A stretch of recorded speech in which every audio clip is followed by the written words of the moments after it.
Okay, that was truly impressive. I said 2 minutes and we went silent in 30 seconds. I wish I had that power in my personal life. Good morning, everyone. My name is Teresa Singleton. I am the Vice President of Community Development Studies and Education and the bank's Community Affairs Officer. And on behalf of the Federal Reserve Bank of Philadelphia, it is my great pleasure to welcome you to Bridging the Gap, Promising Approaches and Emerging Strategies to Addressing Youth Unemployment. This conference is just one in a series of initiatives the Philadelphia Fed has underway related to economic inclusion with an emphasis on the importance of job access and opportunity. I wanted to first give a special thanks to our speakers who have come to us from around the East Coast to share their knowledge and expertise on these very complicated and multifaceted issues. You'll be hearing today from these leading experts on apprenticeships and other employer-led models as we consider the policies and programs needed to foster greater career pathways for our young people, particularly those who are not in school and not employed. I also wanted to thank our partners, the Cleveland Fed and the Annie E. Casey Foundation. In particular, I'd like to thank Jill Ott from the Cleveland Fed and Allison Gerber from Casey Foundation, along with members of my team, Aaron Mearswell and Keith Rowland, for all of their hard work in ensuring that this conference is structured in a way that enables us to look forward as we shape strategies and solutions to address youth unemployment. As you can tell by our full house, we have a fantastic turnout. We have 115 people registered for today's event. We're extremely excited by that. But this really speaks to the importance of the issues being discussed. And so I want to thank you all for the time and for participating in these critical conversations. And we really view today as a conversation between you as our audience and our panelists as experts in this topical area. I want to note that we'll be live streaming the event for those who are unable to join us in person. And so I ask that you please speak up and use your microphones when you ask questions so that we're able to capture it for those who are joining us via online. In addition, we're going to be live tweeting throughout the day using the hashtag BTGYouth15. Again, it's hashtag BTG, Bridging the Gap, Youth 15, and we ask that you please join us on social media. We'd appreciate that conversation. We want today to be interactive, as I said, and so as you have questions, please stop, ask our presenters, and they will be happy to answer your questions. And for those of you who are joining us via live stream, please tweet your questions, and we'll be giving those questions to our panelists as the day goes on. So please use this as an opportunity. We bring people here to the Fed to share their expertise. We don't know all of the questions or all of the answers, and so we want you to make certain that you are engaging with our panelists in a way that fulfills your learning needs for the day. Also, we want to hear from you. So at the end of the day, we are going to ask you to complete a brief survey to better inform us about the information you'd like to receive on this issue and the work that we could be doing jointly to advance the issue of youth employment, both here in the city of Philadelphia and across the 3rd District. So if you have any ideas or thoughts about the ways that we could be more helpful in this space, please reach out to us directly. Use the evaluation form. There are many staff members in the room. Stop one of us, have a conversation. We'd love to foster this conversation. Lastly, I wanted just to point out that there are a number of materials that we encourage you to read throughout the day and after you leave. One is the lead article from our Cascade magazine. The next issue will focus entirely on employment issues and workforce development. The lead article is in your packet. Please read it. The author is here. Ask him questions. We also have a fair number of materials along the wall there, reports on WIOA by our colleagues in the Cleveland Fed, as well as a book on transforming the workforce training system. So please take these materials, take them back to your offices, share them with your colleagues as well. And so now to my important and only job for the day. It's my honor to introduce our president, Patrick Harper. Pat became the 11th President and CEO of the Federal Reserve Bank of Philadelphia in July of this year. Pat Harker came to the Fed after a distinguished career leading educational institutions in this region. He was the Dean of the Wharton School at Penn and most recently served as the President of the University of Delaware. In these roles and in his current role here at the Fed, President Harker has shared his passion for innovation and a commitment to fostering economic growth and development in the region. And of course, as a lifelong educator, President Harker has a particular interest in establishing systems and partnerships that foster career pathways for young people. So thank you, President Harker, for your leadership and vision and in our region and for your commitment to extending opportunity for our youth. So please welcome Pat Harker.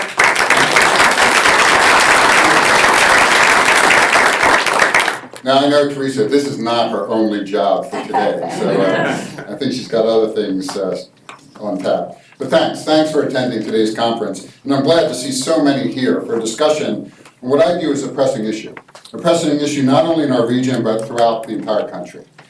Today, we will look at some promising new approaches and emerging strategies for addressing youth unemployment. In particular, we'll look at how apprenticeships and employer-led strategies can bolster our efforts in this area.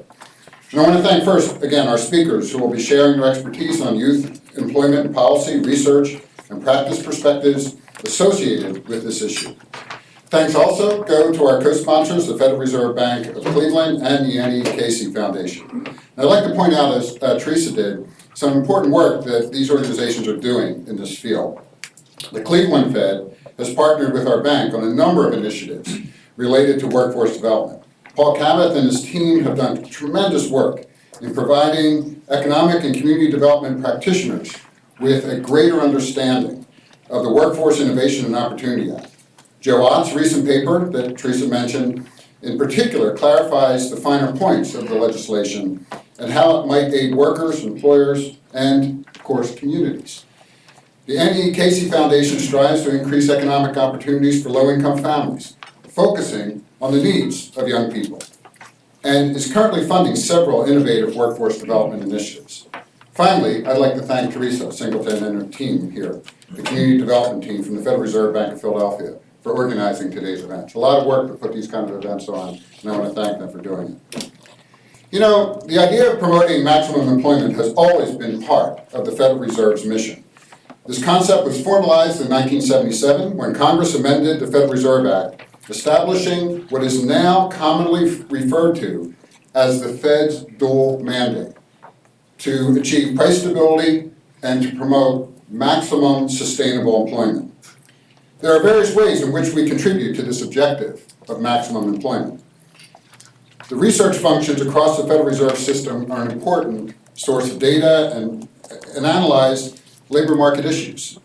And we can be a resource for organizations that provide meaningful programs for the unemployed, many of you in this room.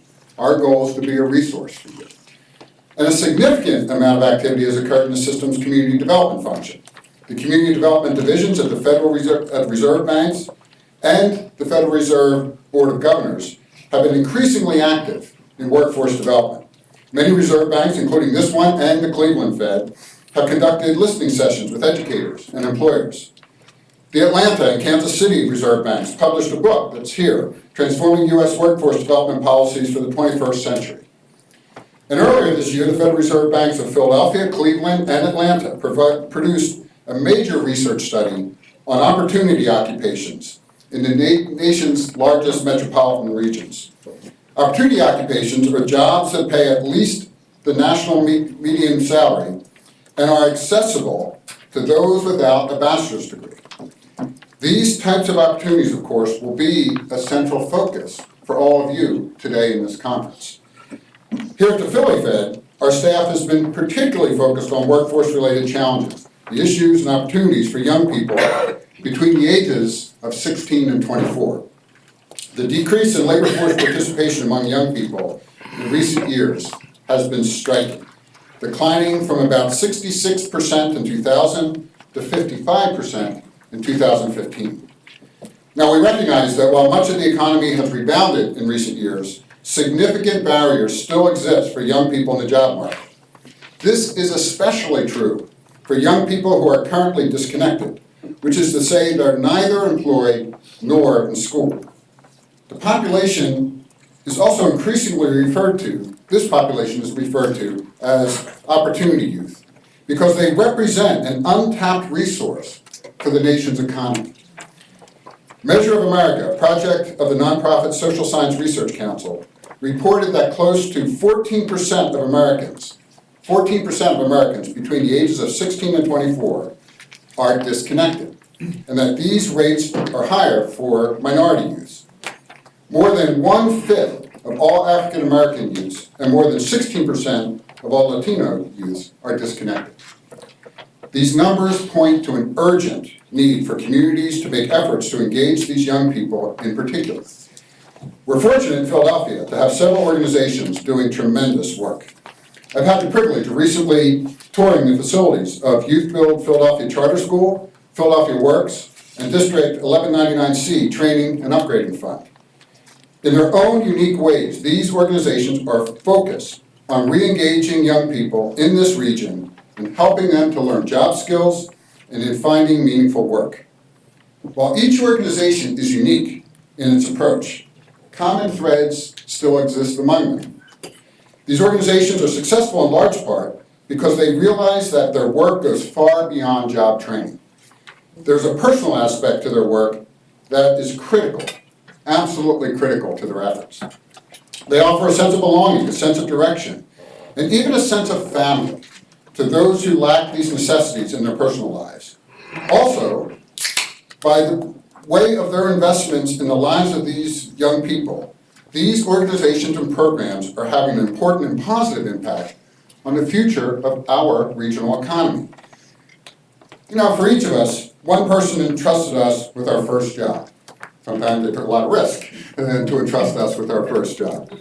This person made an investment in us that is still yielding outcomes today. For me, I benefited greatly from having work opportunities at an early age. At 14, I started working on a farm in southern New Jersey, near my hometown. And I can tell you, I learned a lot of things from my first job and from my first boss, John McGrory, that I still reflect on to this day. Now, some people, if you're not working on a farm, much of what you see on a farm may seem routine, but trust me, there takes a lot of creativity and tenacity to track down pigs that escaped from a sty that day. Right? So you got to think on your feet very quickly to go catch those guys.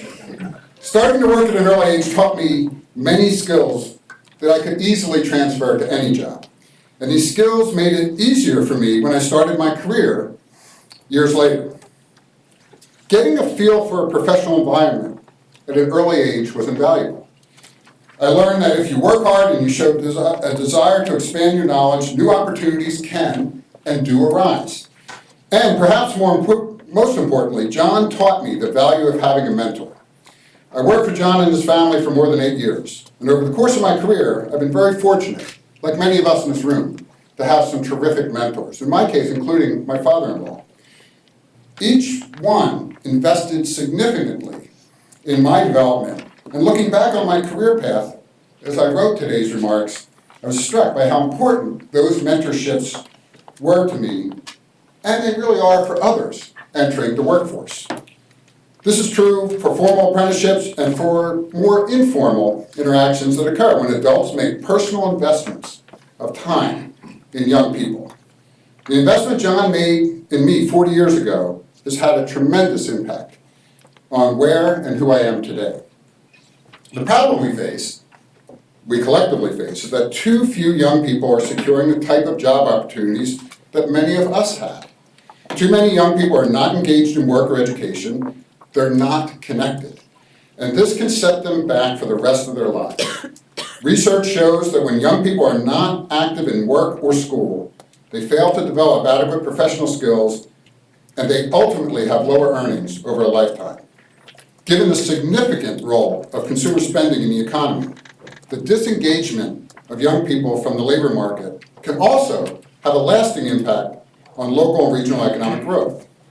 We know that education contributes to an individual's future earnings, but that work experience matters as well. The Federal Reserve Board's Division of Consumer and Community Affairs conducted a survey of young workers that confirmed the importance of work experience and early entry into the workforce. Survey respondents who had a paid job during high school were more likely to be currently working than those who did not. The survey of young workers indicated that some of the difficulties young people face when looking for a job are felt even more acutely by low-income and minority individuals. Many of these individuals are ambitious young people who are absolutely eager to join the workforce, but obstacles in the way can become insurmountable without proper support systems.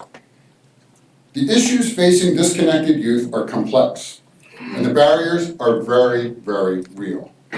As many in this audience can attest, we are all here today because we recognize the need for new perspectives, new partners, new pathways for young people. Apprenticeships. Apprenticeships offer one way to broaden access to training and employment. Apprenticeships have been the staple of workforces throughout modern history. George Washington was an apprentice surveyor, and Benjamin Franklin was an apprentice printer. Apprentices receive structured on-the-job training, wages, industry-recognized credentials, and direct access to jobs and careers. Employers, in turn, obtain highly trained employees and increase productivity. They may also have better experiences in retaining employees as a result.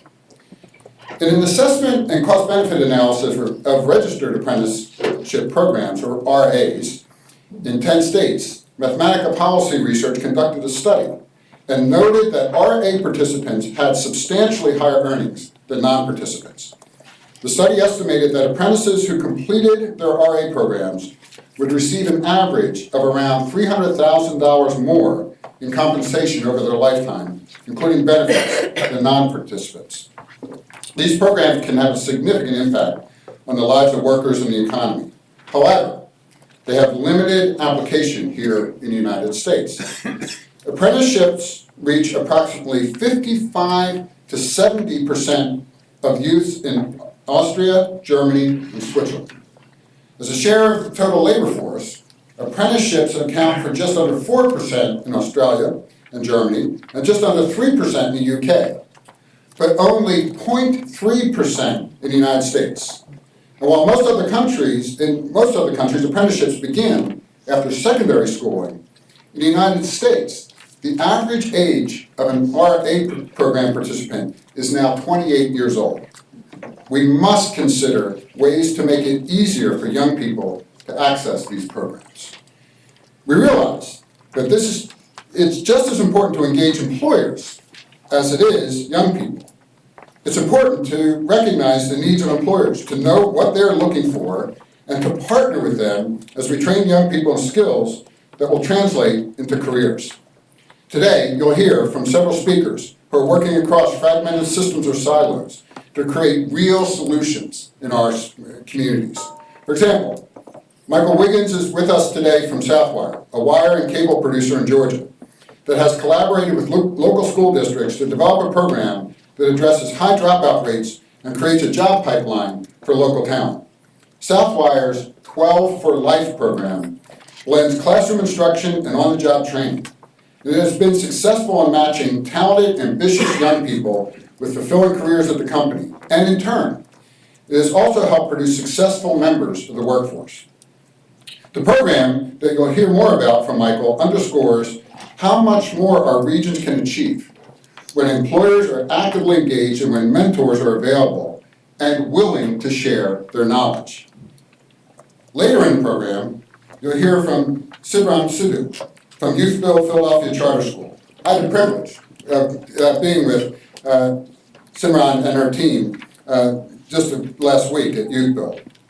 It was amazing. The visit highlighted the importance of career advancement and supporting youth at each transition, whether it's from high school to community college or from community college to a first job.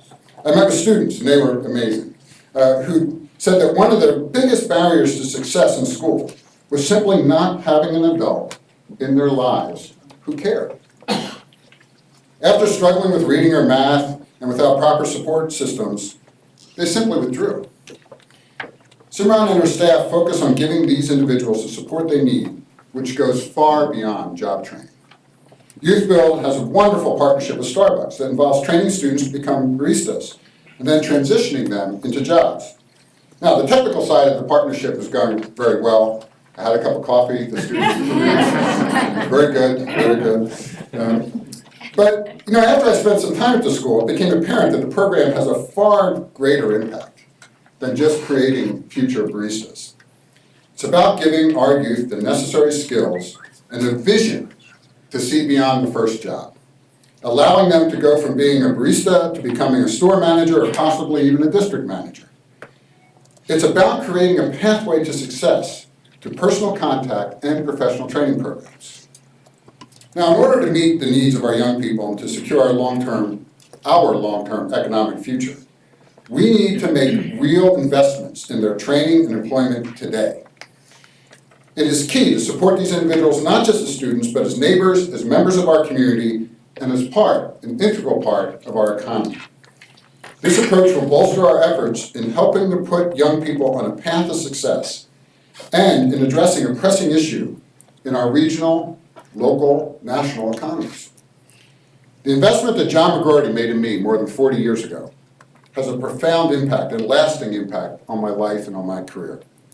As we proceed from today's critical conversations, I would like to challenge each one of us to consider the investments we're making in our young people today, particularly those who are disconnected.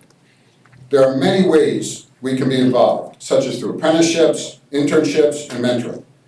At the corporate level, we can do even more. It will undoubtedly take new and innovative approaches and collaboration across sectors to create these lasting and essential career pathways for young people. It's a complicated and layered challenge, but it's one worth pursuing. Going forward, I can see one of my primary focuses will be to explore ways to strengthen the 3rd District in the area of workforce development. As we deepen our engagement in workforce development issues, we need to hear from you about how we can be most helpful in this space. Thanks again for joining us today, and thank you also for the tremendous work you do in our community. Have a great day. Thank you.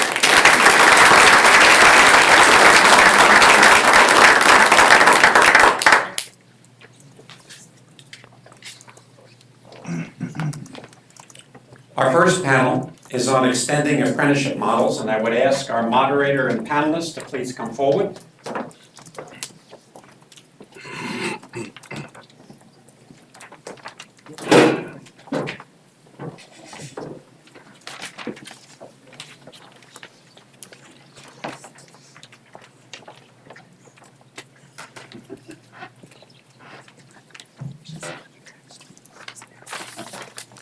And it's my pleasure to introduce our moderator, Mark Edwards, who's President and CEO of Philadelphia Works.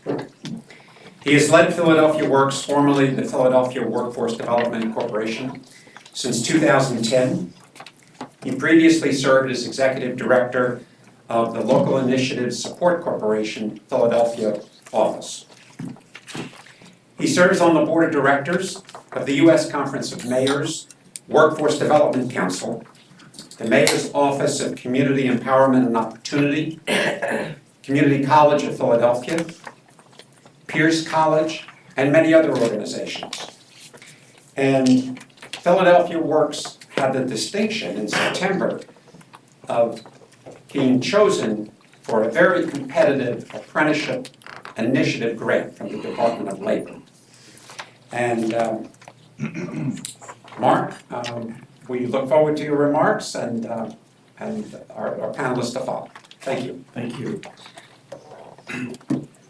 Thank you, Keegan, and thank you to all of you, and thank you to Patrick for setting the context for us in a very effective and thoughtful way, supported by the data, the information, as well as the intelligence of what we're experiencing on the ground. Some of the opening remarks that I will offer will be focused on thoughts on how to understand and address the workforce-related challenges of young people between the ages of 16 and 24.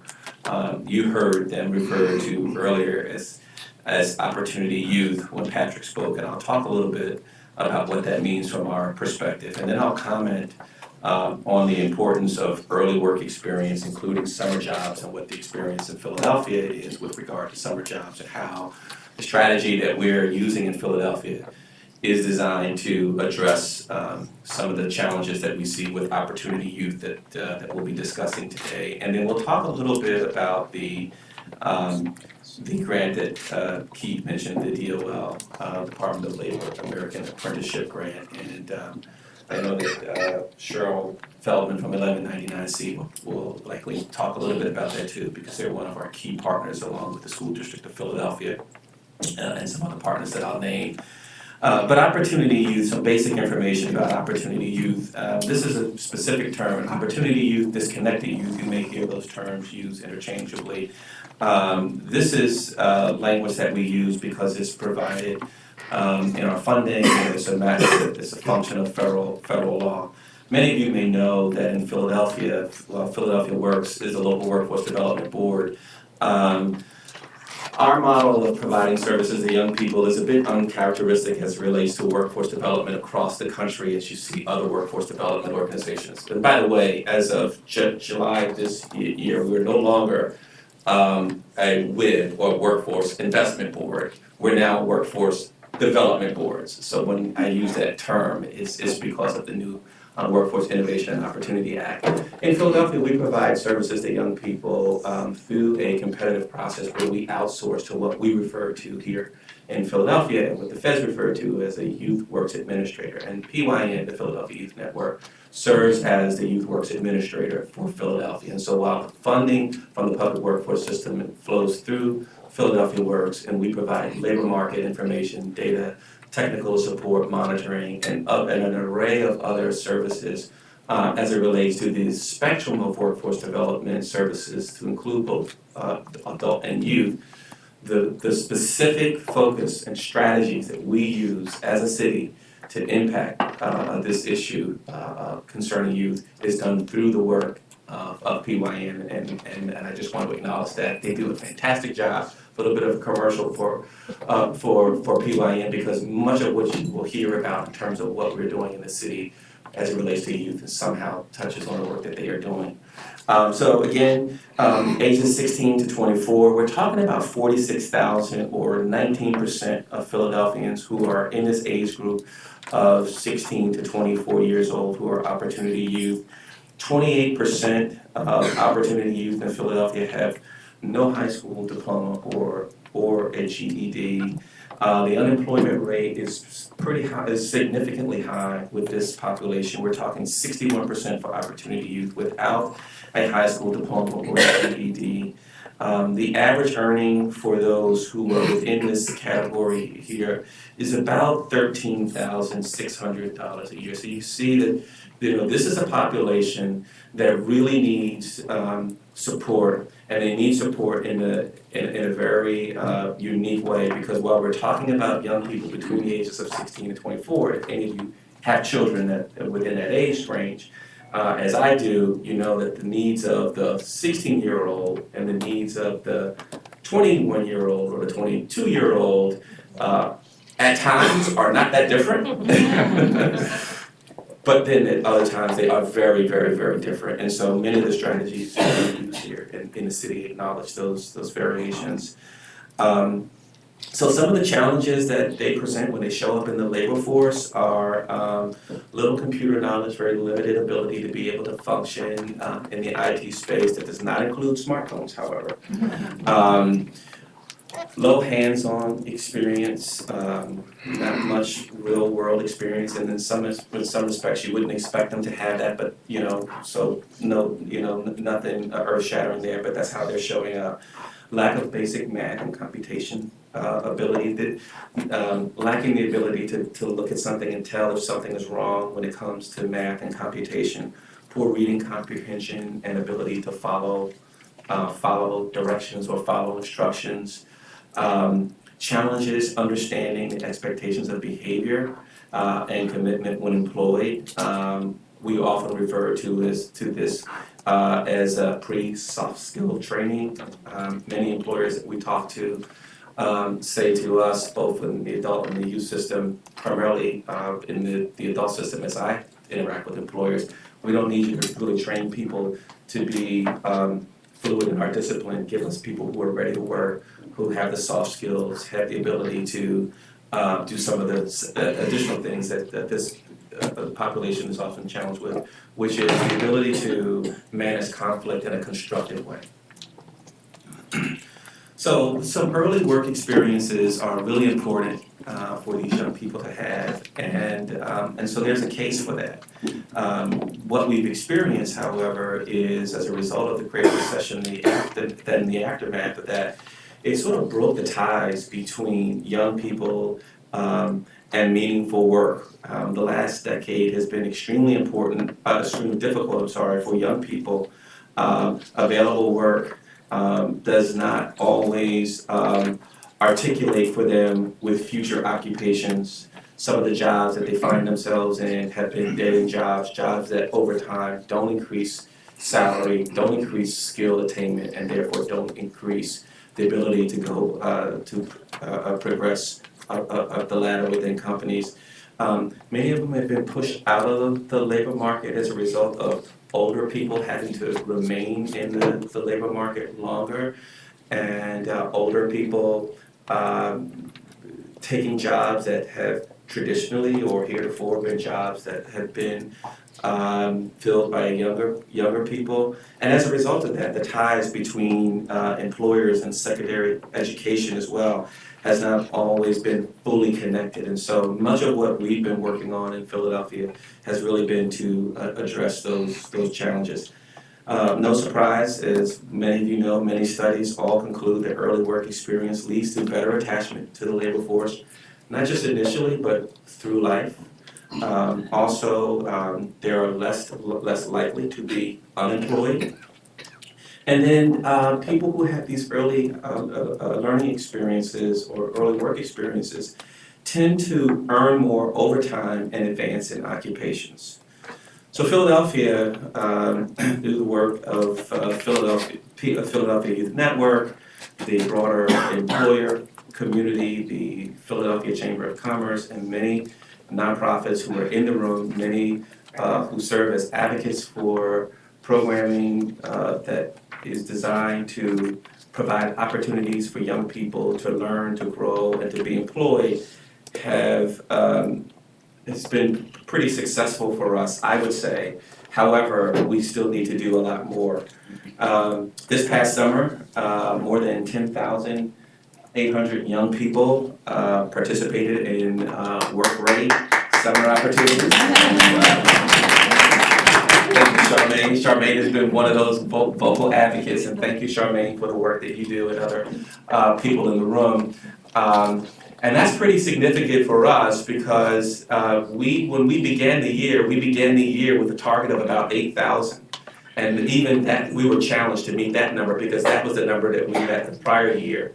But we were able to go well over 10,000 jobs for young people this year. And that's what about 20% of the funds and the investment that made that possible came from private sector employers, and so that's unsubsidized.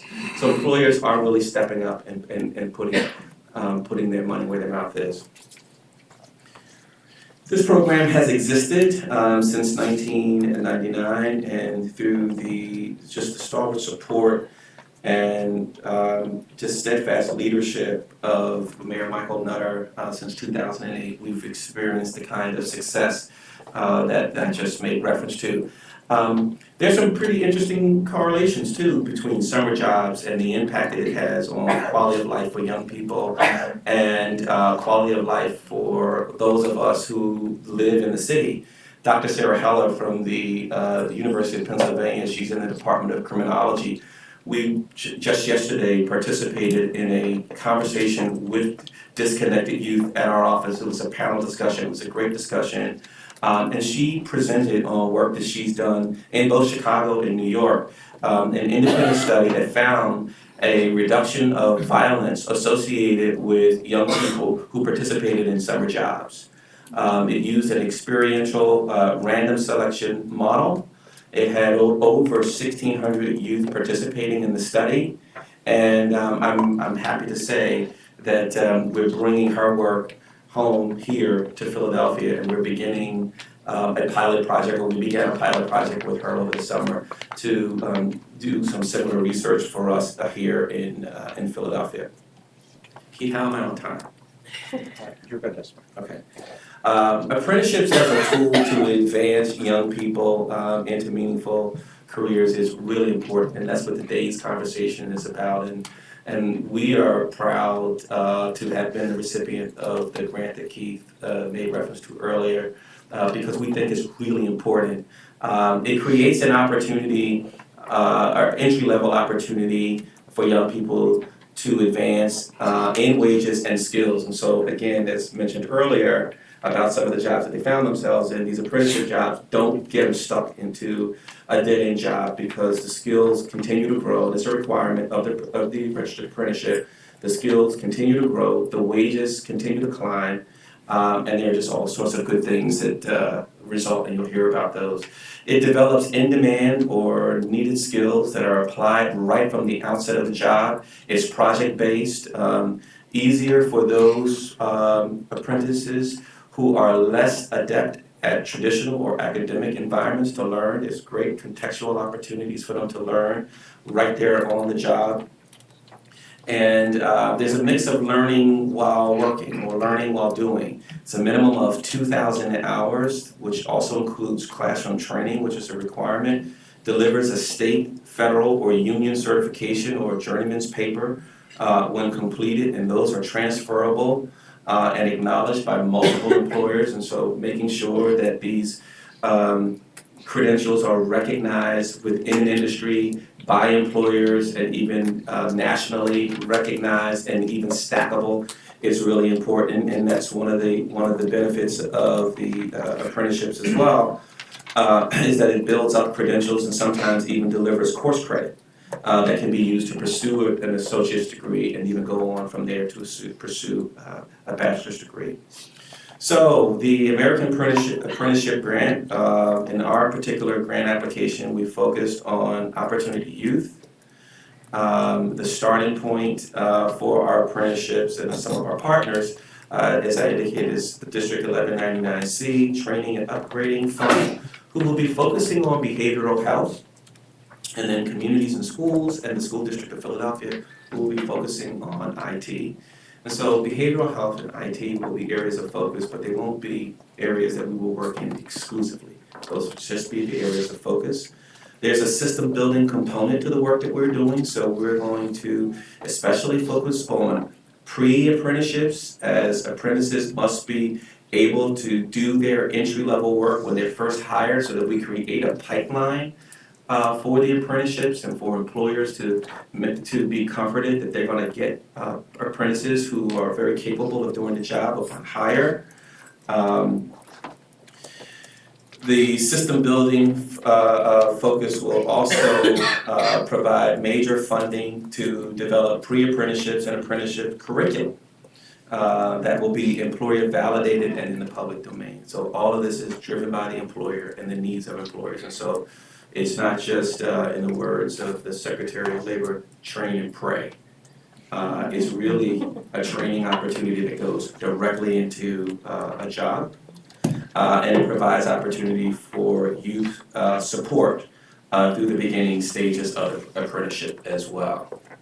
The other thing that we're really excited about in this particular initiative is the opportunity to build a regional collaborative around all apprenticeships to build visibility, sharing of best practices, and refinement of practices to address those challenges, to kind of raise visibility about the importance of apprenticeships, what apprenticeships are.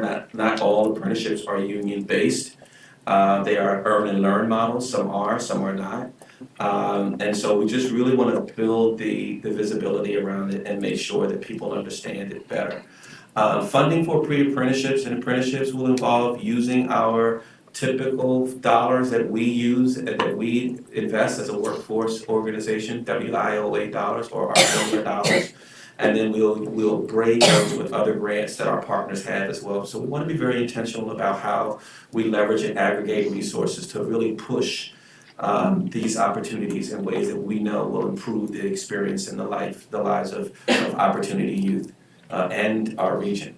Philadelphia Works is currently in the process of developing policy to support apprenticeships. So this is it's all very new for us in terms of this grant initiative. So we're still working out many of the details. Of course, the ask was compelling enough for the feds to make an investment, but we're still working through some of the details. And then my last category would be engaging employers in apprenticeships. There's a business case for apprenticeships. This is just not community service work or being a good corporate partner. It's an opportunity for entry-level workers to be paid, who will be paid at a lower wage to get into the company at the ground floor and really be taught from the perspective of that company. It reduces the recruitment and training costs for the employer. Wages are set in advance. Pre-apprenticeship programs produce qualified candidates. It fills the skills gap for soon-to-retire workers. It reduces turnover. It promotes loyalty within the on behalf of the participants or the apprentices, and it produces a more motivated and satisfied worker who knows exactly what to do in order to advance in the job that they're in. And so the key to the pre-apprenticeship is so that workers are ready and mature enough to get into the job. And so that's why we are focusing so much on the pre-apprenticeship as well, because young people come with some of the barriers that we talked about earlier, and then creating pre-apprenticeship opportunities for opportunity youth to place them on a career pathway leading to sustained employment. Keith, how did I do on time? Very well. Thank you. So with that, let me introduce our panel. We have a pretty distinguished panel here. I'm going to start to my left with Robert Lerman, who is an Institute Fellow at the Urban Institute and Emeritus Professor of Economics at American University, and a Research Fellow at IZA in Bonn, Germany. A leading expert he is on apprenticeship. Lerman established the American Institute for Innovative Apprenticeship. His published research covers apprenticeship, family structure, inequality, income support, and youth employment and development. To his left, we have Brian Rauschenbach. He is a veteran of the U.S. Air Force. Brian, thank you for your service. He's a youth apprenticeship consultant for Apprenticeship Carolina. Rauschenbach has been instrumental in the development of youth apprenticeship programs across the state of South Carolina, and he has 2 associate degrees in applied sciences from the Community College of the Air Force. And finally, we have our own Cheryl Feldman, who is Executive Director of 1199C Training and Upgrading Fund, a labor management educational trust fund, and workforce intermediary with more than 50 contributing employer partners. The training fund provides educational opportunities and career ladder programs for union members as well as community residents. She is a member of one of the most fantastic boards in the city, Philadelphia Works, and its committee, the Philadelphia Council for College and Career Success, the Philadelphia Academies, and the U.S. Department's Labor of Industries Advisory Council on Apprenticeship, and the National Network of Sector Partners Advisory Council. Let's give a warm welcome to all of our panelists.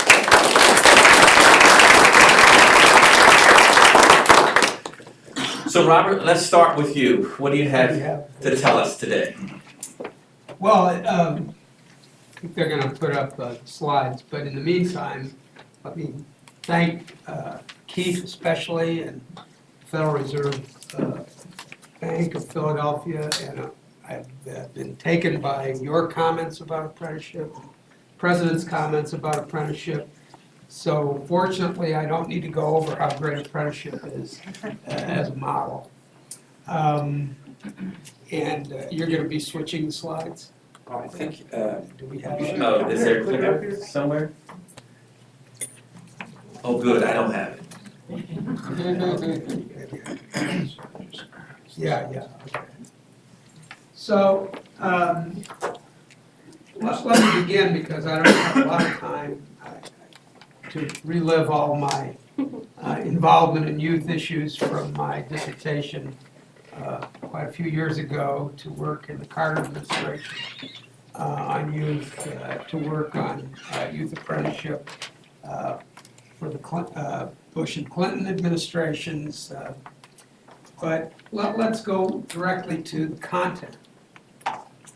So the first thing is that we do have three really different aspects of apprenticeship in the United States. What most of us are talking about is registered apprenticeship. That itself is complicated because there's 26 state agencies, and then the others deal directly through the federal government, which is the case with South Carolina.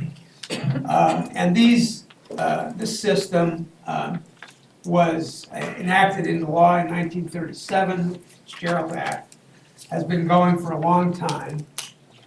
And we've had ups and downs, but it's been much more concentrated on construction with some manufacturing. And that's what Americans, when if they know anything at all about apprenticeship, they say, oh yeah, my cousin was a plumber, or my uncle was a carpenter, and so on. We also have unregistered apprenticeships.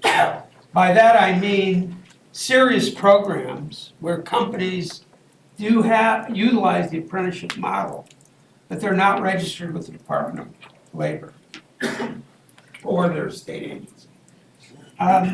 There's nothing that stops people from establishing apprenticeships that are unregistered. There's nothing against the law. You can call it an apprenticeship. And there are some very, very good unregistered apprenticeships. BMW in South Carolina is not registered. And yet it's a very, very high-class apprenticeship program with paid schooling and so on. We don't know how many there are. The dearth of activity in apprenticeship and the dearth of research on apprenticeship is such that we don't even know how many serious unregistered apprenticeships there are in the United States. And then we have youth apprenticeship, which was something that was a major initiative, including going back to the George H.W. Bush administration. He proposed the National Youth Apprenticeship Act. I guess I haven't turned this on. He proposed the National Youth Apprenticeship Act of 1992. And then Bill Clinton came in and he was an advocate. But something along the way got lost as we went from the School to Work Opportunities Act from apprenticeship toward that act. Philadelphia, by the way, had a lot of apprenticeships, at least seniors in high school and so on that were in school both during the school year and the summer. Today, youth apprenticeship is vibrant in only a few states. Wisconsin, Georgia, perhaps a bit of Kentucky. So as the president said, we in the United States have a very low share in at least registered apprenticeships compared to other countries. Why is that? Why is that? Well, as I mentioned, we don't really know. Maybe unregistered apprenticeships are more broad-based than we think, but certainly they don't cover a lot of young people. The second thing is that when Americans think about skill, not only American public, but maybe less so the American public, but when experts speak about skill, or commentators, or people like Thomas Friedman of the New York Times, when he talks about skill, what do they talk about? Well, they talk about what they can measure. Well, what do they measure? Well, they measure years of school completed and degrees, and scores on academic tests. That's it. That's it. We don't have any broad measures of occupational and employability skills. A second problem is that, and by the way, and if you say that we have a skills gap and it's related to education, well, what do you need to do? Well, more education. And that's where we're pouring all our money. So one area is this College for All idea with massive subsidies. The publicly sponsored programs have tended to be marginal. By that I mean the funding is in the area of 4 to 5 billion.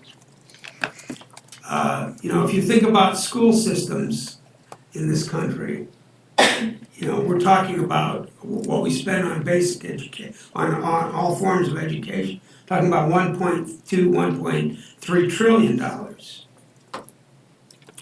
Also, employers lack information expertise. That's why it's demonstrated through the success of the South Carolina program, where they help them learn and then take action.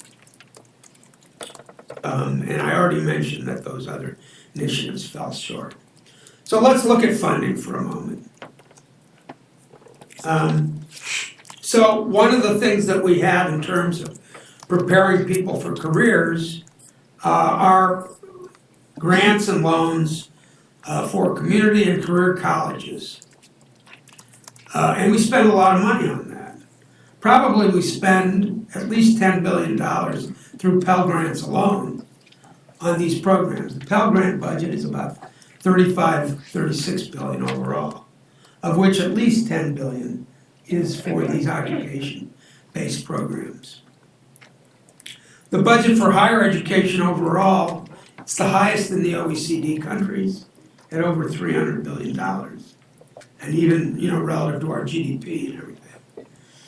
Budget for apprenticeship, $30 million. 30 million? 30 million? That's for the entire country.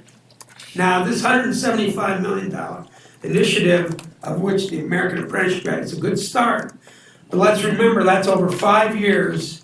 That's raising it from 30 to about 50, 55 million. So we definitely are tilting our funding toward what I call the academic-only approach. Okay, well, what about, how do different countries look with regard to apprenticeship, and what are the differences across countries? Well, for many, the age of entry is as was mentioned earlier, is much lower. Some have close links to university education. Switzerland in particular has seamless routes through universities. The occupational standards are well developed. There's a lot of research. There's a lot of resources going in to developing solid occupational standards. Some are geared more toward individual employers, as is the case in the US. Then we get to this critical element, which Brian will talk a bit more about, which is the recruiting of employers. How do you go out and recruit employers? Do you do it through government? Do you do it through training organizations? And then in the case of chambers of commerce, that's very strong in Germany, where they play a huge role in helping companies do apprenticeship and examine them. It is not the case. Some say we can never have a big apprenticeship system because we don't have such a regulated labor market. But other countries don't have regulated labor markets either, and they still achieve a lot. So what do you need for a good apprenticeship system? These are some of the elements. You need a good student guidance recruiting effort. You need to have a solid occupational standard system. You need to be able to inform and recruit employers. I'll say a little more about that.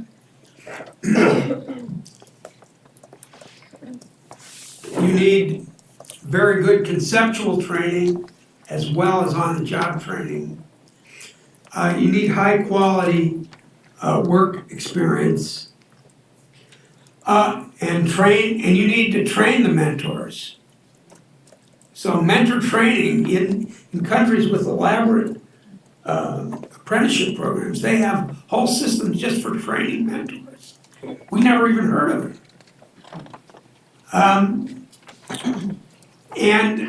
You need credible assessments. Right now, God bless them, the Office of Apprenticeship people, we have so few people that would have great difficulty doing real assessments and auditing of the content of the apprenticeship programs by companies to make sure that they reach a certain level. Unions are able to do it for their programs, but that's it. And then they have strong research and evaluation. One point about apprenticeship that's often missed when people say this is a learn and earn model, which the Secretary of Labor rightly says. But I think of it as a learn, do, and earn model. Because the apprentices are actually producing things. And that's where the employer return on investment can come into play. Because unlike an internship, where in a few months you're gone, or in a summer job, in a few months you're gone, apprenticeship has a more sustained involvement. So by the second 6 months, or at least the second year, these young people are producing at a very high level. A high enough level to more than offset often the investment that the companies make. So how can we learn from international experience? First of all, we have to recognize that apprenticeship is not something that should just be for traditional occupations. In electricians and carpenters and so on, we have some outstanding programs in industrial and commercial construction. Not so much in residential construction, where I think there is a gap in the US. But that modern occupations are not a barrier to this expansion. The second thing that we've learned is that when the scale is as small as we have it, and where employers are really not themselves that knowledgeable, special marketing is critical. And again, South Carolina will talk about that a bit. In most countries, including in the United States, people say, well, maybe kids don't want to go into them. And that's a big problem, they're stigmatized and so on. I think at this point, for sure, it's incorrect. It's incorrect in that anytime you create a really good apprenticeship program, you have far more applications than you have slots. So the constraint is increasing the number of slots. If we can do that, the young people will come. Now, there are some advantages of starting young. And one of them is that we're all used to the notion that high school is an entitlement. Spending on high school, $12,000 a year, $11,000, $12,000 a year. That's what the government's going to be spending, no matter what. So if you have to find money for what's called the related courses, or courses that are related to the work experience, it's already there. It's already there. So that's why those countries like Switzerland and Germany and Austria have such great success, because those high school funds are already there. Moreover, if the student is learning a lot outside the classroom, in some ways you might even be able to save money. But certainly you have enough to finance those courses. I'm talking about scale now. And finally, again, South Carolina is playing a lead here. Apprenticeship can enhance economic development. In many times people say, well, we want to train people for the jobs that exist. And there is some truth to that. But you have to look at the other side of it, which is the jobs that exist depend partly on how we train. And a good illustration of that is that in Germany and Switzerland, in Germany, 30% of workers are in manufacturing or construction. In Switzerland, it's 23%. In the United States, it's 13%. So part of our weakness in these fields has to do with how we train. What am I doing on time? 1 minute, okay. So a good example of how a country was able to go from a marginal basis to a mainstream basis on apprenticeship is the case of England. And if you want to see a video of our program a few weeks ago at the Urban Institute, you can go to that site that I have listed there. There, what they've done is they've created incentives for training organizations, private companies as well as further education colleges to go out and recruit employers. And they've done so very effectively. That's a critical thing, and as I say, I can go into it more in the questions, but that video will tell you how they did it. Second, they had a long earlier experience with the national qualification regimes. And so as they moved into apprenticeship, they were able to transition and make use of those, that work that they had done. And finally, they got the support on a bipartisan basis or a tripartisan basis to back apprenticeship. In fact, in the last election, the parties were vying over who could make apprenticeship better, which party would do better on apprenticeship. David Cameron, I happened to watch, it's very cute how when they get elected, even a prime minister, he gets elected from a constituency. And he's standing up there with all the other candidates of that constituency. And then there's an administrator comes and announces, David Cameron got 23,000 votes, somebody else, each person got their votes, and then he comes up and he speaks, having won. And he, of course, has a national perspective as the prime minister. The second thing he mentioned was apprenticeship. With all the issues, foreign policy, budget policy, all these issues, the second thing that he mentioned was apprenticeship. Now, the Conservative government in England has just put in a payroll levy. I call it a levy because it's a 0.5% of payroll for big companies. Yeah, I'm almost done. For big companies, which they can get back if they use it for apprenticeship, but the rest of it will be funded for apprenticeship. This is a conservative government that's doing this. So we can make it happen here.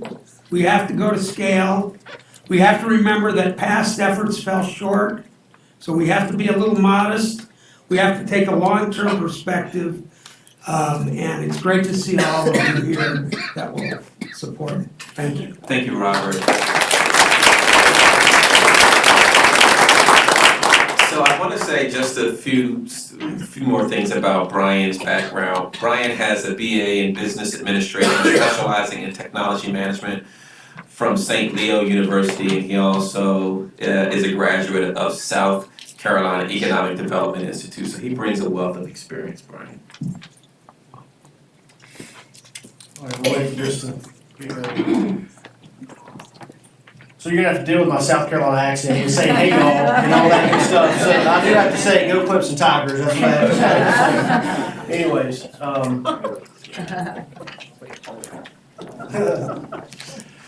so as several people have mentioned this morning, apprenticeship is a hot topic. It really is, and in South Carolina, it's really it's grown some legs and just really going crazy. But first, before we really go into organizational structure and all this, I want to give you our mission for what Apprenticeship Carolina, for our mission for Apprenticeship Carolina, which is to ensure that all South Carolina employers have access to information and consultative services at no charge regarding sponsorship of a demand-driven registered apprenticeship program. The key of that is that one is no charge, and two, we provide the information and consultative services for the companies. But what's really important is that it's demand driven. There has to be a need from the company. And so without a company or an employer, it's really hard to have an apprenticeship. So you gotta have that company, that employer. So that's kind of the backbone of what we do. But when looking at where we're housed, Apprenticeship Carolina is actually part of the South Carolina Technical College system. And so I'll go into some numbers here in just a minute, but we're in the economic development realm of our technical college system. And so with that, we have partners with where our sister group, or our big brother group is Ready SC. Some of you may have heard about Ready SC through studies across the nation. But we, along with Ready SC, are embedded with our technical college system, and we have 16 technical colleges across the state. And the 16 technical colleges provide the educational programs for all South Carolinians. So either through continuing education for certificates, etc., or on the credit side, which can be certificates, diplomas, or even associate degrees. So that's where we're housed, and we have a great partnership with our colleges. So as Bob had mentioned, some of the things for economic development, for how we do things in South Carolina, is a comprehensive solution. And so when you have companies that are either looking to locate or to expand in South Carolina, we have a program for them, and that's called Ready SC. It's a wonderful incentive program that is available to companies looking to locate or expand in the state. And so Ready SC will work with these companies to do some pre-screening and pre-hire training, etc. And then once they are hired, you can look how Apprenticeship Carolina and the technical colleges are there for these companies for 60, 70, 100 years down the road after they're already started up. So they have their initial workforce, and then the apprenticeship can kick in partnership with the technical colleges through education attainment, associate degrees, whatever it may be, to support these companies for the long run in South Carolina, from startup to 100% proficiency. This has worked very well in our state. We've had some major announcements from major companies. And so we have a strong economic development team within South Carolina. Some of the benefits, some of you guys have already heard this time and time again, but one for South Carolina is a highly skilled workforce. That's very well needed. I mean, people talk about, number one, maybe location and things such as infrastructure with water, sewer, electricity, but the close to number one or second topic is workforce. And so what can South Carolina do to help these companies? Well, one is this through registered apprenticeship. So along with the highly skilled workforce, South Carolina also has a state tax credit for apprenticeship. And that's a nice tool. It's actually $1,000 per apprentice per year, up to 4 years. So this is a state corporate income tax credit. It is not a deduction, it's actually a credit. Another thing that apprenticeship does, it helps with standardized skills. So when you have folks come into certain jobs, you want them to know the same thing? Well, I think that's ultimately the goal. If you have one position, you want folks to know pretty much the same thing so that if someone's out, someone's there to take their spot, or if someone leaves, there's a training plan in place for this next person. So it really helps with standardized skills. Another thing is it helps reduce turnover. We've heard from many companies across South Carolina that have really bragged upon their apprenticeship programs and how it has really helped them reduce turnover. Turnover costs are expensive. Hiring, training, all those things, and then people leave. Well, apprenticeship can help, increase the retention rate.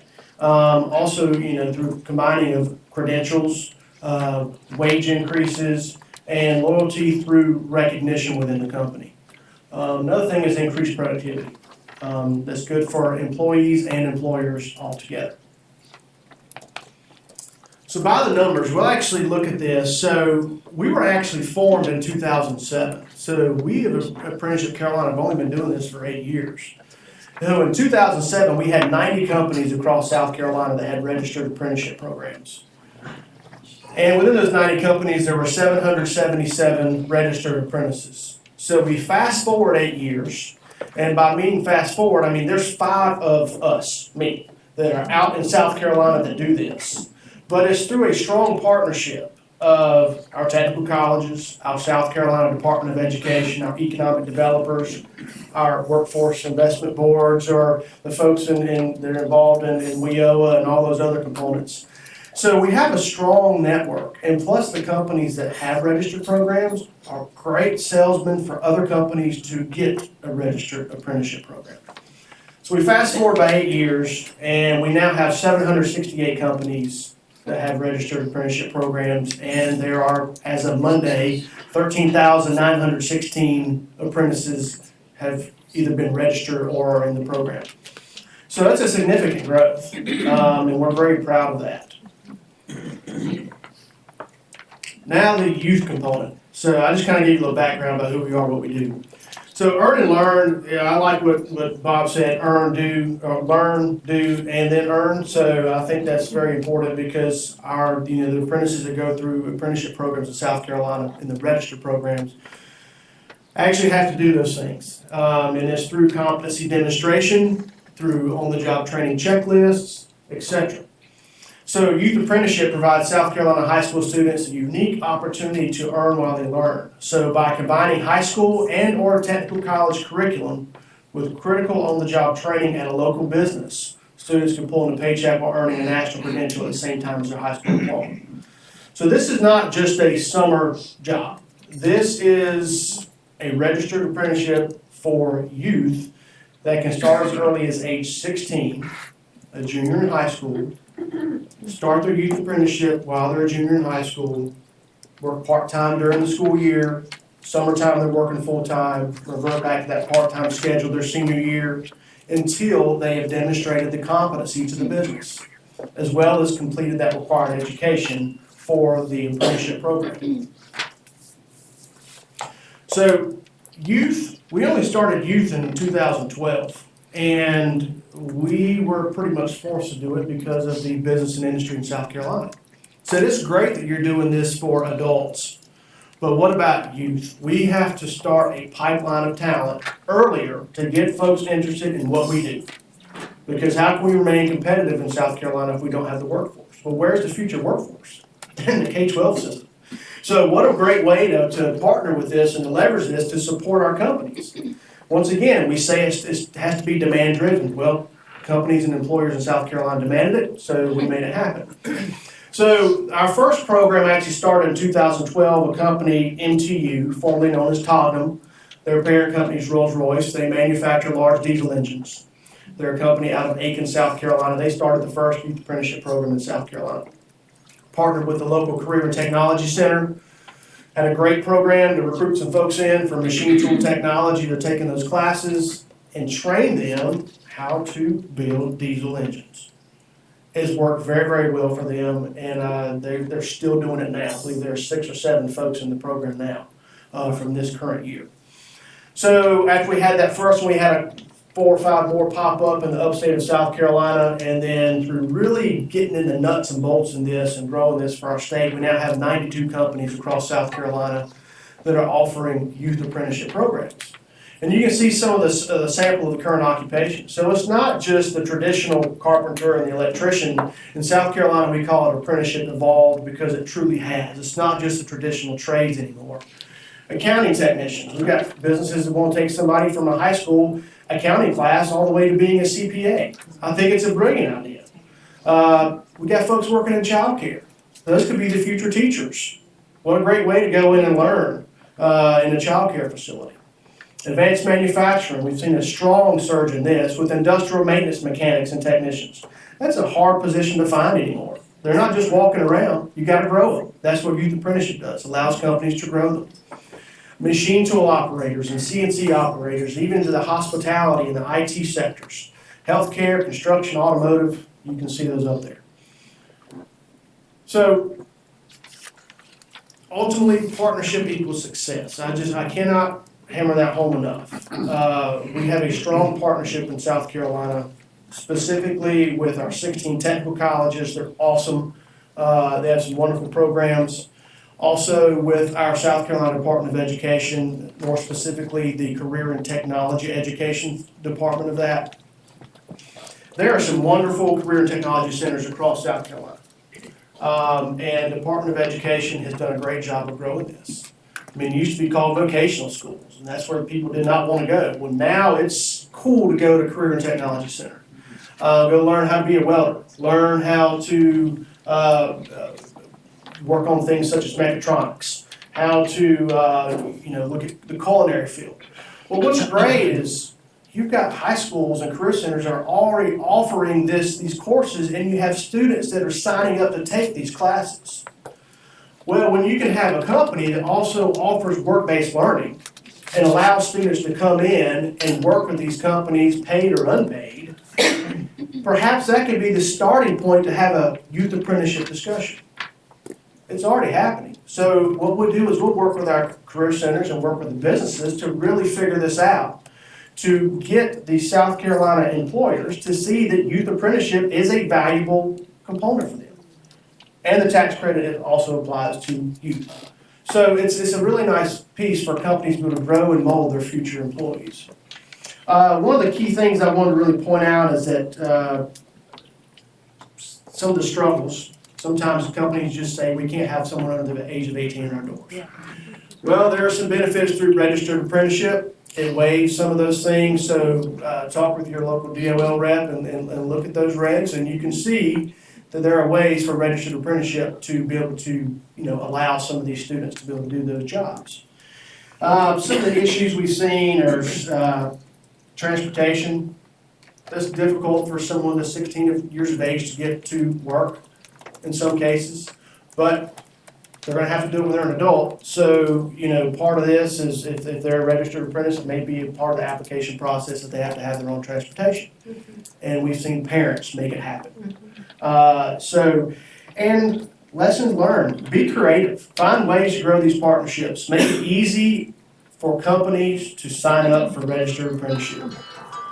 And be there to support them along the way through the customer service and the economic and workforce development aspects. So I'll be available for questions later if you want to chat some more. Thank you all.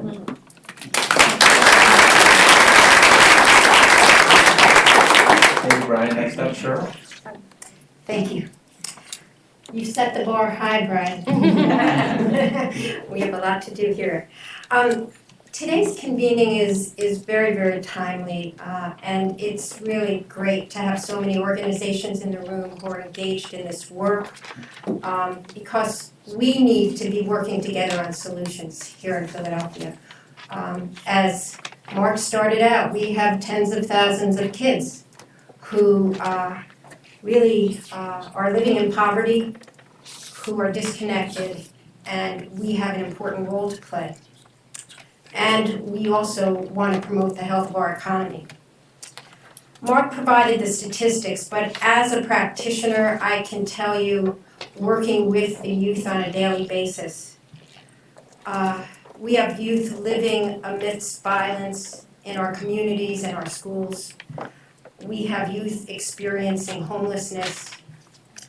We have youth without real work experience and without the basic academic and essential skills to go to work. So we have a challenge. But I'll tell you, these are some of our graduates, our GED graduates supported by the Great Philadelphia Youth Network. These youth have dreams. They have dreams of having pay equity in the workplace with policies that support that. They have dreams of family-sustaining careers. And just like these youth who transitioned into college and post-secondary training and credentialed careers, we have a lot to offer. So, who are we? If you're not familiar with us, we're a labor management workforce intermediary that's also an education provider. We're 41 years old. And we believe that the success is really based on our employer partnerships, and happy to have Inglis here in the room who chairs our board of trustees. Thank you for joining us today. As a labor management partnership, employers contribute 50% of our budget. Employers comprise 50% of our board, serve on our occupational advisory committees, provide feedback on competencies needed on the job, help design curriculum, provide clinical and on-the-job experience, and now are working closely with us on designing registered apprenticeship programs for the healthcare industry. Healthcare, similar to many other industries, is challenged by the need for a high-skilled, experienced workforce. The advantage to healthcare jobs are that there are ladders and steps that are discrete. That's an advantage to youth who can work their way up with those micro-credentials, stacked credentials, whatever you want to call it, and really advance on the pay scale. However, even entry-level jobs in healthcare require a high school diploma or GED, bottom line, require technical skills, the essential workplace skills, time management, ability to prioritize, teamwork, critical thinking. And the youth, reflective of our population in Philadelphia and reflective of youth around the country, are challenged by low literacy rates. That's the challenge. Low math competencies, reading comprehension, solving problems using technology. So the training fund, our niche has been, and I'm sorry this is hard to read, but to design a career pathway model that's built on the demand-driven occupations in healthcare, right? That integrate education and workforce. They're not siloed, they're integrated with contextualized bridge programs that include academic and workforce skills development while engaged in occupational coursework. And our success has derived from designing seamless connectors between each step of the career path, just like there will be a seamless connector between our work with PWI in pre-apprenticeship into apprenticeship. Apprenticeship is a game changer for the healthcare industry, I believe, because employers will be engaged throughout the entire educational program instead of just at the end when the students need a job. And will be able to receive those wages while they're doing and learning. And that is key. It is a new concept for the healthcare industry in some ways, but in other ways it's not new at all, because preceptorships have been part of the healthcare employment field, right? Preceptorships of new nurses, clinical on-the-job experience, it really fits with that model. Competency-based education. For healthcare employers, apprenticeship offers a unique opportunity to customize learning to that specific workplace. So yes, standards, but customization. And that customization happens at the point of the on-the-job learning. Apprenticeship is especially a good match, and I hope this is replicable for other industries, for those emerging occupations which currently don't have standards yet, like community health worker. Apprenticeship provides the opportunity to standardize the training. It also is a great opportunity for high-skilled jobs like nursing, where the credential alone is not enough for new grads to get a job. And so an apprenticeship following licensure, which is what we're talking about with English, will enable English to hire new nurses new to practice nurses who they might not otherwise hire, because there will be that on-the-job learning component. As with all our youth programs, that work-based learning component is critical from the very first day. And it has to be aligned with something very important that I think Youth Bill does and the Training Fund does, which is meeting the students where they are, right? And dealing with the trauma head on. Dealing with the fact that these youth have not had the opportunity to develop confidence, and giving them that through work-based learning experiences in a safe environment. So, where does that take us today? This is the train and pray model. You provide the academic skills, the technical skills, soft skills, you have a diploma, and then you start looking for a job. That's the old days. And what we really want to do in Philadelphia, is to create a replicable model across, as Mark said, various industries that integrate work-based learning with the pre-apprenticeship model and then the registered apprenticeship model. So, we are thrilled to actually be part of the American Apprenticeship Grant with PWI. The youth who will participate in that grant, I mean, we have to have discussions with the school district. They could come right out of the school district. We could begin working with the kids before they graduate. There are so many opportunities here also to engage disconnected youth as well. But what it will enable us to do, because we have one of the largest behavioral health employers on board in Philadelphia with this project, what it will enable us to do is to embed that work-based learning during that pre-apprenticeship experience. Because if you think about behavioral health and the challenging populations, we have to make sure the kids have the maturity and readiness to work with those populations. And we also have to make sure that it's a good match for those youth. But let me tell you, once those youth become apprentices with this company, they will become members of District 1199C. They will become eligible for a full array of union benefits because our employers contribute to our training fund so that the union benefit plan will pay for the entire rest of the education. When they finish their one-year apprenticeship, they will have already 30 credits at Philadelphia University on the way to their bachelor's degree after 1 year. So we're really, really, really thrilled about this opportunity. I'd like to share the story of Brenda, one of our students with an intermittent work history who experienced long-term unemployment. She didn't have a high school diploma. She had a significant amount of trauma in her life. While enrolled in her GED program, right from the start, she began exploring in depth her career options. And then following attainment of her GED, she enrolled in our behavioral health program. She got those college credits.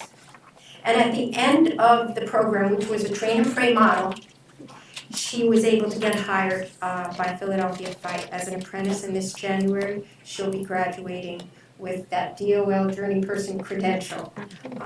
And that is the opportunity that's going to be available to all of the American Apprentice students.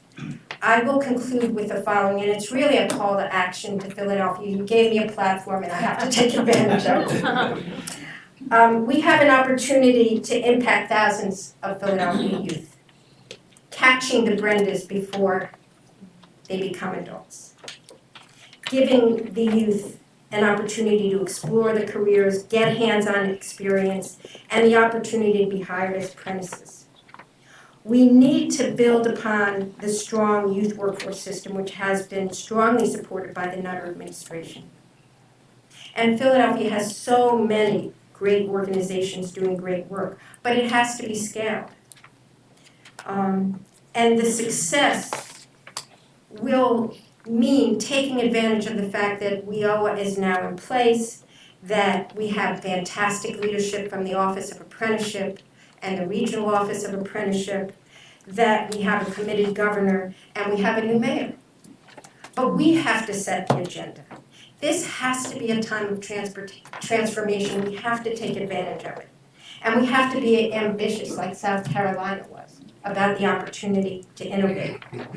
So let's develop a shared vision for a reinvigorated community of practice with robust employer engagement that brings together practitioners, policymakers, funders, employers under the umbrella of our great workforce system to scale our work with a shared understanding of best practices, common metrics, shared vocabulary, deep employer engagement, and the ability to nimbly braid both public and private funding sources.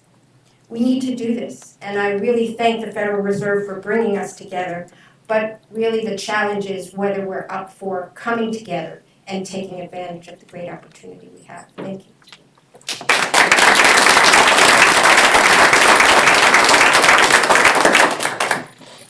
I want to thank our moderator and panelists for terrific presentations. We have a limited time for questions.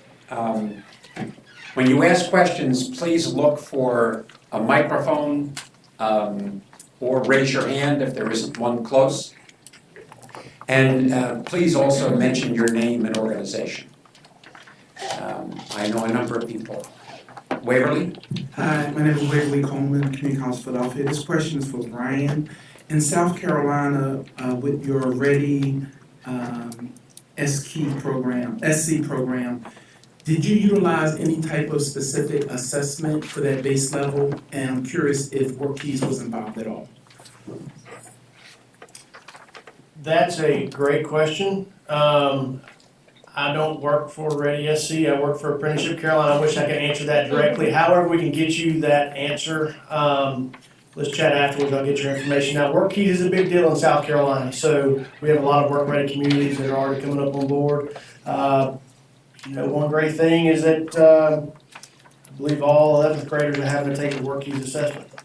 And so this is a big deal, and especially when employers understand the profiles and they understand what those scores mean.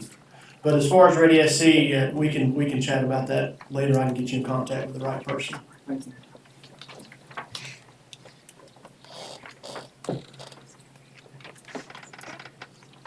Jim Anchor? Yeah, Jim Clark from the Ocker, now called Philly Shipyard as of Monday morning. All right. Yes, a question for Brian. Brian, 8 years time frame you showed us there, tremendous growth. I happened to have the opportunity a few weeks ago to be in Charlotte, met another person from your staff down there talking about the program. Of all the ways you could have started, what was the single one that you chose? Was it going through the South Carolina government bureaucracy process? That's not a bad word, it's government. The employers, where would you say you really started that process to grow to where it's at today? Well, I actually came on board in 2013 because I retired from the Air Force in 2012, so I wasn't there from the get-go. However, we had some key folks that started Apprenticeship Carolina, and it was our South Carolina State Chamber of Commerce that actually said, there's a gap, we need to do something in South Carolina to do this, and the best place to house this group is within the technical college system. And so from there, by means of that, we were formed and put in the technical college system. And it was taking a sales approach to the company. A sales approach and a customer service approach to say, listen, this is what a registered apprenticeship is. You're already doing a lot of these things. Let's help you customize a little bit more, put a little more structure around it. And then by means of doing this, these are the rewards and benefits that can happen out of this, not only for your company, but for your employees. So that's, Thank you. I just want to add something because I knew the person that really started it, Anne Marie Stieritz, who had a great vision. And one of the things she did was she first did a survey of employers to see how they felt about the word apprenticeship. And they weren't positive and they weren't negative. So she branded it Apprenticeship Carolina, gave it a kind of local sense to it. And I think Brian is absolutely right. She hired people who can go out and sell apprenticeship and make it simple for employers and do all the paperwork. She didn't hire necessarily people who had a long experience in apprenticeship. She taught them about apprenticeship. They did a crash course for a few weeks before going out. But they were people who had had experience in business, sales work. Carla could sell you, one of his colleagues, she could sell you anything. And that sales orientation is critical.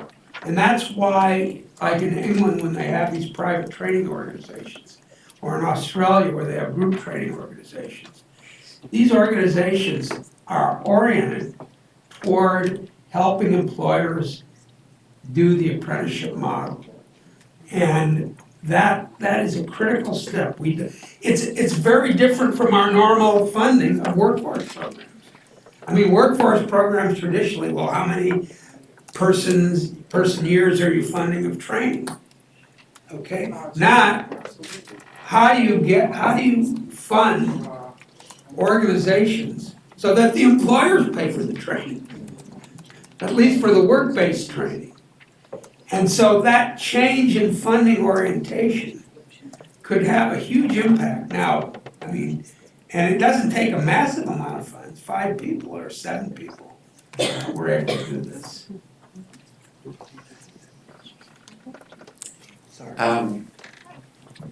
Question in the back? Hi. Andy Moore with National League of Cities, and thanks to the panel. Question across the panel, bouncing off everything from Cheryl's call to action to Bob's description of Prime Minister Cameron's support for apprenticeships. Provide us an update, if you would, on this. Where is the political leadership currently in the U.S. for expanding and extending apprenticeships? We know Vice President Biden got religion or renewed his faith, but who else is involved? Can we take any hope? Can we draw any hope, for instance, from South Carolina's leadership around this? And what might we need to build further in the way of a political coalition in support of more apprenticeship? Well, since I'm sitting in Washington, I can say a little bit about the Washington scene. I think it's very exciting, and we now have 2 bills sponsored by 2 Republican and 2 Democratic senators, Senators Collins and Cantwell, sponsored a rich tax credit bill. Senator Booker of New Jersey and Senator Tim Scott from South Carolina have also sponsored such a bill. I know that Hillary Clinton's group is somewhat interested, as have been some of the Republican presidential candidates, Rubio and Bush particularly, are interested. But it's a big, it's tough. It's tough. And I'll tell you why it's tough. For every meeting like this, we have a lot of enthusiastic people about apprenticeship. If you have a forum on school reform, it might have 20 times the number of people. And we have to get it so that this is at that same level. And that's gonna take some hard work. So for example, the president, although I'm very grateful that they got the $175 million for the apprenticeship grants, other proposals are what I would call huge amounts of additional spending for the academic-only approach.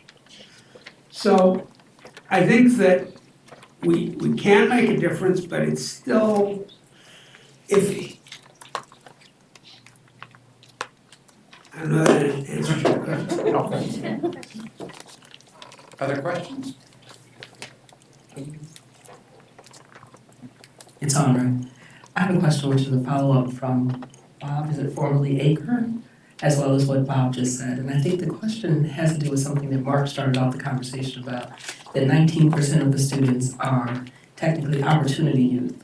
And so given all the dynamics around the challenges advancing an apprenticeship model, and the levels that we're talking about, with 19% opportunity, that means another 80% are not. How do we strategically build this critical mass at the different levels so that Philadelphia, the ethos of our region, so that you know that, is that we don't like to lose. So we play to win, we play hard. But I think quite adept at that now, but. Right. So I think we needed one win. We needed one. That's right. So I think the question is, again, building on this notion of where do we strategically place our investments so that we're addressing the needs of the 19%, but also looking at securing opportunities for the other 80%, so that people see that we're moving the needle forward. Well, I've worked on youth programs for a long time, and one of my feelings was that the federal youth programs were too much oriented toward pure second chance activity. And people who are what you call opportunity, they also want really good careers.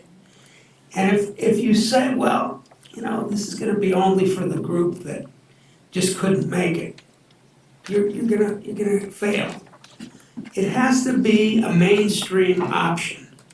Now, the good thing about apprenticeship is that we have a distribution of occupation, a distribution of approaches.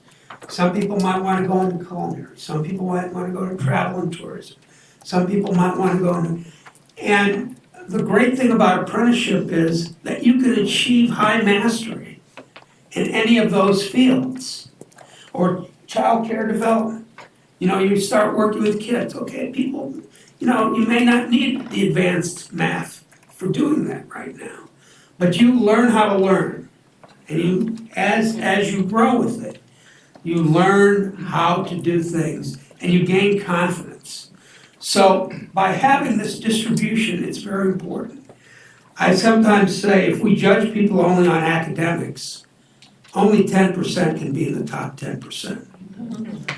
But if we judge people along an array of capabilities, which we actually do, I mean, you know, the best football players, the best baseball players, so we actually do that. But if we structure it that way, many of these younger people who haven't done as well in school don't. Two other points. One is engagement. A lot of these opportunity youth are lost to the system because of a lack of engagement. One of the things we don't often mention is that the young males are falling more behind than the young females in many of the, I don't know about Philadelphia, but in general. That is our case. Now, are they dumber? No. They need engagement, and so engagement is one thing, that this notion of relevance to what I'm doing. The second thing about an apprenticeship is that it builds in a mentor. And that mentor is not just following how they're doing at the workplace. That mentor is looking at how they're doing on their courses. And if they're not doing well enough on their courses, they might lose this job and this opportunity. So that's another way of engaging people that otherwise may be lost into this disconnected category. So, yes, make it a mainstream program. Make it a mainstream program with a wide array of opportunities that can incorporate young people who have not done so well in school, as well as people who have done well in school. If it's stigmatized as just for the people that didn't do well in school, it's a failure.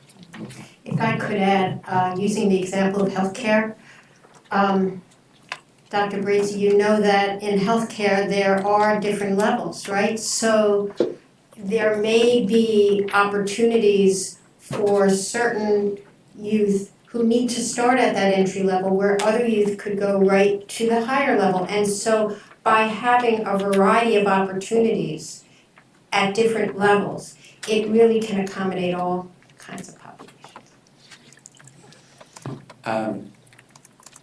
I'm sorry to tell you that we're out of time for questions. Our speakers will be here, so please feel free to ask questions. I'd like to have a thanks for our speakers for an excellent panel.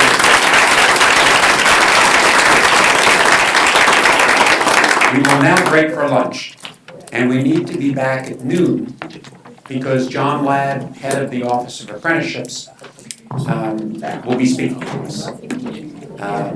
But please feel free to ask the speakers questions and we'll come back.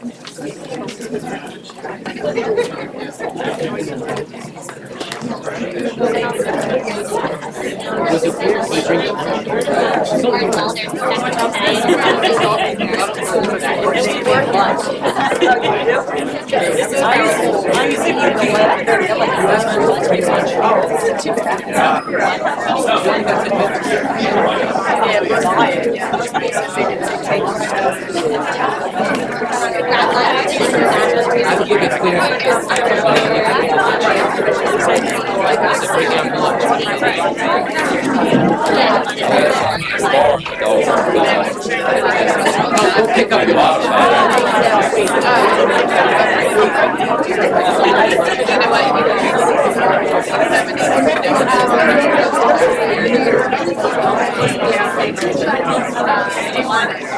Please take your lunch and then bring it back here, and we'll resume at noon.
Drum beat going. That's where the other big challenge. Sometimes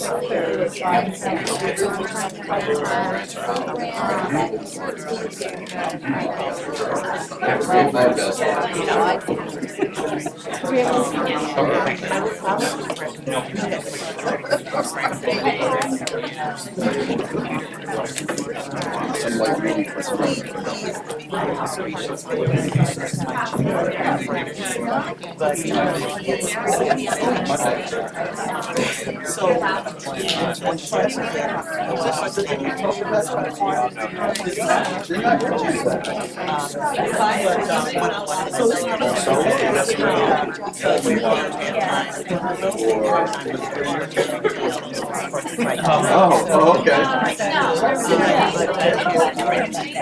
We'll start in about 2 minutes.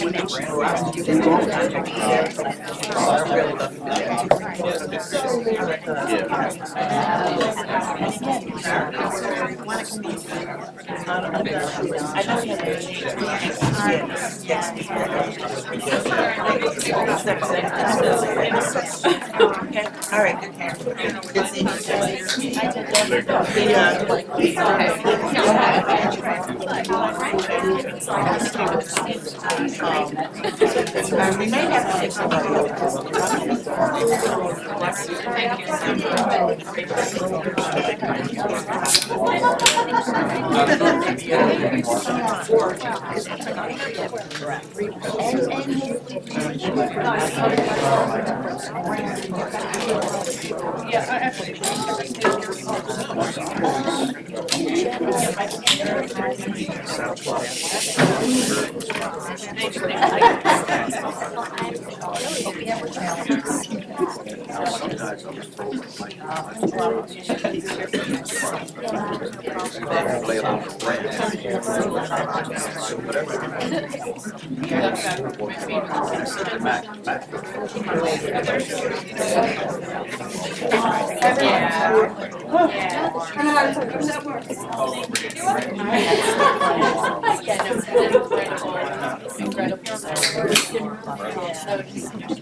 Very nice dog.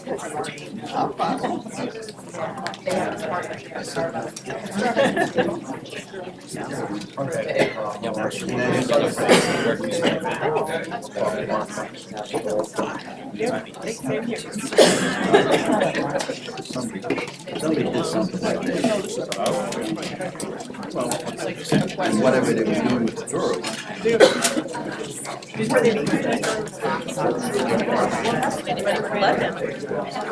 Yeah, how are you? I'm good. Okay, we're going to resume. Great. Our keynote speaker today is John Ladd.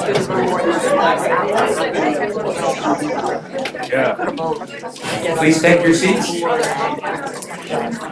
John Ladd is Administrator of the Office of Apprenticeship and Training Administration in the U.S. Department of Labor.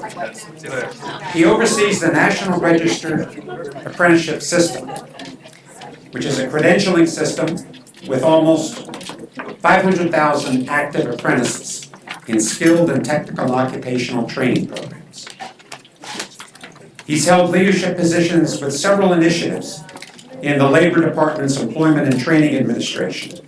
They include workforce innovation in regional economic development. He's received numerous awards and honors, and he was selected for the administration's inaugural Excellence in Leadership class. John, we appreciate very much your coming to talk with us today. Thank you. Thank you. Thanks, Steve.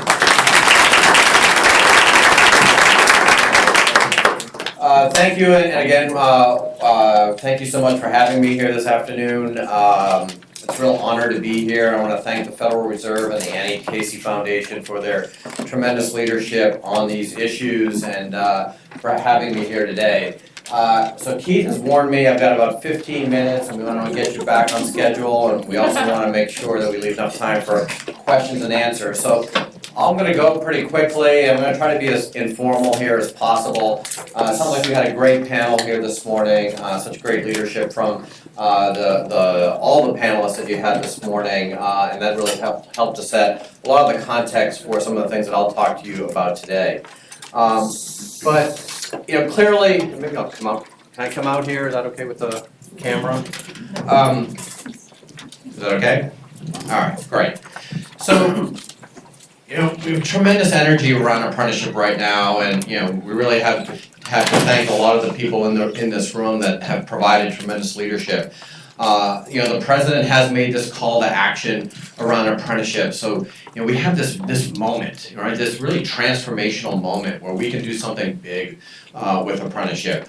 And the Secretary of Labor has been one of our biggest champions and been all across the country, all across the globe, talking about apprenticeship, and he really talks about this idea of how do we make sure we take this moment and turn it into a movement, right? How do we create a sustainable movement around growing apprenticeship?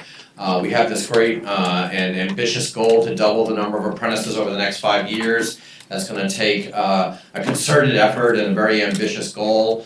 But we really want to make sure we have our sights set on some really big goals and really growing apprenticeship here in the United States. Even if we double the number of apprentices, we'll still be far below, the market penetration that other countries like Germany and Switzerland have around apprenticeship. So great moment, lots of momentum, but how do we create a movement around apprenticeship? So, apprenticeship is obviously, an important solution here. That our topic around bridging the gap and addressing youth unemployment here today. We see that countries with really robust apprenticeship systems have much lower youth unemployment rates than their comparable countries. I think Germany's about 7.5%. Our youth unemployment rates double that, right at 15%. Other European countries have as much as 30 and 40% youth unemployment rate. So clearly apprenticeship has been shown to be a great instrument and tool to connect youth to the labor market. And we also have some really strong evidence here in the US, and we really like to talk about this as kind of a classic win-win-win situation. Workers win, and these are really unseen benefits from workforce development programs. Just participating in apprenticeship programs, we see that participants earn about $50,000 a year. Completers, it jumps up to $60,000 a year. Lifetime earnings increased by about $300,000. So huge advantages for workers, huge advantages for the public. We don't invest a lot in apprenticeship programs. Unlike our European counterparts, we're really only investing a couple $100 per apprentice. But we're receiving back thousands in benefits from higher tax rates, lower social benefits, things like that. So we get this almost passive, big public return on our investment. And then obviously the kind of holy grail of this kind of three-legged stool is what is the employer return on investment? And while we don't have great data yet here, we do have some really good research internationally that there's really strong benefits to employers. I know we have a lot of workforce people here, so again, there's a great opportunity to embed apprenticeship into the Workforce Investment and Opportunity Act now. There's more mentions of apprenticeship in the act than sector strategies or career pathways. So there are some really clear places where there are levers and tools to embed apprenticeship within the workforce system, and just flag them here on the screen. But a real opportunity to finally really integrate apprenticeship with the workforce system. And then, as was mentioned earlier, we really need to connect apprenticeship with post-secondary education. And one of the things we're doing there is we've created this consortium of community colleges that have agreed to make it easier for completers of apprenticeship programs to earn college credit. So this Registered Apprenticeship College Consortium is a way to really link and really make real the idea that, you know, the Secretary talks about, you know, apprenticeship is the other four-year degree but without the debt, right? So we're really connecting those two ideas. The other piece we think is really important is state leadership. You know, we think governors are incredibly important here. We think state initiatives like South Carolina and others are really what can move the dial on apprenticeship, that you've got to have that state leadership. And just recently, we highlighted a number of states that over the past few years have already grown their apprenticeship systems by over 20%. And you know, these are obviously places like South Carolina, but other places like Georgia, which just basically kicked off a South Carolina style apprenticeship program, Iowa that's made investments, Connecticut's launched a tax credit. So there are a number of places where state leadership has really played an important role. So what are we doing at the federal level? So, you know, as we started this effort, you know, originally the idea of doubling the number of apprentices was tied to a $2 billion proposed investment by the president. The president proposed a $2 billion apprenticeship training fund, and we hope to double the number of apprentices through that effort. So we kept the goal. We don't yet have the money, but we believe we can do it, and we're excited about reaching this goal. But we did do some thinking about, you know, what are some things that we have to do to make this a reality. You know, we knew we had some challenges and things we had to address. So here's just a couple items that I want to cover really quickly today.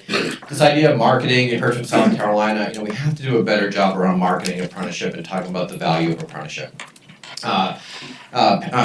Diversifying our industry base in apprenticeship will be important. Obviously, there's a long and proud history of apprenticeship in the construction industry and maybe to a lesser extent manufacturing. But how do we expand into healthcare and other industries in IT and elsewhere? The demand side, you know, there's a kind of a chicken and egg question here of where do you focus first on the demand side and get more employers engaged versus the supply side, and we really believe that we've got to have the slots, we've got to have opportunities available before you start ramping up expectations for individuals to get into apprenticeship programs. The other piece we thought was really important was how do we kind of open or shine a light on apprenticeship a little bit more and make it more accessible and more understandable to people. It's not necessarily something that people understand very easily or know how to start. I mean, often we would have conversations with people, they would get very excited about it, but they really didn't know what to do next and how to take that next step. So we wanted to make it more accessible, more understandable, and as a result, make it more open to innovation. We also wanted to address kind of head-on that if we're going to expand apprenticeship, how could we make sure that we're also diversifying apprenticeship? Today, there's only 7.5% women of all active apprentices. In many areas, communities of color are underrepresented, and other populations as well. So, you know, how do we make sure the doors of opportunity are open as we do this expansion effort? And then finally, you know, this idea of, you know, how do we build sustainability? How do we make sure that we create these ecosystems where apprenticeship can flourish, right? How do we create the environment where you have the right mix of policy, you know, a robust set of partners, and kind of the funding mechanisms to make sure that apprenticeship can flourish. So I'll just talk real quickly about some of the things that we've done in each of these areas. So the first is around the marketing set of issues. We did a number of things here, kind of represented by this slide. So there's kind of three pillars again here. One was around branding. We wanted to kind of shift our brand. You know, we looked at Apprenticeship Carolina and other places, and wanted to think about a more inclusive brand, something that was more campaign oriented, and something that employers would want to belong to, right? Something a cohort of employers and other organizations that were engaged in apprenticeship activities and that they would aspire to connect to. So we rebranded as Apprenticeship USA. And then under that, we did two other things. We created what we're calling our leaders group, which is an idea we stole from England, which is this idea of how do we create the champions, the ambassadors for apprenticeship, the companies, the other organizations that can help lead this expansion of apprenticeship into new industries. And so we started our leaders campaign, and then we also started this idea of how do we make real this idea of expanding into new sectors. We can't just sit back and wait and hope we can expand into IT and healthcare. We wanted to create these employer-led sectors of excellence in apprenticeship that can help guide that development. So just real quickly, here are some of the organizations, but it's a very small sample. We're over 160 employers, labor organizations, community colleges, and other groups that have agreed to be leaders on apprenticeship. We're hoping to double that number over the next year. We had a White House summit, we brought them all together. I mean, this is a passionate, dynamic group of people that are willing to advocate for apprenticeship and talk to other employers about doing apprenticeship. Very exciting, just a couple weeks ago, and I think a number of you participated in this, we had our first ever National Apprenticeship Week. And again, the idea here was, again, creating this moment around the country where everybody that was doing apprenticeship, regardless of the industry that they were involved in or their particular model that they're utilizing, were coming together around sharing what they were doing around apprenticeship, opening up their doors to the community, bringing people in to see what is happening in these apprenticeship programs. And we created, and you all created, this tremendous excitement and energy during that week. I mean, we had a social media campaign, we had governors issuing proclamations, there were speeches on the House and Senate floor. I mean, this was a unique moment for, what has been kind of a disparate group of people who have been doing apprenticeship, but who for 1 week are really kind of united around this idea that we're all part of this larger system. Our sectors of excellence you'll see here we're basing them out of our regional offices to provide some focus, but they're really national centers where we want to bring those leaders together and bring others together to help us think about, where are the occupations that we can target that are appropriate for apprenticeship? How do we start developing some common curriculum? How do we build those building blocks of apprenticeship so that we make it easier for people to start apprenticeship programs in these new industries, where it's easier to connect to other people that are doing apprenticeship in these industries, connect them to this community of leaders. And we've had our first meeting of this group, and we hope to have a couple more this year as well. I'm going to skip this one.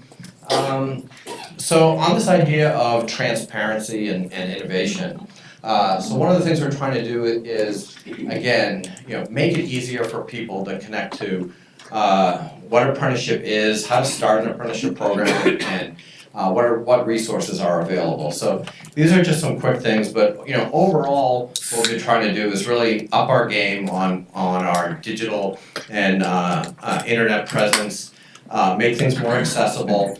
But we have developed this toolkit to help people get started. We worked with 6 federal agencies to identify resources that you can leverage and how to leverage them for apprenticeship programs. We know we don't have a direct funding source to support some apprenticeship activity, but there are lots of other resources that can be leveraged. And then finally, we're trying to make the whole registration process easier as well. So here's examples of some of the 6 federal agencies that we work with. So whether you're talking about Pell Grants or the GI Bill or HUD funding, this lays out for you very clearly how to connect to those programs, how to leverage those resources, and gives you some examples of places where they're already doing it. This is just a screenshot of our tool that allows people to go through the registration process a lot easier. That we kind of use the model of trying to TurboTax this process to take it from a paper-based process to a very simple electronic process, a step-by-step process that people can use to set up their apprenticeship programs. And ultimately, what all this is about is, again, this idea that if and make things transparent, if you make it accessible, if you make it understandable, that people have the ability to then innovate, right? And to figure out, well, maybe I can take these building blocks, these pieces, and rearrange them in different ways, create new models, create new partnership structures. And this is just one of the partnership structures that we identified as as a potential model. Could be relevant for the the youth community that we're talking about today.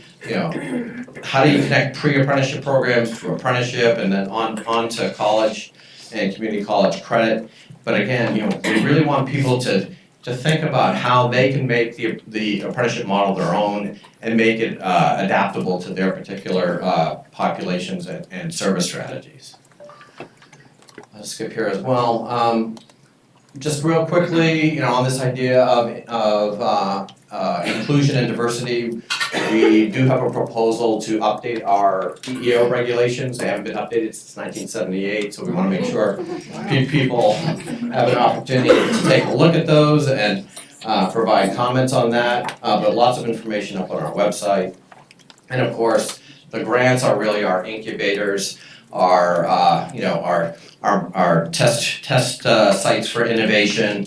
We really hope to see lots of new models, lots of new program approaches being developed through the 46 grants that were awarded back in September.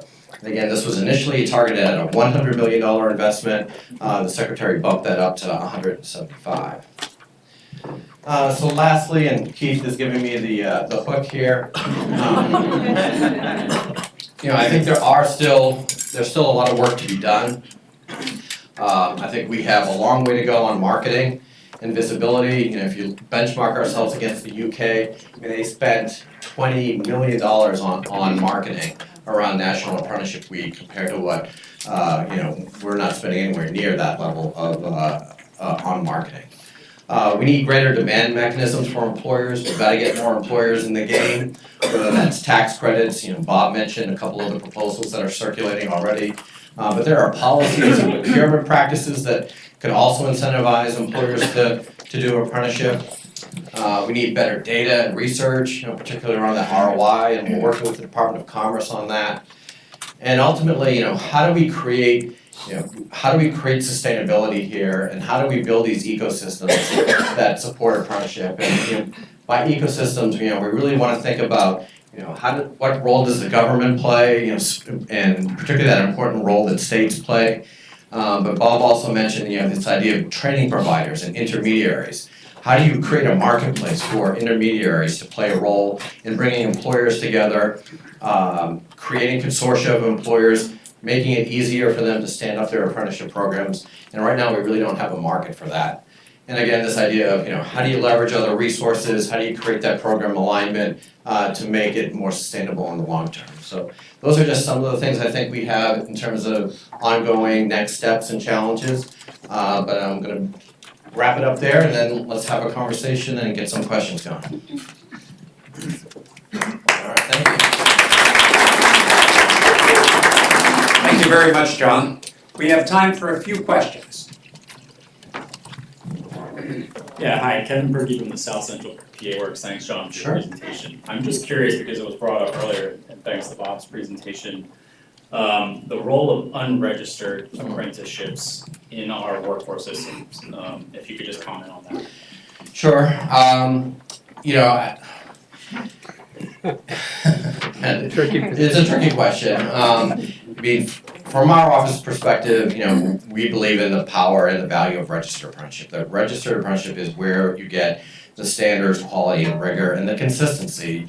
We don't own the term apprenticeship, but we do own the term of registered apprenticeship. And when we talk to people, there's lots of very good unregistered apprenticeship programs, and there's lots of very short-term, low-quality apprenticeship programs. So we believe that, and in order to really be part of this broader effort, the only way we can count people in the system is if they're registered.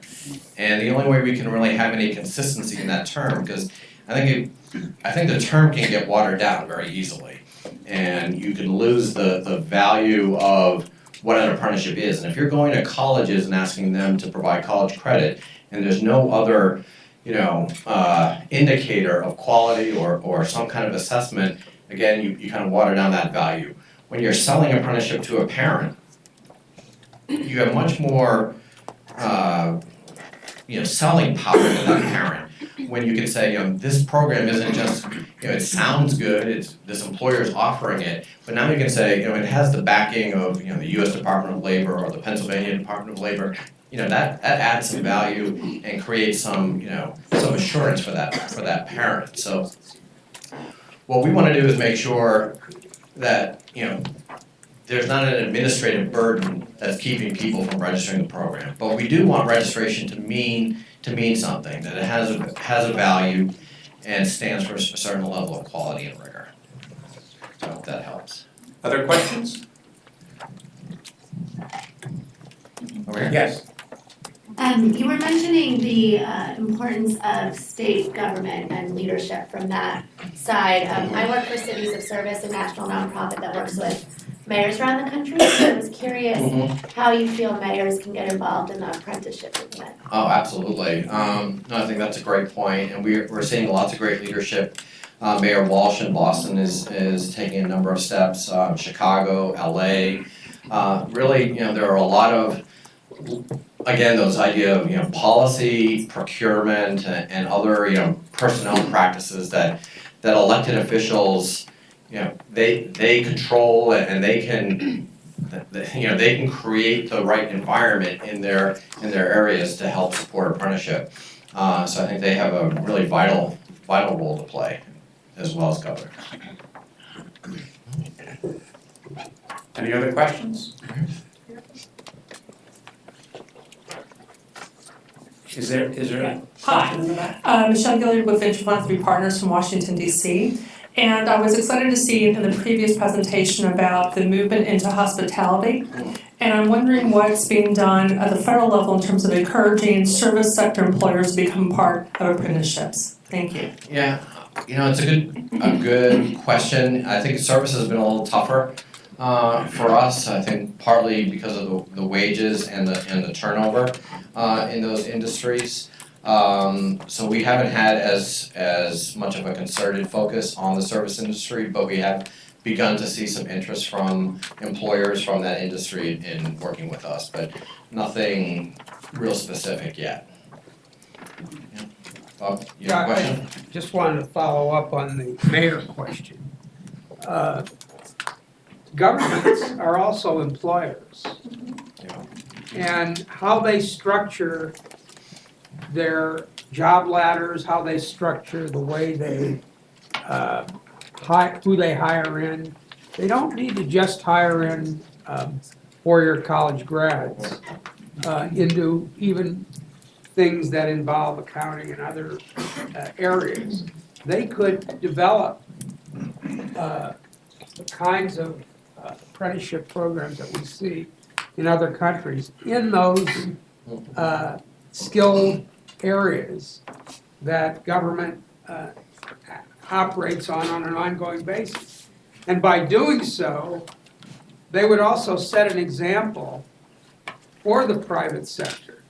Because the private sector employers may say, well, if it's so great, why aren't you doing it? And number one. And number two, many of the occupations that they would develop in the context of doing that have counterparts outside of government. So mayors could certainly, if they chose to do it, they're the head of they're the head employer. That's a great point, and one of the reasons we wanted to have a focus on public service apprenticeships, you saw on the slide there. We're working with the Office of Personnel Management to talk about expanding apprenticeship throughout the federal government. We started an apprenticeship program for our own staff. At ETA, we're working with other federal agencies, Commerce. We're looking at cybersecurity, which is a big driver of skill standards, both within the government and more broadly. So Bob's point is really on target there in terms of the leadership role and the modeling that the public sector can do for the private sector. Well, John, I want to thank you. for an excellent presentation, and will you be around for a little bit. Good. So if you have further questions, you can seek John out. So thank you very much. Thank you.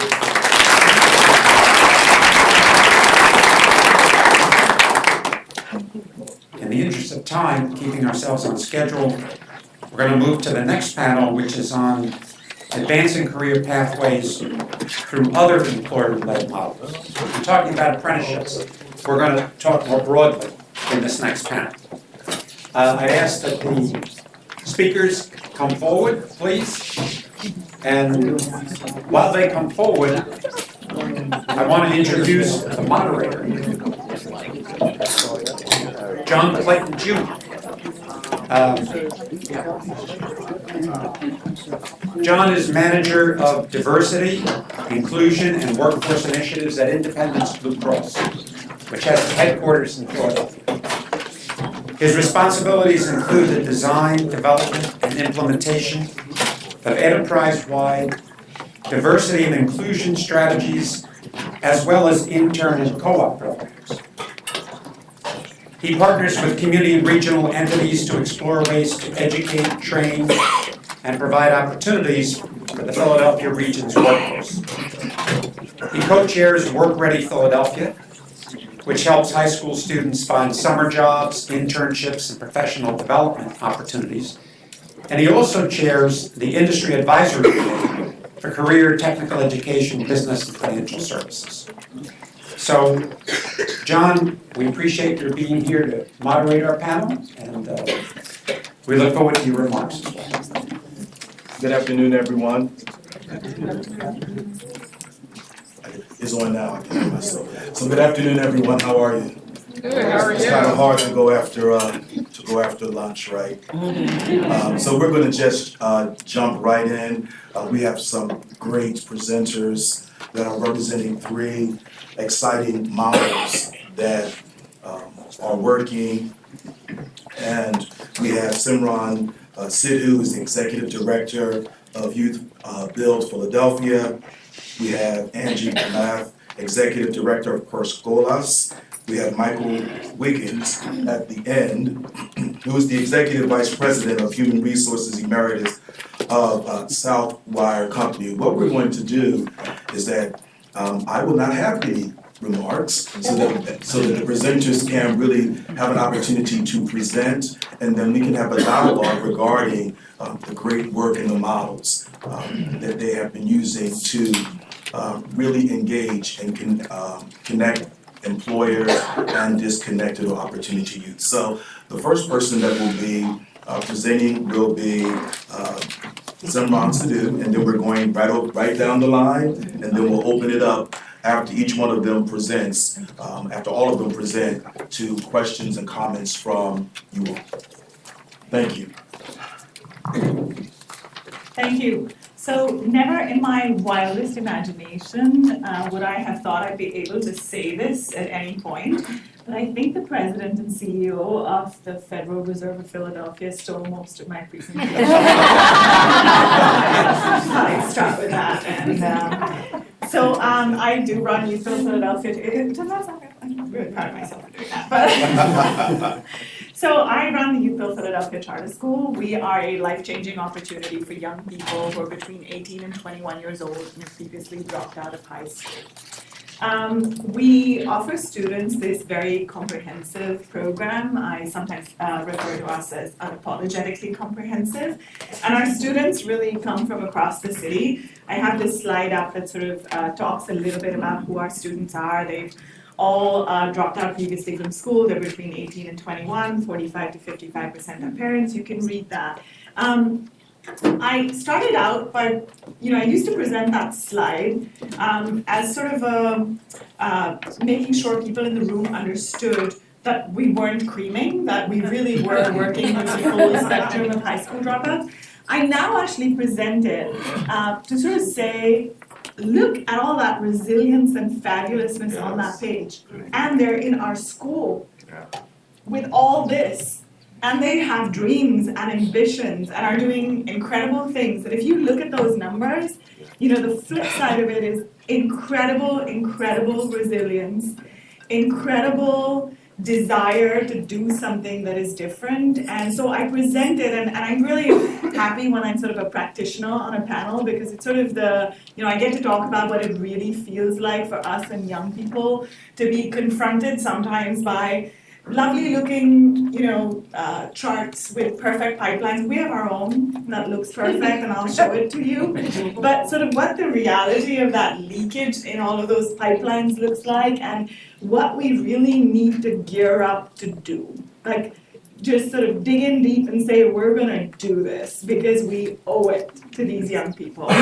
So this is our unapologetically comprehensive model. We really think that when you are working with young people who've experienced the kind of trauma and backgrounds that we have, that there's no way you're going to just sort of say, you should really show up to school and not do anything more than that. So we have a very robust competency-based academic component, a vocation training component that ends in industry recognized certification, strong case management, a very big service component so that students can really substantially change their relationship to community and identity so that they start to believe that they have something to contribute and therefore are worthy of investment. We really believe in leadership development, very firmly embedded into the program, as well as really robust post-program services so that it's not all falling apart at the point that we hand you a diploma. So these are our existing training tracks. We started off, like many youth builds, with a training track in construction. What this means is that students rebuild abandoned houses in the city for sale to first-time low-income homeowners. We've rebuilt 86 so far. The last 2 are Platinum LEED certified. And they earn an NCCER credential as they do that. Our healthcare training track is actually in partnership with 1199C, and students earn HHA, CNA certifications, and increasingly an EMT certification before graduation while they're still with us, and contribute lots of hours in nursing homes and other places as part of their community service. We also have a child development associate track, which is sort of unique to our area, and sort of seeing this emphasis on early childhood learning, and we sort of partnered. A few students did this training track. They had 97% placement, and by the way, increasingly an employer network that wants to work on continuing education. And so we are really, we're producing young people in partnership with another agency that emerge with high school diploma as well as a child development associate certification. We also, our most recent training track is in partnership with Starbucks. And it's a customer service certification. We really thought long and hard about this, and I'm going to talk a little bit about how it's sort of our most unique approach to how do we build a pipeline post-graduation. Somewhere where there are open entry-level jobs and really good intentions, and how can we translate that into something that looks like an apprenticeship, because there are these wonderful intentions on both sides. The certification there is certified by ACE, and so translates to 4 college credits that students earn. When we think about being demand-driven, we are really very deliberate and intentional in knowing that we are going to be demand-driven, definitely meeting employer needs, because if there are no real jobs, forget it, there's nothing, we're leaving students hanging.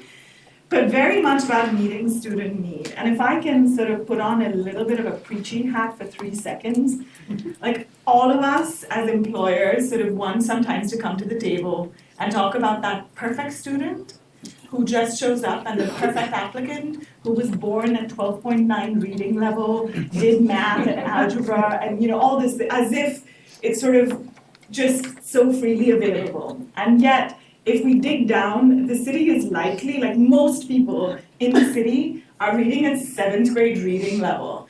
And I feel like there is a need there, and we have to be demand-driven in that space too, and sort of really learn to build a real bridge, addressing all those things along the way, and that it likely won't be a 2-month bridge or a 3-month bridge, that it's gonna take some time, and it needs resolve, and all of us to be demand-driven in this way. And I think employers, if I can be so bold to sort of say, need to start saying what are the demands of our workforce and our potential workforce. How can we be slightly more demand driven when we look out at a city where lots of people are reading at this level, have previous records, don't really have the most robust resumes that started when they were 14. How do we really address those demands as well?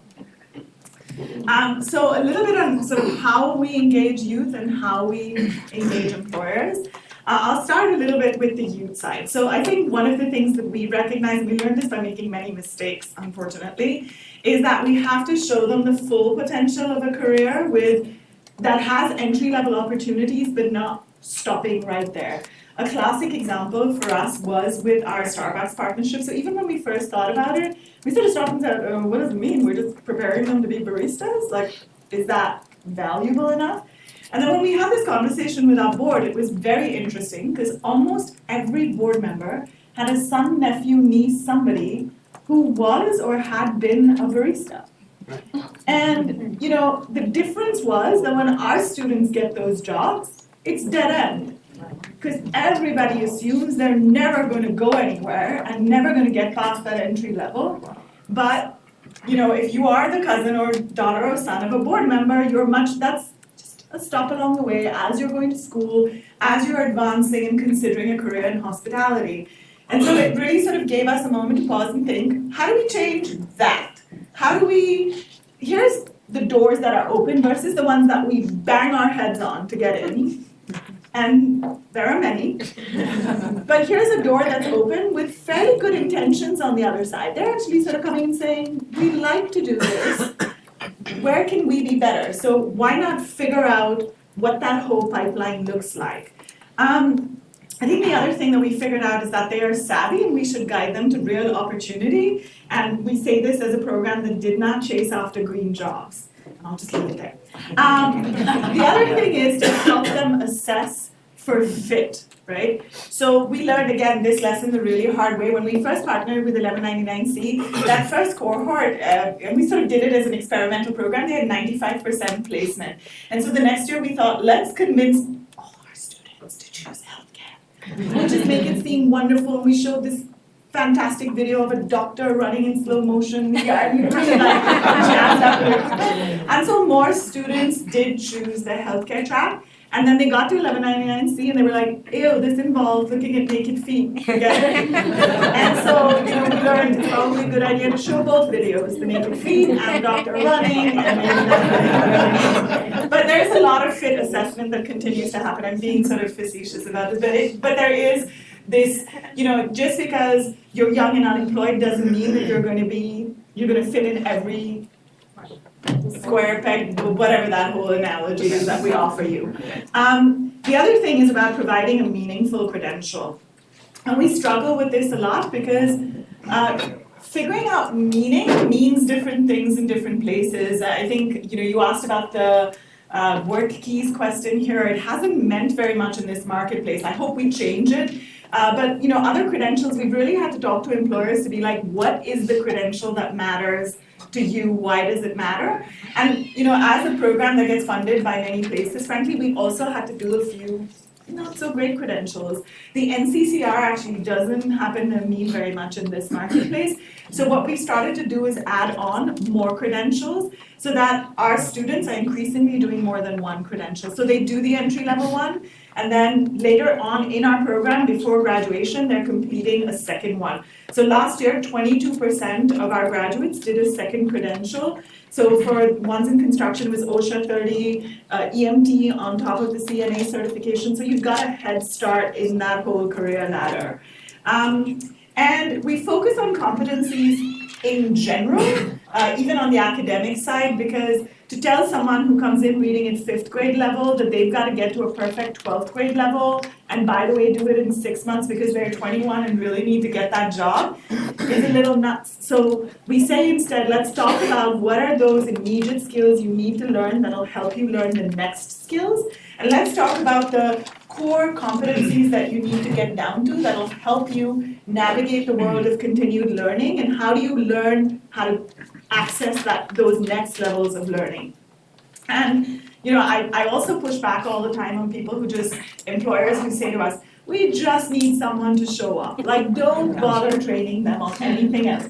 It's actually not true, because there's not a young person in the world that just shows up, including my child. Like, to tell someone who's 19, just show up, to prove to us that you can show up. Because I promise you, there's this golden land that you will see when you are 45. It's nonsense, right? We have to contextualize and make it really relevant and make it good for them in the moment, and think about the whole journey and how good we're making it in all those places. In terms of how we engage employers, we've learned lessons. So as you can hear, I feel a little strident when I feel a little strident when I talk about young people and their needs. But I've learned along the way, my gosh, employers do have real needs and real issues and realities, and we have to be responsive. So we help solve real problems, including things like, what's your turnover rate? How can we be helpful in that space? We also try to be a real partner and serve as their youth experts. And this is actually something that I saw an article in the Harvard Business Review by Bridgespan that sort of cited Southwire as well as part of this, to say, like, encourage employers to go to youth experts if you don't know how to hire in that space, so that someone can help you. And we decided we would be that. In the last 30 seconds, I will attempt to tell you about our perfect pipeline. So graduation, as you can see, happens somewhere after this bridge. The bridge for us is a mandatory thing that all students do after at least 1 year of having been in the program and earned the first credential and all of that. And it involves sort of a deepening of experience, getting a second certification, getting real experience robustly, 6 to 8 weeks, dual enrollment, all of those lovely things. But what we're really trying to focus on is this 1 year of follow-up support after, so that we're bringing funding from private foundations, workforce investment, to say, how can we be really good in that space? It's everything that previous panelists talk about, really providing opportunities, connections, showing that whole pathway, talking about next level trainings, what matters in your workplace, how can we coach, providing coaches, mentors. At this point, a lot of that investment, I think, is coming from the training end and the job trainers, because we see the big gap. I'm hoping that it starts to become more and more shared between us and employers, and some of that is happening, and with post-secondary institutions, because this is where we think the real investment needs to be, to translate those entry-level jobs into sort of jobs that are just that, entry level, but assumptions in there that you will advance, you will become shift manager. And I'll end with sort of showing you where I was this morning. I'm stopping. With Community College and Starbucks, and this is one of our graduates, and she's the first student ever to be featured on the Community College magazine because of all this amazing work that we're doing together. I now will stop.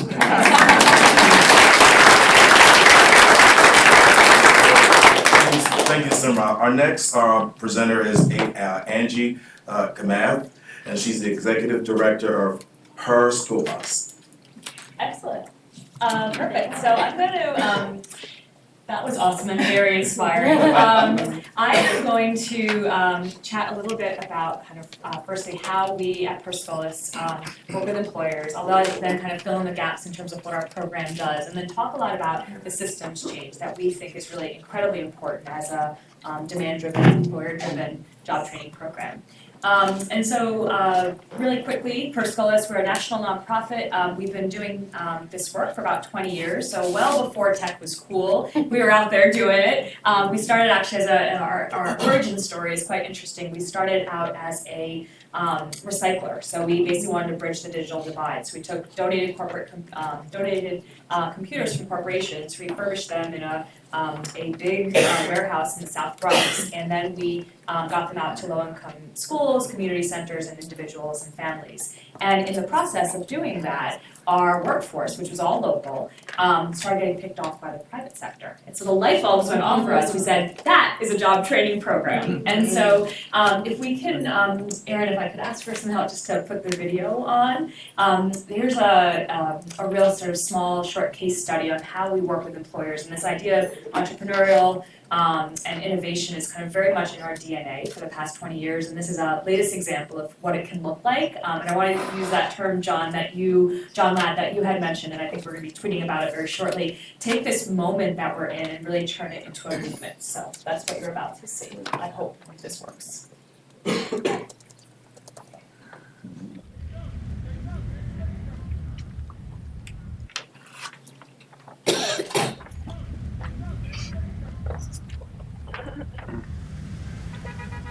This community, the South Bronx, and this area in particular, Port Morris section, will be transformed significantly by this project.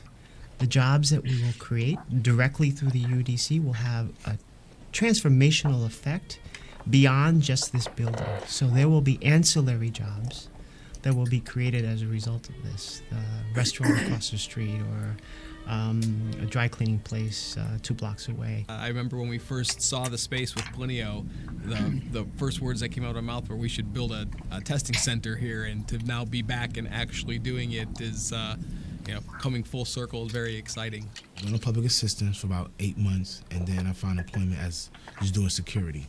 The other half of it really is around not recognizing that there was a source of talent here. I mean, who would have thought that in the South Bronx there was a training program that we could bring people through, long-term unemployed, all sorts of people from disadvantaged backgrounds, for whatever reason got to where they are, that we could actually train them in how to test software. It never occurred to me that the folks were there. Having been in New York City government for a number of years, I think it's really important to be on the front line and to be in communities helping people and seeing the people that you're impacting. I think Perscolis literally is one of the nation's most innovative job training programs in the way that we work directly with employers. My experience with Perscolis has been is that they're very focused on how do we solve the poverty problem, a good paying job. Going back into Perscolis, it got me out the depressing state of not knowing where I was going to go, what I was going to do. And so from there on, I just went straight up. A lot of the jobs there were requiring, college degrees, or you had to have, 3 to 5 years experience. But I noticed the Perscolis table, and I'm always interested in computers. I actually went to school for computer engineering, but unfortunately didn't finish. One of the things that we've really tried to base all of our recruitment, whether it be Perscolis grads or senior executives, is really around the right attitude and desire. And that's been the thing that really has leapt out to me, everyone I've met. And to be honest, everyone I've met through Perscolis, their desire to do well is incredible. It will make us a successful business with a wonderful culture. You stumble, you fall, you definitely pick yourself back up and keep going. It's done a lot for my, my faith in starting over. So I often bump into people on the subway, and we reminisce often about how we grew up. And I think in reflection, we realize that that wasn't right. It wasn't fair living in the communities that we lived in. And for me, that's been sort of the impetus to do the work that I'm doing. I think everybody should have a chance to succeed. Everybody should have the right to live a good life. And I think this program represents that opportunity for people. To have a partner like that where they are going to turn up and be there just like you are is a phenomenal experience. And when we're just getting started, which is the great part of it. Yeah, my son wants to be in IT. He's about to enter the 8th grade next year. So Doran Jones, fascinating story, and it kind of will come full circle in terms of how we work with employers. So we actually have some friends from Barclays here today. Started about 2.5 years ago. We had a board member who was a CIO of Barclays, came to do a lunch and learn, came to do a really simple kind of volunteer. He brought his head of IT infrastructure, he brought his head of software testing, Keith Clayton, who's head of software testing for Barclays at the time. After being peppered by our students, kind of our resilient, awesome students for over 2 hours, Keith, who kind of would typically fly to India twice a month to just check on the thousands of folks who were outsourced there, the light bulb went off for him. He said, wait a second, there is local talent here. I am certain, I've been doing software testing for my entire career, I can train folks in about 2 months to take on software testing jobs. Why don't we take this moment and kind of create this movement and really start thinking about reshoring IT jobs that don't make sense to be overseas anymore? And that's what Dora & Jones is doing. They have a facility that we use philanthropy to build out a 16,000 square foot space for 150 workers, software testers. 120 of those testers will be Perscolas grads. They're in an apprenticeship model where they'll work for 2 years for Dora & Jones, and they absolutely can stay on afterwards, or they can move up. They'll start full-time, benefits about $35,000 to $38,000. Year 2, they get that wage progression, that bump up to mid-40s, and then at within 1 year, 1 year to mid-40s. And then at the 2-year mark, they'll be in the mid-50s to low 60s, which is kind of on par with a college grad. And so what's so interesting about that is you take kind of employer engagement that starts with a volunteer and a board leader or sponsor, and you really show the value of really great local talent. You think about the kind of more macro problems around reshoring and talent and the costs of managing overseas, and you can make a great partnership. And so that's kind of, an example of what we do at Perscolas. So I think we talked about this before. I wanted to share a little bit about our history, because I think one of the key points for us and why we're here as an organization at a youth development and kind of bridging the gap conference is that we've always thought about ourselves as just an adult program. So we serve folks who are 18 and over. But we started looking at our data about 2 years ago and realized, wait a second, 40% of our students are between 18 and 25. That actually, and we train about 1,000 folks per year, so we're churning out a couple hundred youth per year. And so we ended up working backwards a little bit and said, okay, that's interesting. If we want to kind of call ourselves a youth development organization, let's check that box to make sure we actually are doing the right thing. So we worked with consultants from the Youth Development Institute, and we checked out our curriculum. They literally observed us for about a year. They met with students, they did focus groups, they looked at our curriculum, they pulled apart our employer connections and all of our programs, and they said, wow, you guys actually are very youth-centric without even knowing it. So it's kind of very interesting, and I think that for me, that's one of those lessons that there is definitely a huge and really important kind of unapologetically supportive youth community around youth development, but there's also a whole world of adult kind of workforce development, job training programs that I think also can be very much an asset to this conversation. And I think we kind of tripped into this youth development space, but we're super happy to be here.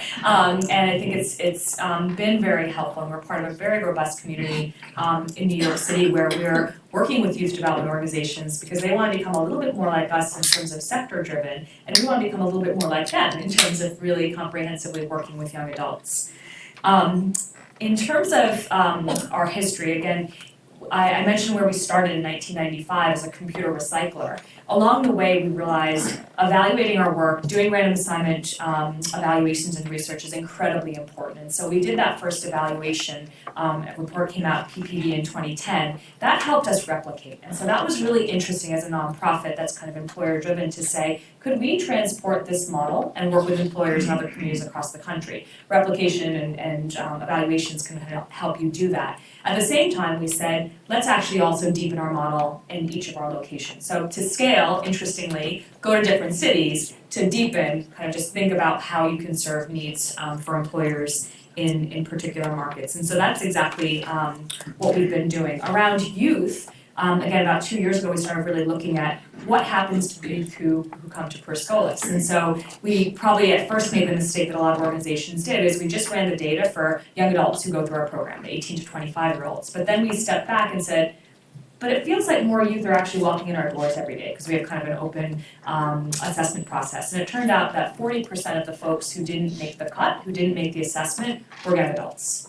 And so what we said was, that's just not acceptable. It's not actually about the results once they're in the program, it's about getting them in the program. And what's so ironic is that so many programs struggle with recruitment. They struggle with finding young adults to actually engage. And here we were having hundreds of young adults show up to our doors, yet we were actually turning them away because they didn't have the right literacy levels. And so when I talk about deepening programs in each site, it's always driven by the employers. So in our National Capital Region, we do cybersecurity. In New York, it's network admin and IT support. In Columbus, Ohio, it's around call center work. But in New York, DEPT has really meant for our young adult population to do a bridge program, to create a literacy program that can on-ramp folks who are coming to us, who are raising their hand, who are doing all the right things, saying, I want to be an IT professional, I'm passionate about technology. I am the person in public housing who all my neighbors come to when something breaks on the computers. I want in, and we've created a real pathway for them to do that. The last piece that I think is interesting about our story, and again, some of the themes that we've heard all morning and afternoon, is that in our latest iteration, we've really been focusing on social ventures and how to create things like partnerships with the Doran Jones, with the Urban Development Center. It's not even a footnote, it's a major part of the partnership. Doran Jones has a profit share with us, and we have an equity stake in their business. They are sharing 25% of the profits from their software testing business, which will be 6, 7, 8 figures hopefully in the future with Perscolis. That is huge to really think about how to kind of check the box of, does it create jobs? Yes. Does it create good jobs for our students? Yes. Does it create actual sustainability? Not 100% sustainability, but a really significant slug of cash is going to be coming to Perscolis, and what are we going to do with that? It's the research and development and innovation that I think funders don't often have the latitude or ability to fund for. And so I think my last, kind of theme that I think is incredibly important is around this piece of system change and kind of being able to have that time and space, not just to do the direct service, which is critically important and so hard, but to actually try to change the system that we're operating in so that we're not sort of stuck having the same conversation 5, 10, 20 years from now. So this last slide with my 1 minute, the timekeeping is very good at this conference, is around the opportunity and the kind of system change. And so I think from our own call to action, it feels like it very much mimics what Simran was saying, is here's how we reframe the issue. And again, take out the word tech, and this could be the same slide for any industry. For us, the opportunity is there's 1.2 million unfilled jobs projected by 2020. And everyone, all of our employers, continue to kind of use their typical university and 4-year degree pipelines, right? Great, those pipelines work, they're super comfortable, they're really known, and they're effective. But what we know is those are not going to be enough. And so I think that we're reframing the conversation with every single one of our employers to say, this is not an either or. This is not use your 4-year degree pipelines or use us. It's use both, and happily keep using your university pipelines. I don't want to tap, I don't want to take away seats from those, I don't want those internships. We need new pipelines to our colleges, to youth builds, to Perscolises of the world, and that's the only way you're going to hit your numbers. There's this moment in tech where folks are really interested in talking about diversity. That's such an interesting moment, right? Because it's usually a terribly uncomfortable conversation to have, but right now, every tech company wants to talk about their diversity numbers, which is like so funny and ironic. And we're saying, great, but if you continue to think that you are going to get diversity out of your 4-year institutions, you're kidding yourself. That is squeezing water from a stone. If you really are truly committed to diversity, you need to create new and additional pipelines. And there's a lot of responsiveness to this idea. I think one thing, naming it is one thing, but the challenge is how do we level up folks? And so my last piece is, so there's the problem, there's the data, there's the forecast, there's the numbers, but still there's a gap. There's kind of what Simran was talking about, which is how do we actually level the playing field for non-degreed individuals to be competitive? And competitive is about their experiences, their socialization, the language, the time to fail, everything that kind of goes into so many people's experiences when they show up as a 4-year degree candidate. We need to kind of level that up. And so our answer is, and this really will be my last point, our answer is that kind of over a 2-year period, so the point of post-program, really important. We take a 2-year period and we sort of say it never feels easy when you're in it, but the technical training, the job placement, that first job placement, easy. And it's not easy, right? For every practitioner in the room, this is hard stuff that you want to hit your head against the wall multiple times a day. But relatively, that's easy. The hard part is post-program support. It's getting folks to show up for advanced skills, getting them that second and third job. And so this is the systems change that we're really interested in, both from the programmatic standpoint and trying to influence funders and policymakers to say, you keep funding technical treaty, you keep looking at enrollments and graduation and placement and retention, you think that's the job, that is not the outcome or impact anyone should be caring about or measuring. So that's the system change, and then the other system change is the clear one from the employer side, which is use additional pipelines, don't consider it this kind of either or equation, because it's not. Thanks.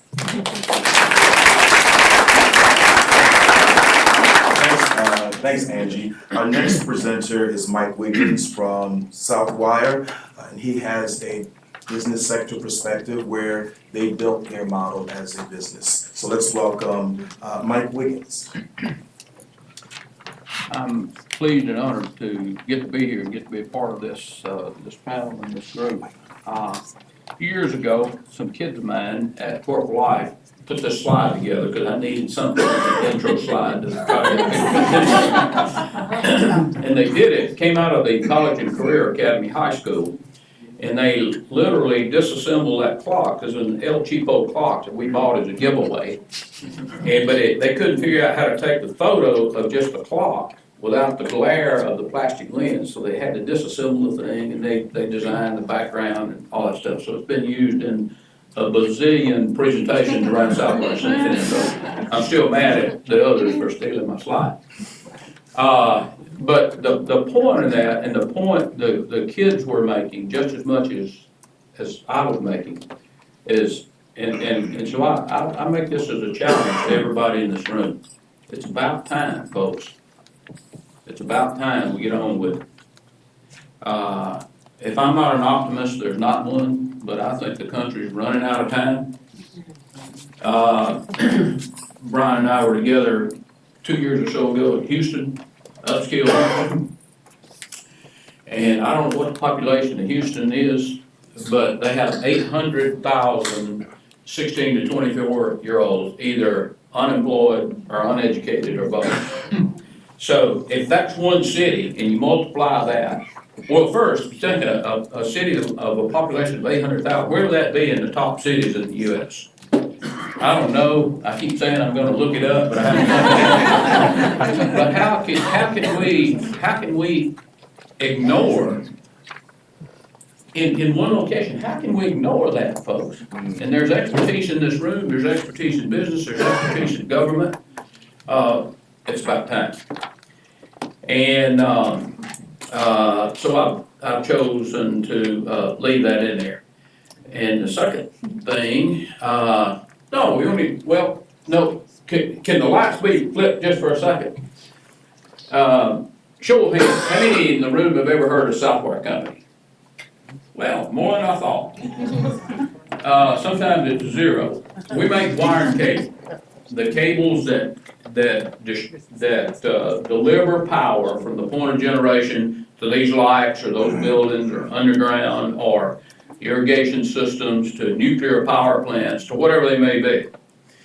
And I got this has also been stolen by the head of sales, president of sales, and but that's okay. Now one of our evil twin competitors has used it too. All the slides that we used to put this together was shot by Sally Wright, which I thought was kind of cool. And so we put them all back together to show the whole world at night. Let's hope that never happens. But as quick as I can do about telling you who Southwire is, we touch half of those lights, either directly or indirectly. And I got challenged on that one time. It's a true statement, even if we didn't make a foot of wire. Because more than half the world's copper rod is produced on our systems. We got systems all over where the wire's made. And we got a chunk of the aluminum business, and we don't do fiber, but if it's aluminum or copper, we touch half of it. So that's enough of a commercial on Southwire. I'm a member of the Southern Economic Development Roundtable, and I caught my attention on a slide from a previous presentation had to do with the number of states who had increased apprenticeships by 20% or so. And I counted, I think accurately, 6 of those states were around or within that 15 southern states who make up the Southern Economic Development Roundtable. Collectively, those 15 states would make the world's 4th largest economy. Pretty good stuff. And that guy and his state is the model for that. And that is just really, really cool. I won't get into the jokes. I put it, I'm an instructor in economic development for a certification program at Georgia Tech, and I thought they needed a little lightness, and so that's a takeoff on Jeff Foxworthy, You Might Be a Redneck. That little book was written by the fellow who publishes this magazine, and it's You Might Be an economic developer. I didn't have time to take those out, so I had to explain them. That's 12 for Life. It's 92,000 square feet. We bought it as a bankrupt, empty building, and we converted it to a wire and cable plant. And the uniqueness is it's a real live manufacturing plant staffed exclusively by at-risk kids, except for supervision. We started with 69 kids in 2007. We had a board meeting week before last. We had 321 kids working over there at this very moment. In fact, we had to have a major board meeting because we got it disproportioned in the number of kids on third shift, which is 3 4-hour shifts. And the third shift is 5:30 p.m. to 9:30 at night. But we got only so many workstations. And so we were about to have too many kids walking around with nothing to do, and that doesn't work. So we're constantly, I make that point to say this is a business, and it is sustainable. 2015, we made $3 million profit. And that's the one here, and our second one that's wholly Southwire is in Florence, Alabama. This one started with Carroll County Schools. That partnership is rock solid from the get-go. It still is. We've expanded now to 7 high schools, 3 different counties. You're talking about a nightmare of combining 3 counties and admins and curriculums and all these kinds of things and rivalries and on and on and on and making it work. You can do this, guys, if you want to. It'll work. So, shifts are 3 4-hour shifts. The kids can work 20 hours a week. We used to work a little bit more than that, and regulations tightened up about affordable care and one thing and another like that. And so we have an absolute drop dead, get the heck out of here if you work more than 28 hours. Which includes we run every 3rd Saturday, and it runs all year, not just during the school year. The kids go to school half the time. Some go to school first, work second. Some work first, go to school second. The kids who are in the deepest hole, the most trouble, go to school all day. That's why there's a disproportionate number on the evening shift, because they are disproportionately at risk. When we put this partnership together, we had individual responsibilities for the business, Southwire Company, and the education system, Carroll County Schools. And we've got a board that's made up about 50-50 Southwire executives and Carroll County school officials, including the superintendent. We've even made that work among the 3 counties. Each of the other 2 counties has a seat on the board. There are no presidents, there are no officers on the board. We meet every 3 weeks, and very seldom do we have a meeting and something doesn't get tweaked a little bit. That's looking inside the building a little bit. That's a full-blown high school inside that 92,000 square foot facility. It serves as a function, as an addition to the College and Career Academy of Carroll County Schools, which is a charter school. So we get some of the benefits of charter school. Consideration in Georgia has been a pleasure to work for the most part, on curriculum and offerings and things like that. So we've made a lot of stuff happen there as a result of that partnership. photo on the, my left, is one of the computer labs. We've got 2 of those. It's the same, computers that Southwest Corporate uses, and, but the difference is they're loaded with education software. Whatever the county school system have, they have. They can do credit recovery, they can do online study, they can do online research.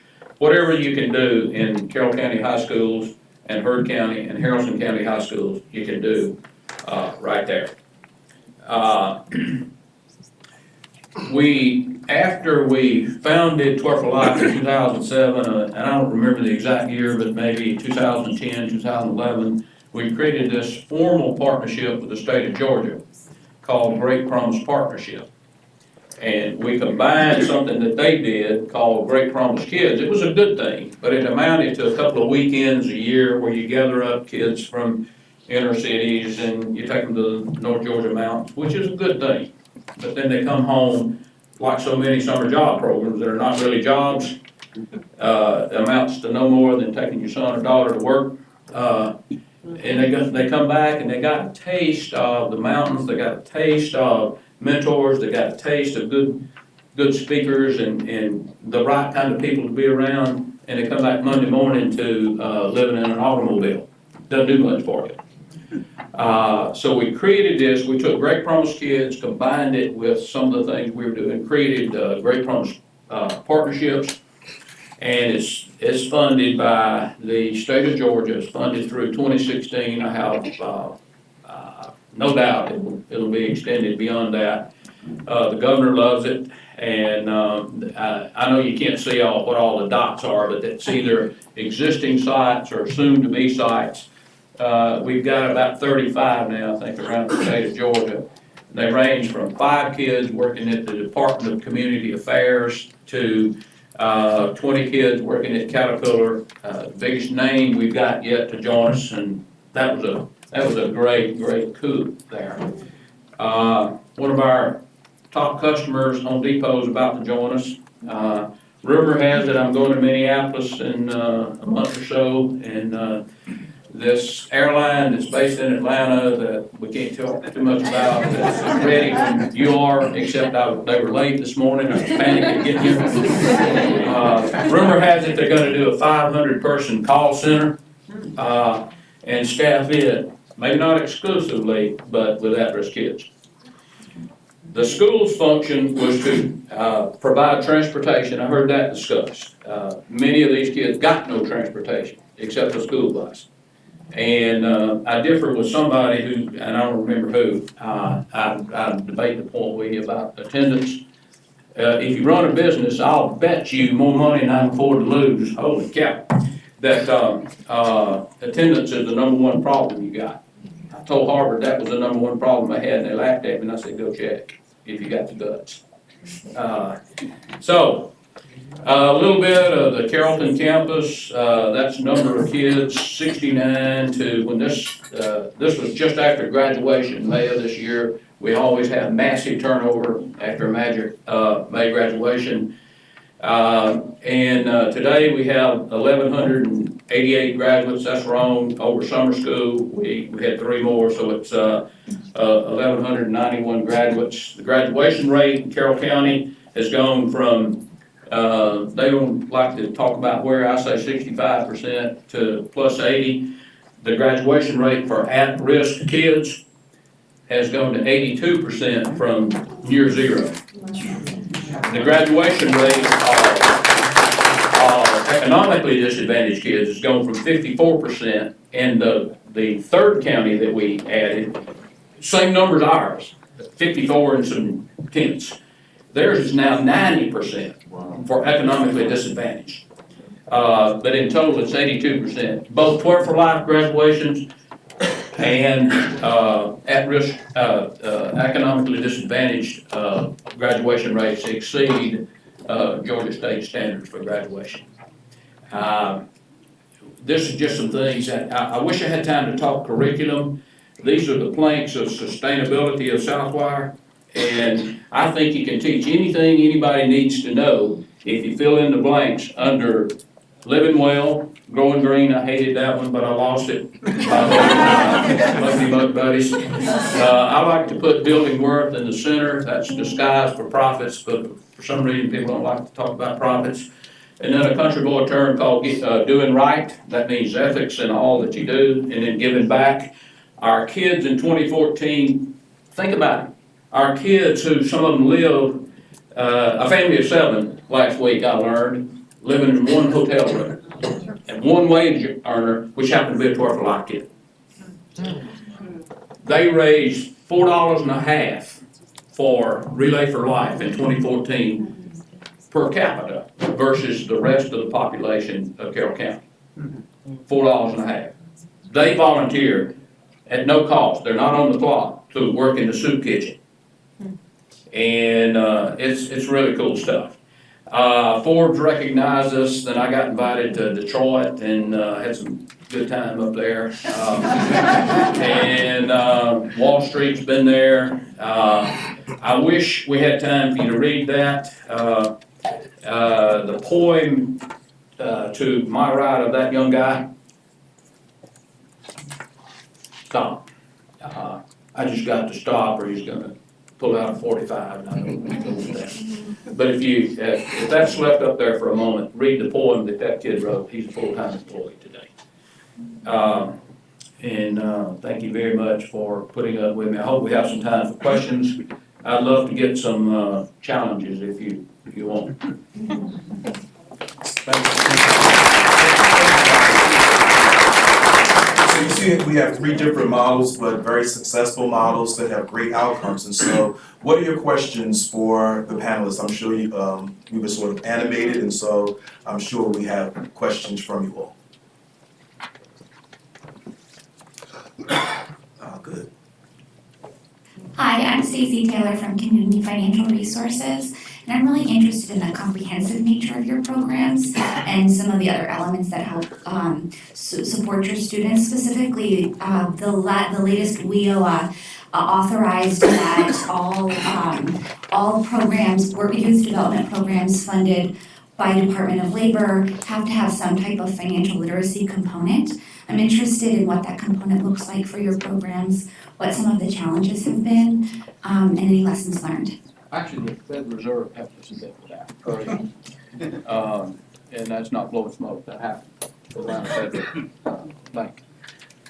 We realized in week 2, 2007, January the 4th, we started up. That's as fast as we could get it ready after I got the board approval. And we passed out the first checks. And, we passed out the first checks, and the plant manager at the time noticed this young lady standing over to the side, intensely studying her pay stub. So he goes over and said, "Young lady, is there a problem with your pay stub?" And she said, "Yes, Mr. Grooms. You told us we were making $8 an hour. We didn't have an incentive plan then. We do now. And I worked my 20 hours, and 8 times 20 is 160, and I didn't get 160. Gil called me and said, "Come quick, it's worse than we thought." How do you get to be 16? She could have been 18, but you got to be 16 to be over there. And how do you get to be 16 in the United States of America, never having heard of income tax? How is that possible? Who's failing? We're not worried about who's failing. We're going to fix it. So we started working on financial literacy in week 2, and that's a big piece of what we teach today. That's a big piece of, and the reason, one of the primary reasons for creating that school inside. DOL, 2 assistant secretaries of DOL have been with us. Secretary Duncan has been there. Assistant Secretary Johan Guben of the has been invested with 12th for Life. We're an open book. Come look and see what we do, and we'll win if you challenge us. Stacey, I can add a little bit from Perscolus's perspective. So I think the field of financial counseling and financial literacy has kind of made leaps and bounds in the past couple of years, but I think we are very, very passionate that it really needs to be embedded in the workforce program. And so I think what we often see is organizations making referrals to organizations, and I get it, it's expensive to offer kind of in-house services, but financial literacy is one of the services that we offer in-house. And I think what we got there over the past, I guess, let's say about 4 or 5 years. We started out with a certified financial volunteer who was there for 12 hours, totally oversubscribed. I think what we started seeing was each of our students now gets kind of a full one-on-one counseling and everything, and then we have an opt-in where probably about 70% of our students actually have real issues that they have to triage. And so what our volunteers were finding, and now we have 2 full-time certified financial coaches, is that each session took 2 to 3 hours, involved tears, involved deeply personal stories, involved really difficult situations, and very complex situations. And so even we see plenty of our young adults in their early 20s, you either have no credit or you have terrible credit or you have student debt. And that's why you show up to a place like Perscolis to get a new chance to do something different. And so I really, really hope that with the new legislation and then just kind of in the whole philanthropy world, there's this recognition that financial kind of coaching and counseling, it needs to be deep. I think it needs to be embedded. It can't be just a referral service. We need to have products also that we can give to folks that do that dual purpose of repairing credit, building up some assets, and hoping to kind of change that debt picture. So it's something that we're very, very focused on, but it needs to be more of the norm for sure. Our initial focus, we didn't want to get in, we teach Latin over there now, because I learned that the most expensive private schools in Atlanta teach Latin, so we do too. But our intent was not to get into physics and chemistry and all of that. Our intent was to teach life skills. I don't like the term social skills. Life skills is what we were about. But we saw the need was so great, the hole was so deep, we didn't see any alternative to that. That's the reason that we got deeper and deeper and deeper into it. All kids the mentors are not forced on them, but everybody who says, I want a mentor, gets one. And the mentors are fully vetted by the state and by us, takes my signature at the very end before they become a mentor. And the mentors don't realize what they're getting into because they can't get rid of those kids, even after graduation. I think there was another question. Sure. I'm Jim Laupner with the Chester County Economic Development Council on a program called Hire One. And partly related to the question that was asked, but I forget who it was, but you had the One Leadership program. Is that more how to be I'm sure, can you hear me over there? Yeah, I thought so. Is it more how to become a leader, or does it include these other soft skills? I just came from a meeting with employers saying, how to even shake hands or look somebody in the eye, et cetera, et cetera. And then the other question I had was the software testers. Is it manual or automated? So I think it was our slide that had that, and I think it's the full scope of what leadership development could mean. So not just about making eye contact and things, but also like, what's your sense of ownership of a workplace? Are you the one that raises your hand and manages the workplace? Are you the one that raises your hand and asks questions about what's next and next level opportunities? Do you feel like you have a voice in what is happening around you, and how are we training? Because part of what happens is classically we'll hear about, whether you want to call them soft skills, social skills, whatever we're using. The truth is that we don't give enough opportunities to very concretely practice those.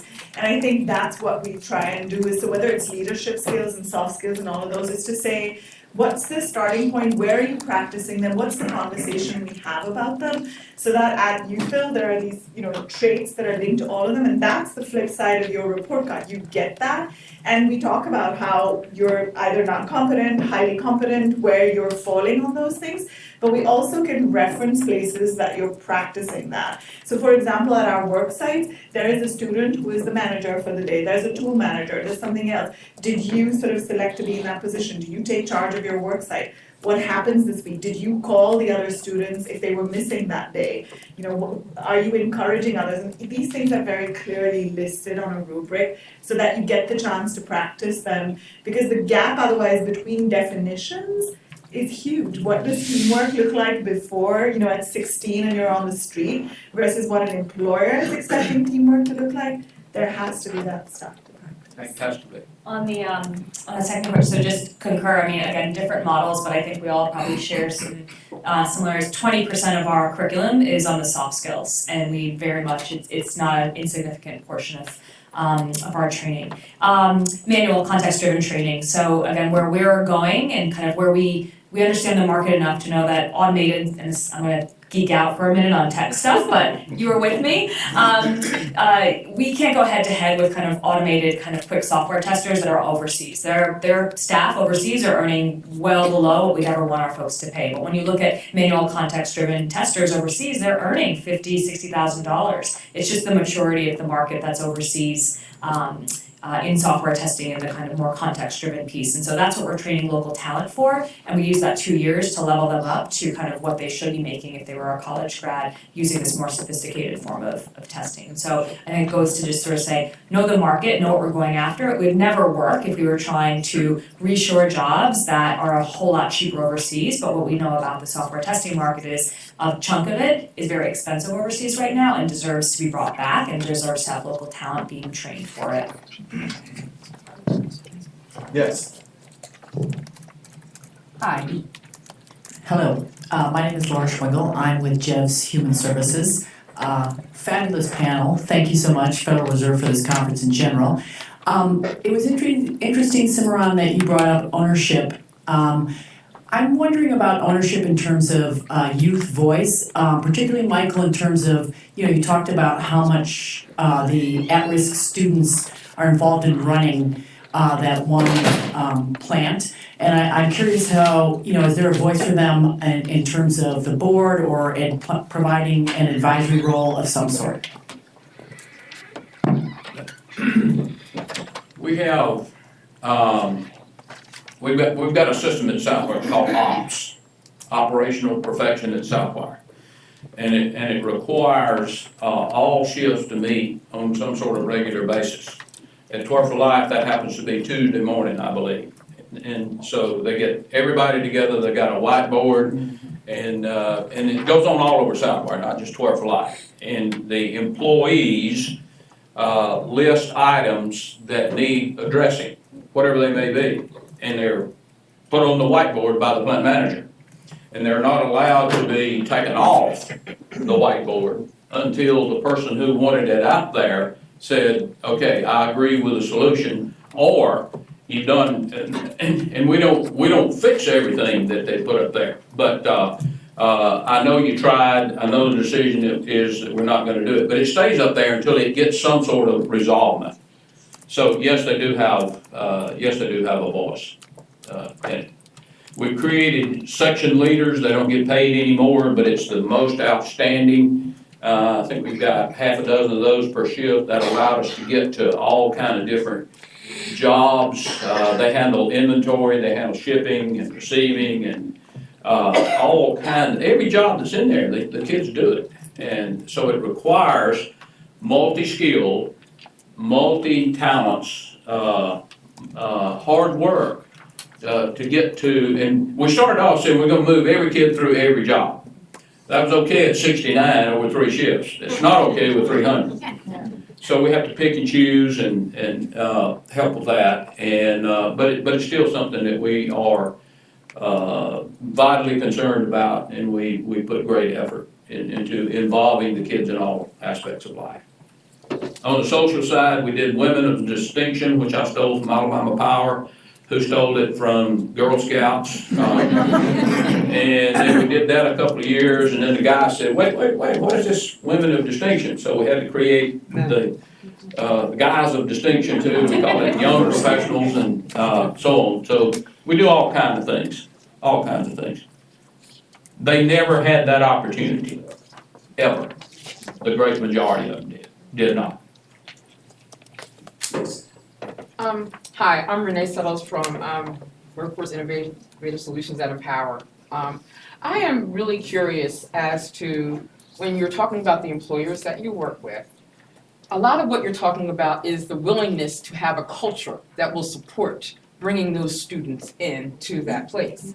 So when we think about what John had said from DOL about, marketing that kind of thing, are there characteristics that you look for in terms of there being a willingness to bring in people who may be, basically high risk and high touch? Because I've heard employers say, I don't want to be a case manager. So I'm just curious about what your experience has been when you're marketing it like that. I would say one of the things that we've learned is not to underestimate an employer's ability to fall in love with that aspect of it too, right? And so when Starbucks came in, right? They gave us a little grant and they came in to see whether we were doing a good job. It was actually for leadership development. They met 2 of our students, had a great time chatting, and at the end of the conversation, I think they asked one of the students, "What are you doing after?" And she said, "Well, my shelter is more restrictive than hers, so I have to get back. I can't spend as much time in service." And I think it kind of I saw their minds kind of explode, and they were like, "Well, you should call me for a job tomorrow," all this stuff. And I being all sorts of protective, went up to the students after and I said, "Listen, if they don't call you, that will not be your fault. I don't want you to take this personally. They may not." Well, the next day they called, they got jobs, they came back, they were like, "Who else do you have?" And suddenly we were like, "What are we doing saying no and judging Starbucks?" I've changed my coffee drinking habits. It's true. So now we go back, they have 15 grads. So a few grads down that they were interviewing, he got flagged in their national system because he has a record. And they came back and they said, "Oh, he's got a record." And we fully expected it to go the way all those conversations go, which is like, "Oh, okay, we're gonna have to look somewhere else." And they were like, "But that's ridiculous, isn't it? I mean, if we're trying to do opportunity youth, shouldn't we be taking a more nuanced approach?" Wow. And they did take it up the chain and they hired the person. Wow. He's doing really well. And they sort of said, "We need to be more nuanced in this, and what are we doing?" They've interviewed people sometimes 4 times because the person didn't do well, and we were like, "Look, it's a really good student, he's just really shy, we will figure this out, but he will be."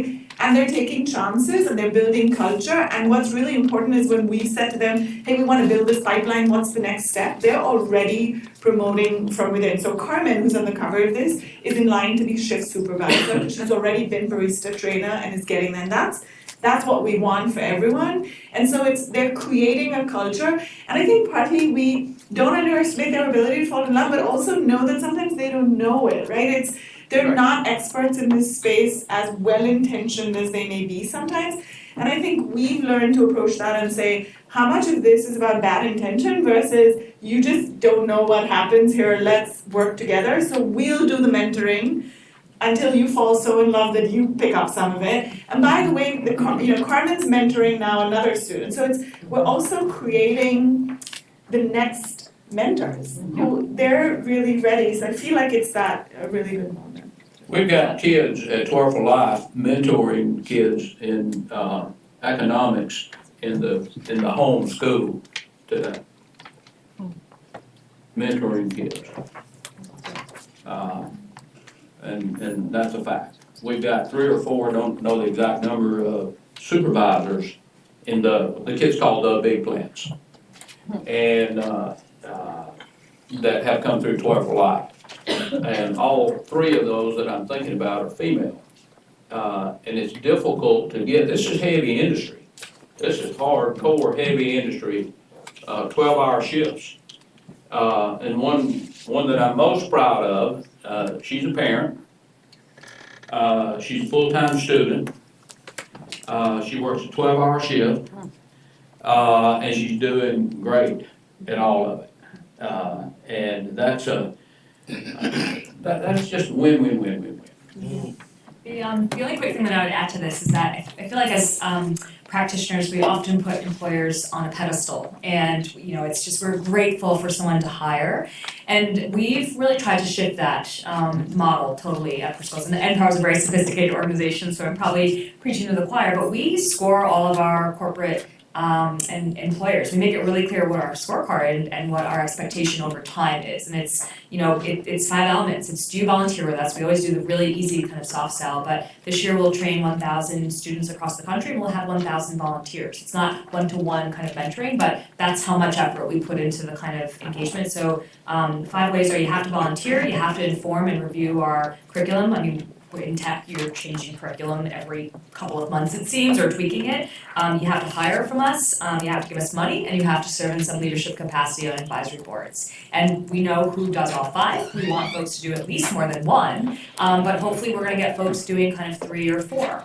And that's what it looks like, and that cycle is very much one that our corporate partners who kind of get up to the 5, they love it. Like, we're an amazing outlet for them to feel great, to have great talent, to kind of really just make both the kind of, whether it's on the diversity front, on it's the corporate engagement volunteer front, or just like a really great solid pipeline front, they're excited to have that. But we make it super clear, this is what we need, and you're getting scored on it, and I hope you perform. And that just feels like a real paradigm shift that has to change in how we as the workforce and kind of employment and community need to view volunteers. We also, I mean, to Mike's point, we have to be able to put out, and we have to be able to perform just as well, and they're scoring us, and we are kind of very, very aware of that. But if you have a high quality product, set high expectations for them too. I would hope that if you get nothing out of this whole meeting, nothing other than what I'm about to say, it's worth your time. And that is, and I've heard it probably a dozen times from almost every presenter, said differently a little bit from presenter to presenter. This stuff won't work unless there are real partnerships between education, business, and government. And I'm talking about Washington to your local city council and everything in between. I'm talking about education from K through 12 and on up. And though our mission to start with was just get kids through high school. Because 30 years ago, we made the decision we wouldn't hire anybody for any job who didn't have a high school education or a GED. We did that to support education. All of a sudden, we were in a jam. So we had to do something. Twerk for Life is what we chose to do. But this partnership, and people throw that word around all the time, partnership, they don't have a clue what it means. A real partnership. It means give and take, it means commitment, it means skin in the game. And if you don't have it, you forget it. Thank you. I think we have time for one more question. Yes. Hi, it's fascinating and congratulations to all of you for all the great work. I'm curious about the area of sort of occupational certification and expertise that the graduates get or don't get, and how that is sustained into careers. And what your experience is with respect to that issue. That is that, you know, there are jobs and there's even good experience and there's a few certifications. But is it getting a valued occupational certification that can be a pathway for long-term success? Perhaps another issue.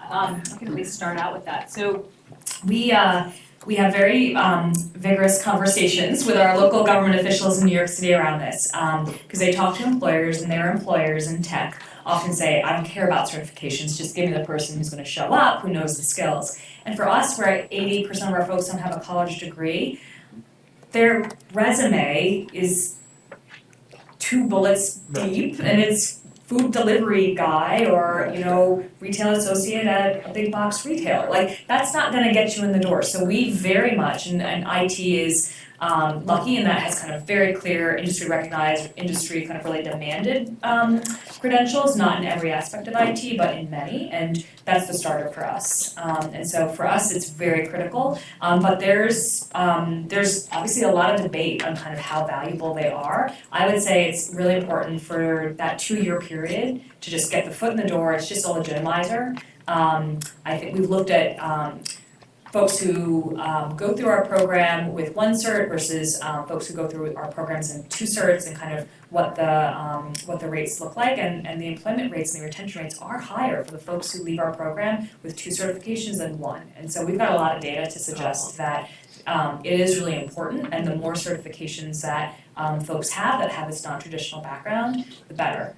We're doing kind of random assignment studies with MDRC that should be out kind of in the first quarter, that's looking at kind of the longer 5-year trajectory of folks who go through kind of getting multiple certifications. So I think there's more research and evaluation that's about to come out, but we think from at least what we're looking at, it makes a big difference to get your foot in the door. And our theory of change is 2 years in IT, good work experience, a couple of certs and 1 or 2 promotions, you're set for your life in IT because you've learned how to self-educate and you've learned how to just kind of hold your own. That's not necessarily true for every sector, but I think in IT it pretty much holds. I think this idea of learning to self-educate is something that we keep emphasizing, as in you've got to get multiple credentials, like in any of these, and whether that means going to college next or the next credential in that field. But we also, I agree entirely with what you said, but also there's an obligation to the students. So we used to do this construction training program, no certification at the end of it.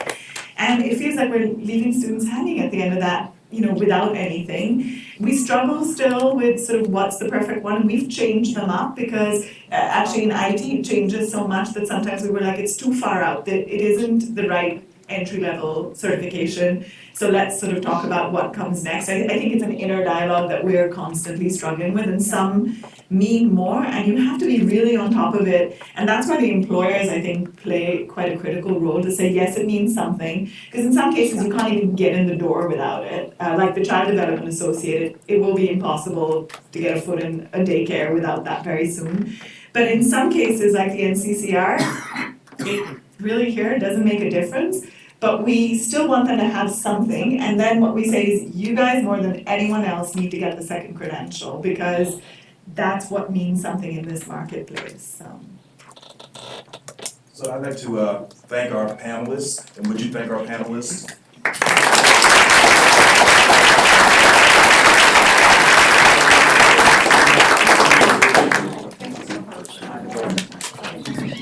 Thank you very much.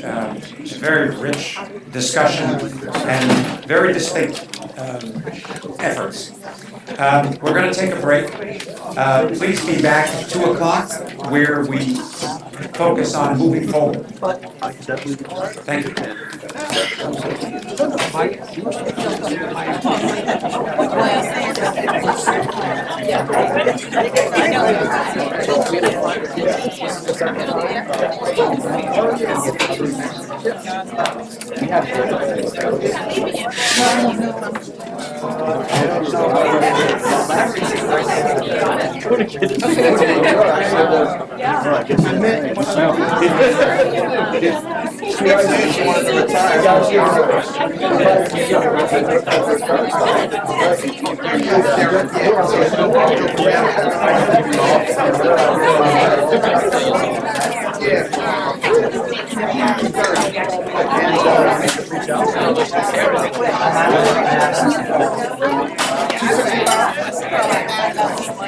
Oh, okay.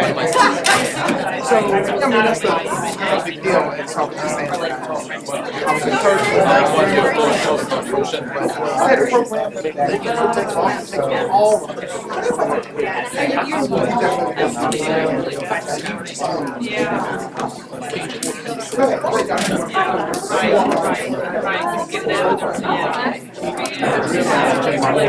Hello, Jim. See you again. Thank you. I like your information on the slides. I will get it. I have I wouldn't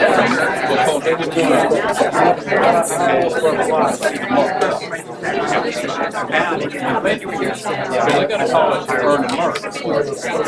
Well, these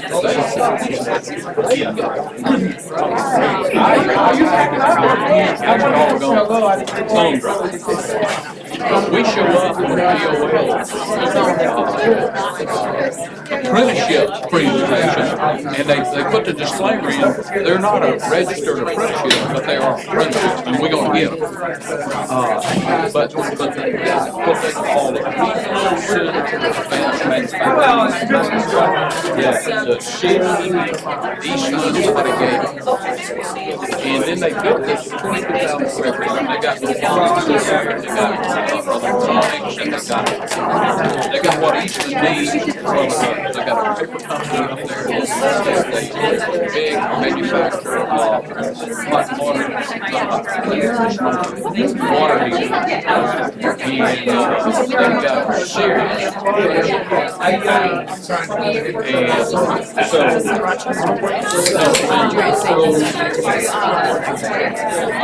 Well, it's the old building,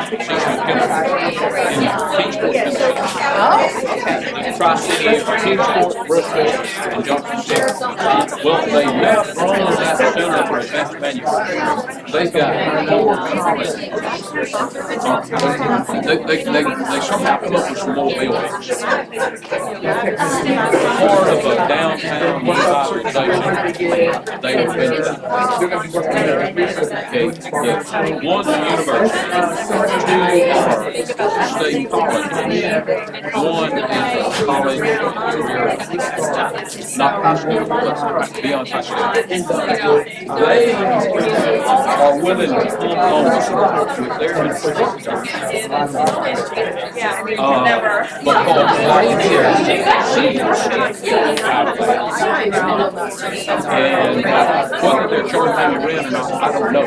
But they built this, I forget what they call it. Learning community, that's not that time. And you can go there, you can do broadcasting, welding, and I'm not talking about boys, who can do it, and I'm talking I'm talking about industrial.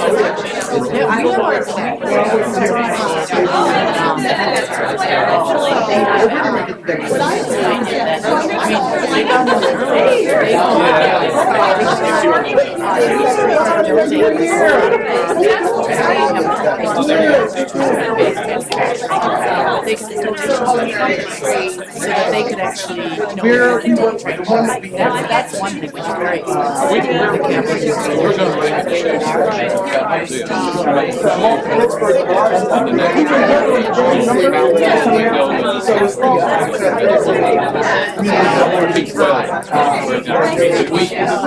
this. We don't have certification for all welding, but we are moving kids out in the basic maintenance.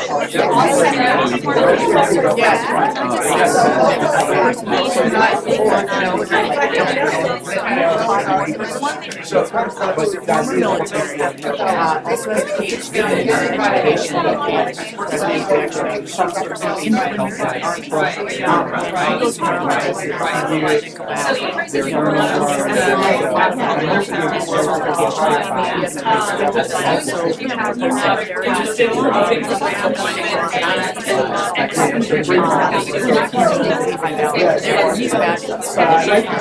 Our decision is not really how. Our decision is going to be, is that our mission?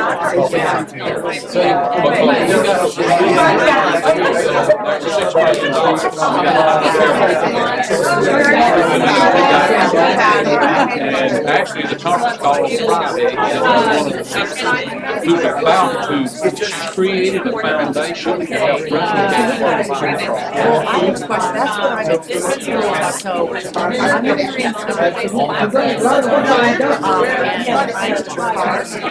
or should I, I mean, you have, is your contact information still big roll out of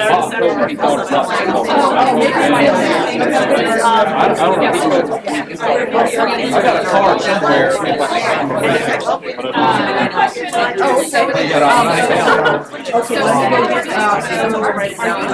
I'm gonna find my card.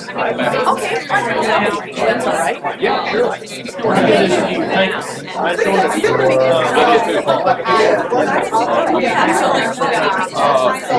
we've got to find a way to do stuff.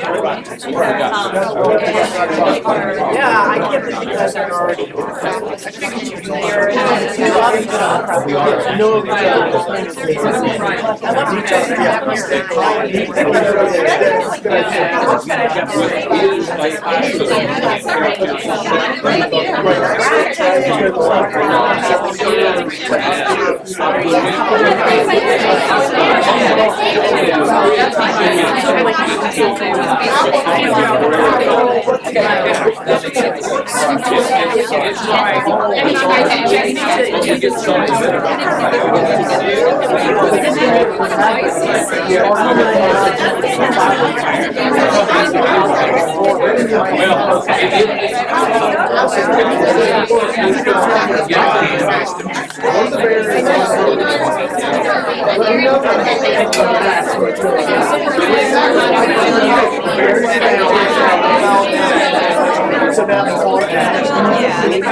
I know.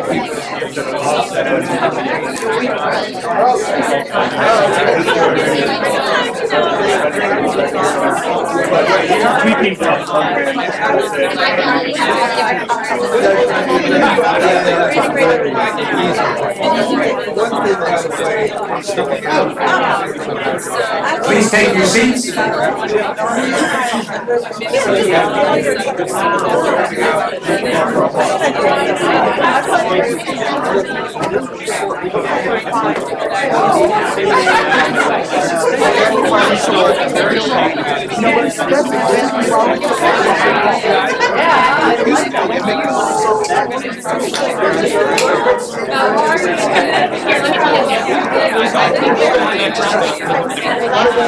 Please take your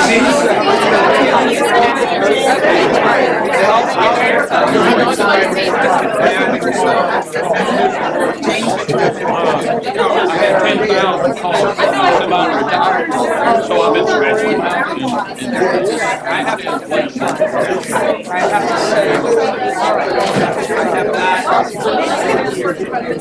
So you make it a call. So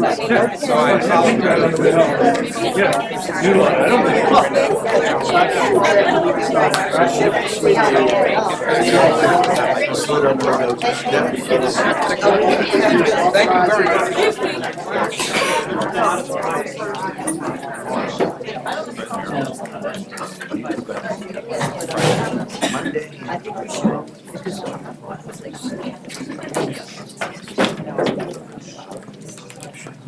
We've heard from President Harper about the importance of these workforce development issues. We've had panels on apprenticeships and other employer-led strategies. And now we're in perhaps the most important part of the program, which is on moving forward. It's my pleasure to introduce the moderator, Dan Fitzpatrick, President of Citizens Bank of Pennsylvania, New Jersey, and Delaware, and head of National Mid-Corporate and Industry Verticals. He's a former chairman of the Greater Philadelphia Chamber of Commerce, and he serves on its executive committee and its CEO Council for Growth. As chairman of the CEO Council's Human Capital Working Group, he is focused on initiatives to facilitate economic growth and employment opportunities. He's a member of the board of directors of Philadelphia Works, and he chairs the Philadelphia Council for College and Career Success. He's also a member of the board of the Allegheny Conference on Community Development. Both Fitzpatrick and Citizens Bank have received numerous community awards. Dan, we appreciate your joining us today.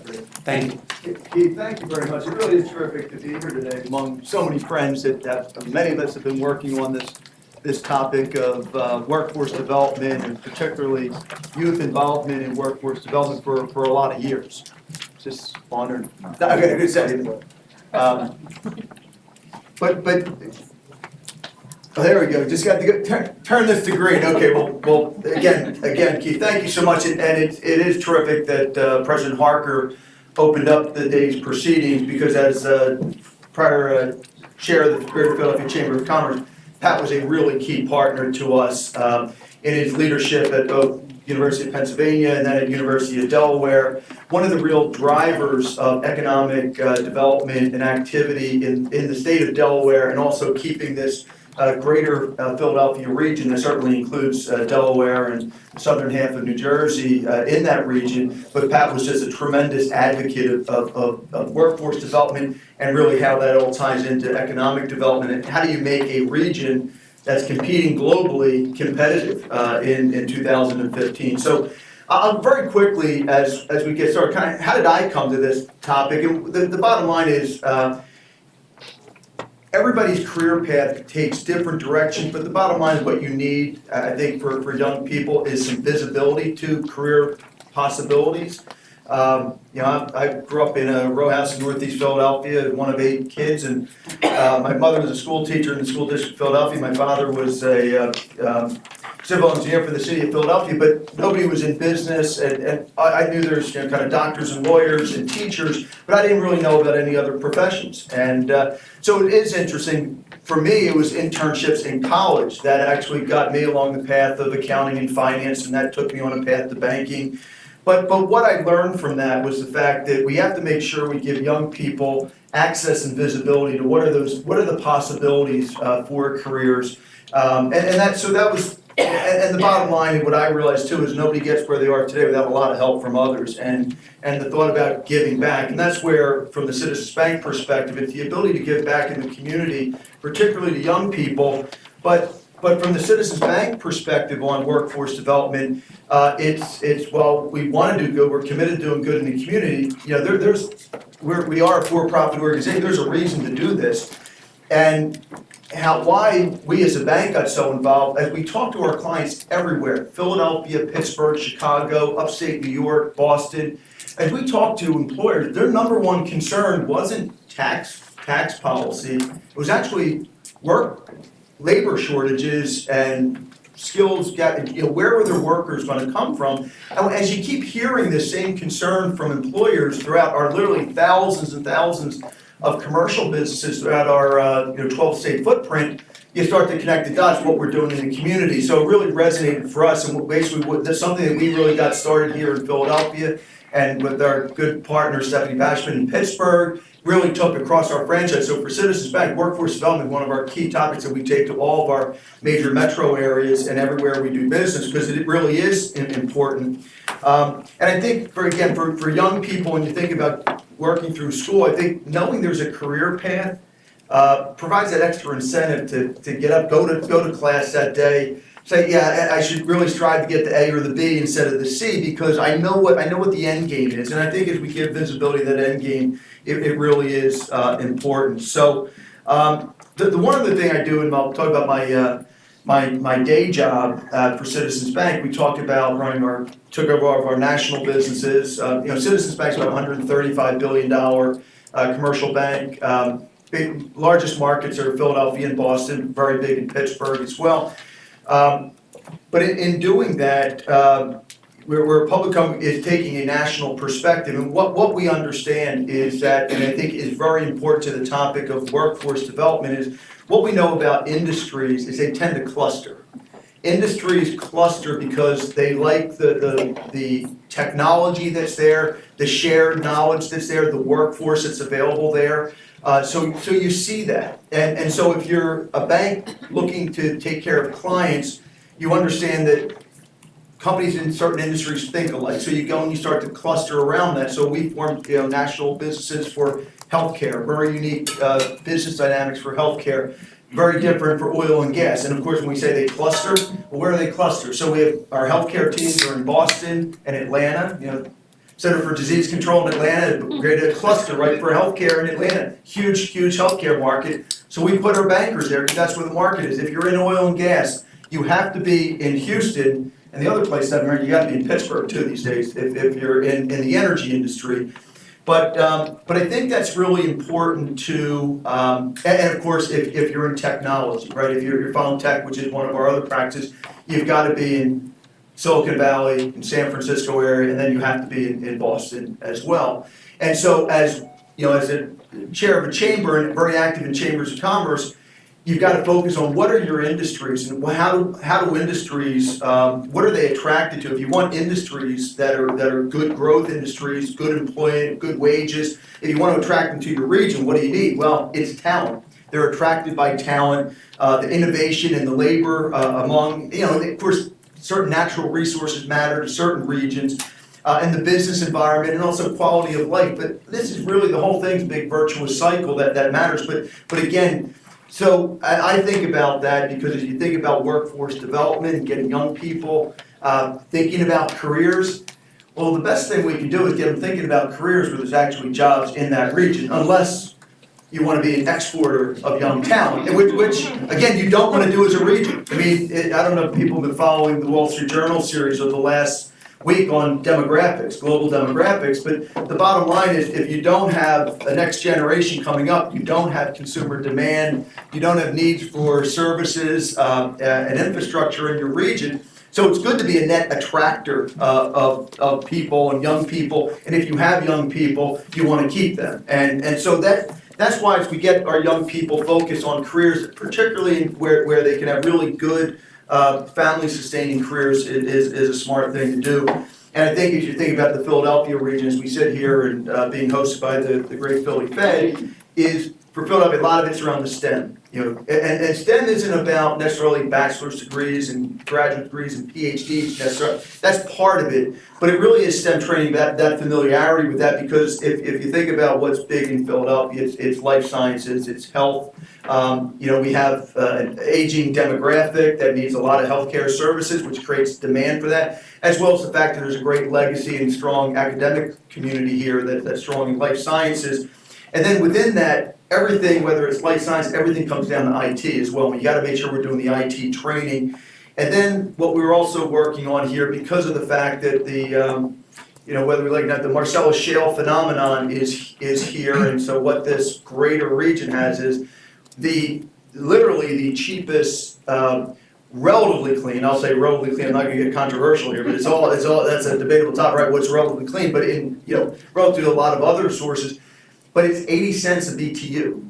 So the Henry Hub price for natural gas is, I think I checked the journal this morning, I think it's about $2.12. In Pennsylvania, in the Marcellus Shale, it's 80 cents. It's literally the least expensive natural gas in the world. So when you think about anybody that's energy intensive, all of a sudden you start to attract those industries. And then along that, we're saying, well, if you have this natural resource, better to benefit by having advanced manufacturing here, use that. So that's where there's been a lot of focus in the region around advanced manufacturing, because the bottom line, you want to utilize the natural resources that you have. The bottom line, the gas is coming out of the ground. Best it benefit as many Pennsylvanians and New Jerseyans and Delawareans as it can. So, but this is all just the case of what's the natural resource of your region? What are your competitive strengths from an industry perspective? And then trying to develop that such that you're creating jobs. And then the only other thing that we've been really active with is internships. I know you've seen a lot of that through the course of the day, but internships we really believe is a really important aspect. Again, getting young people. So often we've got young people coming in and interning at the bank in the summer who often rarely get out of the neighborhood in Philadelphia. And they come in, they see professional environments, and we're getting through a lot of different environments throughout. So again, we had, I think about over 10,000 summer interns in Philadelphia. There was 10,800 for high school age. Huge important thing about that step towards careers. And then I think the other thing that we've been active with are the career-oriented curriculums in the high school. The Philadelphia Academies Inc. model and other models like that around the country. So again, we feel as Citizens Bank have a very vested interest in this because we know it's good for everyone in our region. Everyone benefits if everyone's gainfully employed and moving on a strong career path. And that rising tide lifts all boats for a bank like Citizens Bank and for, again, our commercial clients clamoring for quality workers. And so that's what makes this topic important to us and I think important to everyone. First and foremost, I want to thank you for all of your engagement on this topic and what you do every day as the real experts in this field. So we are really terrific, blessed to have a great esteemed panel to work through this topic together. And Scott Cheney, who is the Policy Director for Pensions, Workforce, and Economic Development for the U.S. Senate, Health, Education, Labor, and Pension, is not here today. So Scott, the good news is they're working on a budget in Washington, D.C., which we all need. Yeah, we need a budget in Pennsylvania, too, right? Yeah. I hear. So we'll be with Governor Wolf tomorrow in Pittsburgh talking about that, as well as legislators. But obviously, it's really important what we're working on the budget there. So Scott was called to his duties there. But Allison Gerber, who's a senior associate for workforce development at the Andy Casey Foundation, is here. And also, she's going to do a little bit of Scott's aspects too. But it's great to have Allison here. Farhana Hussain, a research associate at MDRC. So Ron, thank you for being here. And Stephanie Pashman is the Chief Executive Officer of the Three Rivers Workforce Investment Board. And Stephanie, we know very well because, as I said, for Citizens Bank, Philly and Pittsburgh are really big market. We're the old Mellon franchise of Mellon Bank, obviously is a big Pittsburgh name. And Stephanie's just done a tremendous job in really getting workforce development connected to the corporate community in Pittsburgh. So it's great to have a terrific panel. And getting to the panel, I was just going to ask them, your thoughts. There's been a lot of strategies and models we've heard throughout the day here at the Philly Fed. What else should we be thinking about on this broad topic, and this topic being a little bit more around that 16 to 24-year-old workforce development? Allison, give me your thoughts. You want to start? Yeah, okay, sure. I mean, I think we've heard today about some of the most promising practices that I'm aware of. And I've been at Casey about 2 years now, and I'd say 70% of my job has been going around the country trying to figure out what is most promising in the youth employment space. Oh, thank you. There we go. There we go. Better. Okay. And so I think a lot of what we've seen here today are the things that I think of as individual programs as being some of the strongest in the country. And I think that's what's made for such a rich day. I'd say though, one of the problem that I've been kind of focused on at Casey is, what the problem is there are not enough of them, essentially. They don't meet the scale of need for our young people, and I think if we look out, 20 or 30 years, we're not meeting our sort of business competitiveness and economic development needs for our businesses. Any one community is lucky, in fact, to have both an 1199C and a youth-built public charter school, right? That's an embarrassment of riches. There are communities in which they don't have even one. But yet, I think we heard really stark numbers about whether or not that there was a larger scale of need here in Philadelphia. So I think, a lot of my thoughts about sort of strategies and models are around, what is that, how do we start building that seamless, no wrong door approach for our young people? How do we start to have the multiple pathways that we need that go beyond our existing sort of systems and frankly connect between our systems? Because that's one of the biggest problems for our young people who are neither working nor in school, right? They have to luckily walk into a particular nonprofit organization, a Perscolis or something, to be connected, or maybe a close-in partner. But what happens if you walk in someplace else in New York City and you really have an interest and a passion, in the tech sector? Are you likely to get connected? I mean, the odds to me seem rather stark and not in your favor in that way. So I think for us, it's really that question about scale and about connections between systems that we haven't maybe really gotten into.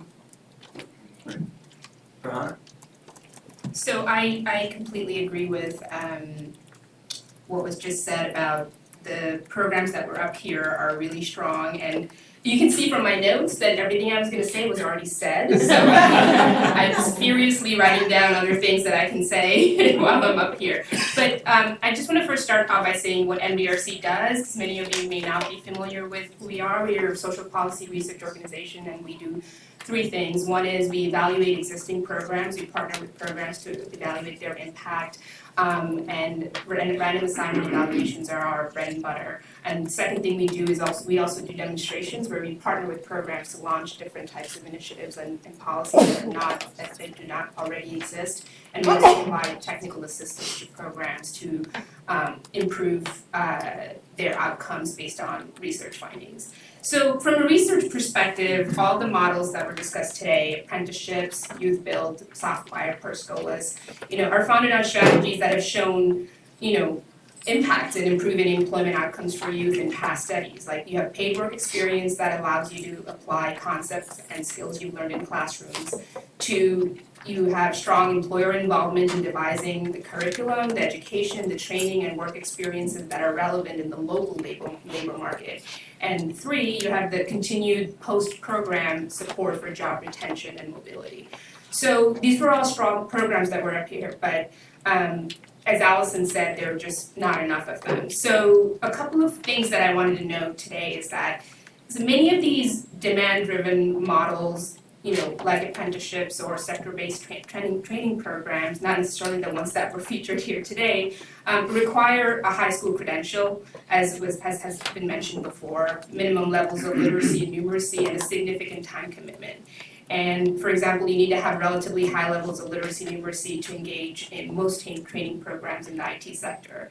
But the most recent numbers show that more than a quarter of the youth who are between 16 and 24 do not have a high school credential, as opposed to 8% of the connected youth. What that tells us is that we really need to think about how to get a big chunk of these opportunity youth to the point where they can actually participate in the program. So I wanted to really emphasize, as previous speakers have, the need for bridge programs.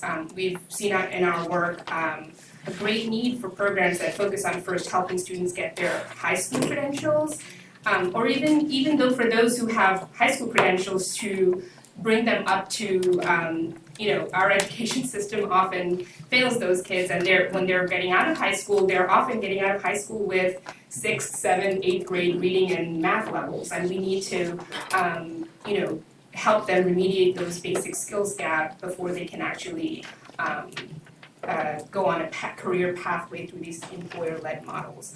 And I think it's also really important to keep in mind that when we refer to opportunity youth or disconnected youth, like there's no one size fits all. You have, a 4-year college graduate without a job who's out of school and who's not working, and you may have a criminal justice or juvenile justice connected youth who is not in school and not working. But there's a whole spectrum in between, and I don't think there is this one size fits all solution that is going to be effective for all of them. This is a very diverse group with different strengths, different challenges, different needs, and disconnection isn't also a chronic state. There's a lot of movement among these young people. They go in and out of work, training, school, and as Allison was talking about, there's no linear path, and there's no one system, sector, or organization that can do it all alone. So there needs to be a community ecosystem with a continuum of services, and we really need to pay close attention to the transition in between those services. Stephanie? Great, thank you. So it's wonderful to be with all of you, and thank you to the Fed for inviting me, and more importantly, it's truly an honor to be facilitated by Jan, who has been somewhat of a guardian angel to our program for many years, and so I don't think they knew that when they put us together here on the panel. So, as my colleagues here have said, there's not a lot left to say, so I'm gonna give you a bit of my top 5 practitioner perspectives on what we in Pittsburgh have done to build what we think has become somewhat of a robust system, certainly not at the scale of Philly, but with a lot of elements in it. So first of all, we've heard this today, but we firmly believe in these models that the youth come first and you have to be youth-centric. And so we have put that in place with many pieces. First of all, we use human-centered design curriculum in some of our training. We have a very data-driven system, so we know who the youth are and how we can serve them. And we are very big on not assuming that every youth goes in the same direction and trying to have a lot of diversity and a variety in our programs and good assessment. So I think I would start with saying that youth-centric model is really critical in just building around the youth and making sure that youth voice and the youth perspective and where they are in their place is important.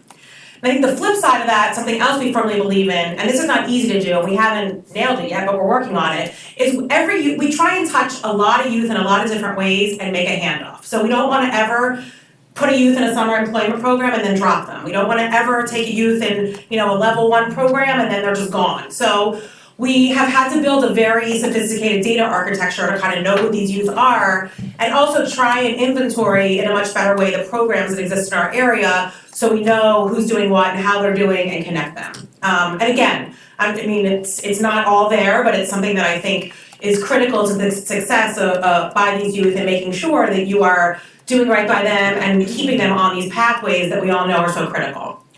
Number 3, and I think this is really the secret sauce of Pittsburgh, is that we are really good at partnership.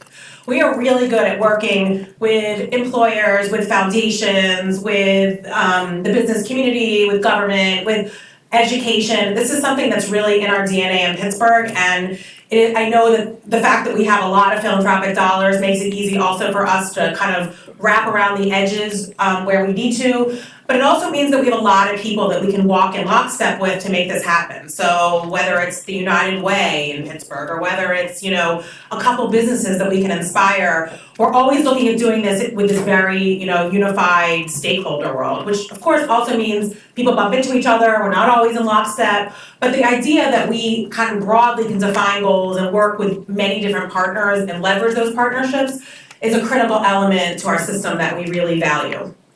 Number 4, and this comes from the partnership, is that the blended funding has been really critical for us.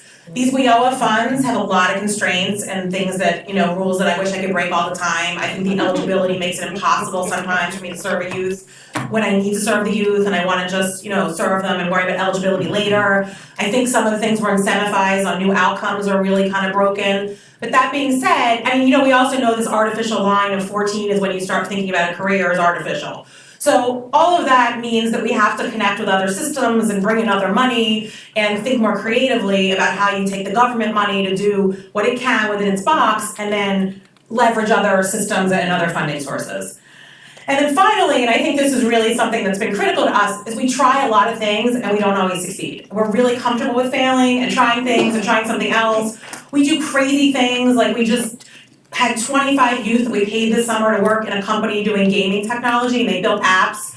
And a couple of them in the middle of the summer were selling pot in the parking lot, and we had to fire them. But I mean, really. But then the other ones actually developed apps and coding that are being used like all over the place. And you know, so we kind of do everything from your typical bread and butter, you know, in school, during the daytime programming, to an after-school basketball program, to some crazy pie-in-the-sky ideas that we try. And so I think in order to have a lot of different options for youth, you had to be willing to not only steal ideas all over the country, which, you know, we came to Philadelphia, and the first time I met Dan, which was one of the first trips I ever took in this job about 5.5 years ago, and we learned about Work Ready, which was this great summer internship program. And Dan looked at me and said, yeah, we're kind of looking for something in Pittsburgh. And I immediately called his, you know, colleague in Pittsburgh and said, you don't know me, but I hear that Dan wants you to do something in Pittsburgh. And here we are, this many years later, and Dan's, you know, the Citizens Bank lead in Pittsburgh chairs my board. They kicked off Work Ready for us. They've funded us. So, you know, you have to kind of also keep your ears open, because you got to pin those employers down when they're at the table. But anyway, so I think this trying and failing and stealing from everybody around the country shamelessly is a way to go with the system. So, anyway, I'll stop there. And, That was terrific on all parts. And I think one of the great things about these panels and conferences like this is, you know, candor is really important. And I think just this day being a continuation, I think about the second session, which was about the private sector and what they're doing to help on youth employment. So I did want to get the panel's opinion on that, but with the framework of saying, you know, okay, from the private sector, you have to have a little skepticism, right? So if you talk to Gen X and Gen Y, they say, we don't intend to be anywhere for 30 years, right? We intend to sort of move and change. So it makes a very interesting dynamic for industry, which has to develop talent. It's critical. It's your lifeblood of any industry is talent. But what do you do? How do you view that when you know the talent that you're developing don't intend to stay? So just curious, your perspective on that, and how is the private sector doing? Are they doing enough? What could they be doing better or different? Just your opinions on that. So Allison. So I think that's an interesting question, and I would posit back to you that I'm not sure that every employer in every occupation wants everyone to stay, right? So there are jobs that are set up by this very structure in this country for which, you know, people are meant to rotate through, and they do rather quickly. And in fact, there's not a lot being done to retain them because it would cost more than it really costs for an employer. Right, and some reasons for that, there aren't as much investment at the front level or the lowest levels. We're seeing some of that change as our economy tightens, right? Because there isn't as much availability in the labor market. So I think, you know, I think it varies. I think, you know, some of the things that are always sort of interesting to me is the surveys that you see Manpower and other people do of employers, asking them like what they think their role is in the system. And there's always really high levels like, oh my God, we have all these problems, we're not getting what we want, blah, blah, blah. But then when you ask about their responsibility, very few, something like 18%, I think, see their responsibility as sort of preparing the workforce. But if you look at levels of investment, employers, like by the time you get to my level, employers are investing pretty heavily in you, right? And probably in many of the people in this room. So I think there's a lot of a differential about when employers engage and why, and it's cyclical and it changes across the labor market, and your sort of levers change and how you approach employers change. Sometimes it's a business need, sometimes it's appealing to a philanthropic interest, sometimes it's appealing to, the panel earlier that was talking about, their heart and their ability to fall in love with kids. And I think it's about kind of sometimes finding those levers and then exploiting them, and you have to kind of be ready to exploit them when they come up. That's sort of, I think it's variable, and it's kind of to your point, there's no one young person, there's no one business or one job, and that's what makes the work of practitioners so difficult. Rehan, how about your perspective? I'm gonna say two things. One is that I think that especially when it comes to occupational training that's more intensive and kind of beyond like the soft skills training or learning how to work in a professional environment. Like in those cases, I think that's why there's a greater focus on sectors and industries and not an employer, so that the kind of the cost can be spread out a little more. Most employers aren't large enough to take on, the cost of training a whole pipeline or build, partnerships with community colleges and things like that. So there needs to be more of a larger sector approach and industry approach. But I also think that when it comes to like training, I think there must be a perception that every young person that walks to, an employer like needs their hands held and kind of given some intensive, really costly training, when often it's about kind of on an onboarding process that reflects some youth development principles, right? Positive youth development principles, and the frontline supervisors, whoever's managing that person, actually getting some training in how to talk to young people. And so it's about kind of professional development, but professional development for the organization as a whole to build a culture, not necessarily for that young person. Right. No, that's great. Good stuff. Because it's very interesting, because we're actually talking about the cluster thing, and that's to the point that Allison made, that no, companies aren't afraid to have their employees move around. It's why they cluster. We were saying, if you go to Cambridge, Mass, right, every biotech firm, half them in the universe are on that strip of Memorial Avenue. Well, why are they all there together? They know their employees could go just across the street, get another job, but they're there together for a reason, that they're not fearing them leaving. So it is very interesting. Stephanie, your perspective. So it's a little bit of a blend, and I think what Allison said, I wanted to drill down on a little about understanding the diversity of the employers, because I think that is a critical key. We learned a couple years ago that we had to put people on the ground that are really going out and knocking on doors, but we also have to really know the employer. So for example, we're always looking at when we approach our pitch to employers with these youth, some of them want to hire these youth for entry-level talent. And so we've kind of learned, these are companies, for example, BNY Mellon locally now has these, they have kind of the back office operations where they are dying to hire some of these youth, and they want diversity and they want them. And so we started Work Ready. They were hiring these youth out of Work Ready, and we were like, whoa, this is an internship program. Why are you hiring these people? And then we learned that we had to using some of this data and using our understanding of how these employers hire and what skill set they need, that we can then kind of parse our youth and appropriately strategize about how to make the pitch.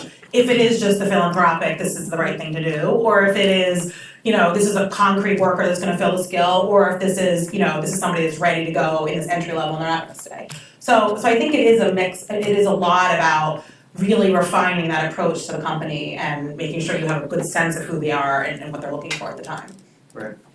I also, can I just add one thing, because you brought the job churn issue, so I wanted to add that. I think this is also important when we think about how to measure success especially for youth programs, because we can't just look at job retention or increasing.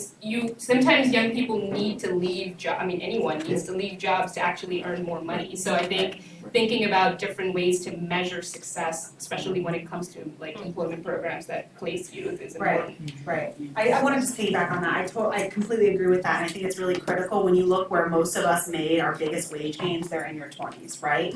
And so some of what we need is young people, and in fact, some of what employers need is young people to be moving on so that they're getting additional skills and they're moving up that ladder to increase their sort of pool of higher skilled talent. I think part of the challenge is as our labor markets get tighter is then opening them up to new sources of talent at the entry level, that we're doing back to the systems challenge, that we're doing better jobs of sort of backfilling and opening up opportunities for folks who maybe aren't currently getting a hold of those opportunities. One other dynamic I just wanted to raise, because I think it is something that, I'm curious if others have a perspective on it, is that the way that people are work is really changing, and we really are seeing much more of kind of project-based, gig-based, you're gonna piece these things together to make your salary, and they're not committing in this way to one employer. And there's just a lot of emerging research about this kind of, this gig economy of people moving, and piecing together opportunities rather than really working in like your own, traditional, this job, this employer, this one-on-one relationship, you got your benefits, you're good. And so I don't think, for example, the public system has no, capacity to deal with that within its funding or constraints right now, or the rules about how I track, measures of placements. And unfortunately, it's here, and it's something that we've got to address. And I don't know, I think we're gonna have to be a little more creative about what tools there are to get people who are willing to make this kind of bridge employment situation, which involves a little bit of the clustering you're talking about, and different levels of investment from outside sources, because the government's not on there yet. And different ways of thinking about employer of record. Exactly, yeah, it's a complicated policy issue, I think, right now too. Yeah, it's great perspectives. I think the one other big thing out there, and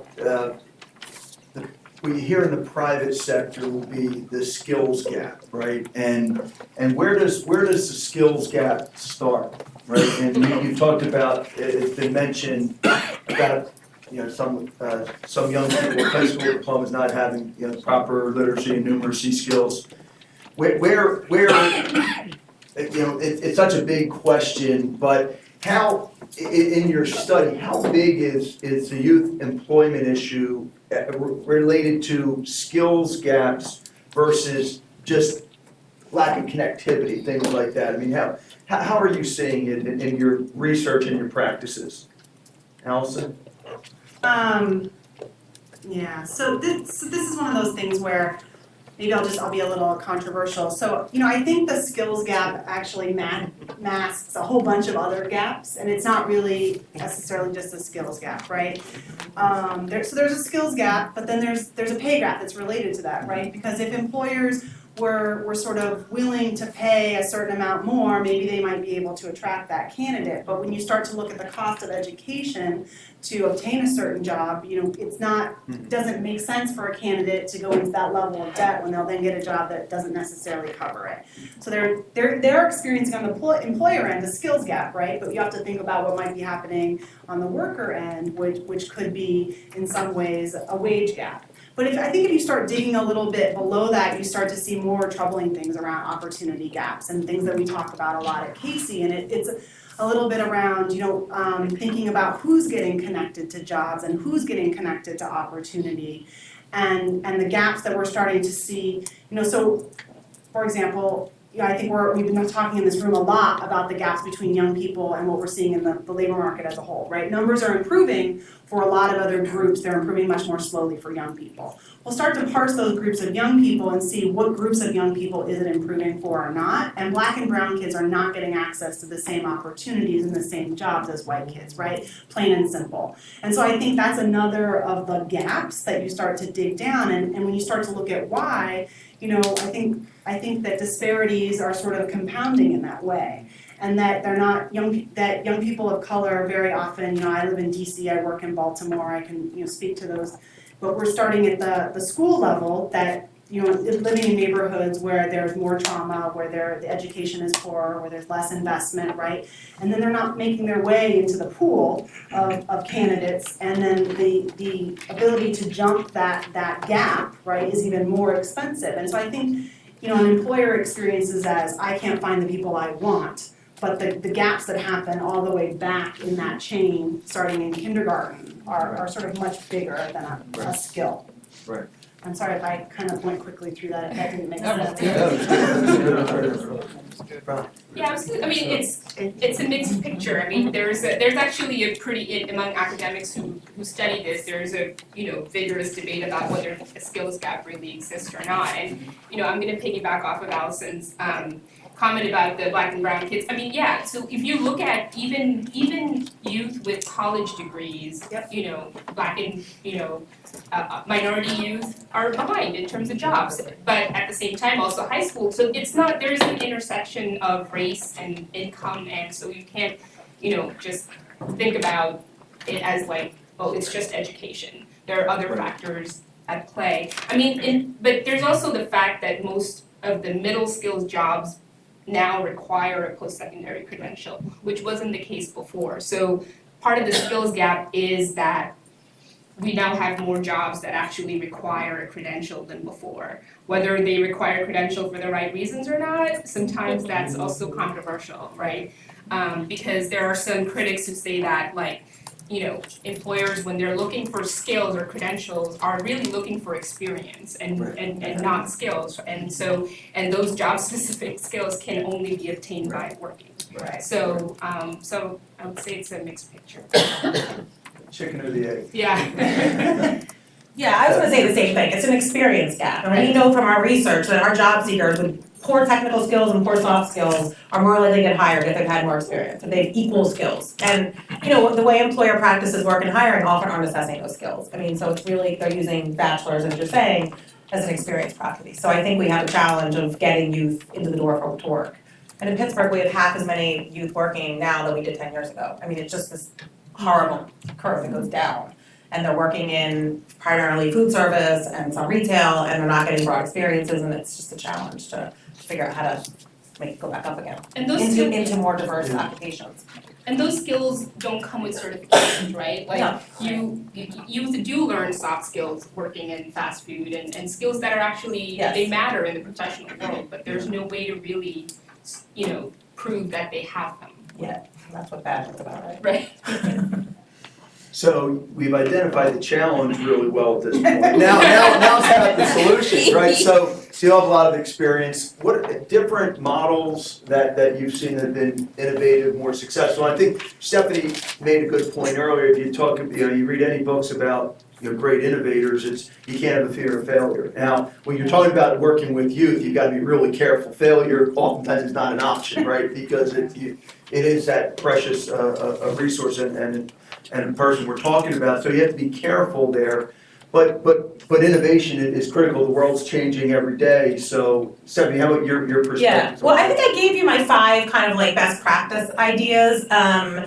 I think the only thing I would add to that, I mean, obviously what you've all talked about, bringing, alignment between education and employers, I mean, this stuff is key. But aside from that, I would say that I would like to find better, I think that, first of all, we talked a little bit in some of the other panels about the multidisciplinary approach to these youth, that you can't just look at workforce alone. And I think what we've learned is that workforce in a vacuum isn't good, and we've started to shift towards more neighborhood-based models where we're working kind of doing placemaking work in communities and bringing healthcare and education and, the arts and others with us. And that we find maybe is gonna give us a little more success, is just taking off like our workforce hat and just saying like, how can we work in this community, find these people where they are. So I think that approach for us has started to be more successful. But I gave you a little bit of my stuff before, so I'll let these others talk. Okay, so MPRC's done some work on some of these bridge programs that I've mentioned before, and the 2 that have been successful, we've partnered with the LaGuardia Community College in New York City to evaluate a program called GED Bridge. And what they offer is the program targets young people, not young people, like it's an adult education program, but young people are a part of it, and who do not have high school diplomas. But the problem with adult education courses and traditional, community colleges, traditional colleges is that often there's a persistence problem. Often folks don't complete them because they're working or whatever other needs they may have, or they're so far behind that catching up in a short period of time isn't feasible. So this program offers a contextualized GED instruction, and the contextualized meaning is the curriculum is contextualized for different occupations, so healthcare, business, et cetera, and we've seen that the program has had great impact. We've done a random assignment evaluation, and it's produced greater positive results in terms of GED achievement, in terms of folks moving on to actual college degrees, and also the other program that I wanted to talk about is this program called the Accelerated Studies and Associates Program. Yeah, we call it ASAP. That's also at the LaGuardia Community College. So 60 to 70% of entering freshmen in community colleges enroll in developmental or remedial math and reading courses. And only 28% of those development students get a degree or certificate within 8.5 years. So I just wanted to throw out those statistics because they're pretty stark and they're alarming. So we need ways to help youth actually persist when they enter college. Even when they have high school degrees, they don't have the skills to actually get through college. And so this program, what it does is that it requires youth to actually enroll full-time, but it also waives their tuition. It provides them with free books and free Metro cards to the New York City subway system. It offers personalized advisement, and it requires them to take dev ed classes immediately and continuously. That's the term accelerated studies and associates program. And that program increased 3-year graduation rates by 84% among the program group as compared to a control group. So those are two new evidence-based programs that we're quite excited about. That's great. Allison, here. Sure. So I think the practice innovation, if you will, that we've been really looking at a lot at Casey is this idea that that we think that we've been long-term investors in demand-driven on the adult side, and we think that that's been really promising. Bringing employers in as deep partners at the table. But I think we feel like we've seen less of that in the traditional youth employment space, and much more of what we've seen in the traditional youth employment space has been around youth development.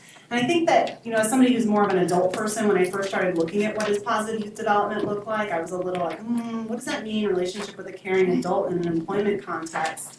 But I think that there's been a lot learned in the youth space, but what we're not seeing is these two things coming together in a lot of places. We've heard, models today where I would say we're seeing both demand-driven and appropriate sort of developmental markers built in, but that's not the average program on the street. And so what we're really seeking to do over an investment that we'll make in the next 8 years is kind of trying to drive more strategies and systems towards interventions that are both demand-driven and include positive youth development components. So that deep relationship with employers, but also providing those opportunities for leadership for young people, for mentorship, for building relationships with adults in an employment context that makes sense, to having the opportunity to take on new experiences and do those kinds of things. And we think that both of those things are critical. And we think that what is critical is that communities start to have not just one program or two programs that do that, but that they start to translate that learning among partners in communities, such that, it's not enough to have one bridge program at one community college. The question is, if it's working so well, why don't you have that bridge opportunity into 5 different programs, right? And what would it take to do that? Or similarly, it's not enough to have one high-flying nonprofit who's doing, but what would it take for them to share their secret sauce in a way? And I know that, in some ways we'll be asking folks to do what's not natural because there's a competition among partners. But I think we really think that's what it'll sort of take to begin to grow, and that together with that growth and that integration across institutions or systems, then we'll be wanting to use our research and evaluation tools to lift up what we're learning through that. Because I think that that's what we'll need to begin to make the kinds of policy innovation that we need. And that what we really need is systems innovation and policy innovation if we're gonna solve this big, huge problem, right?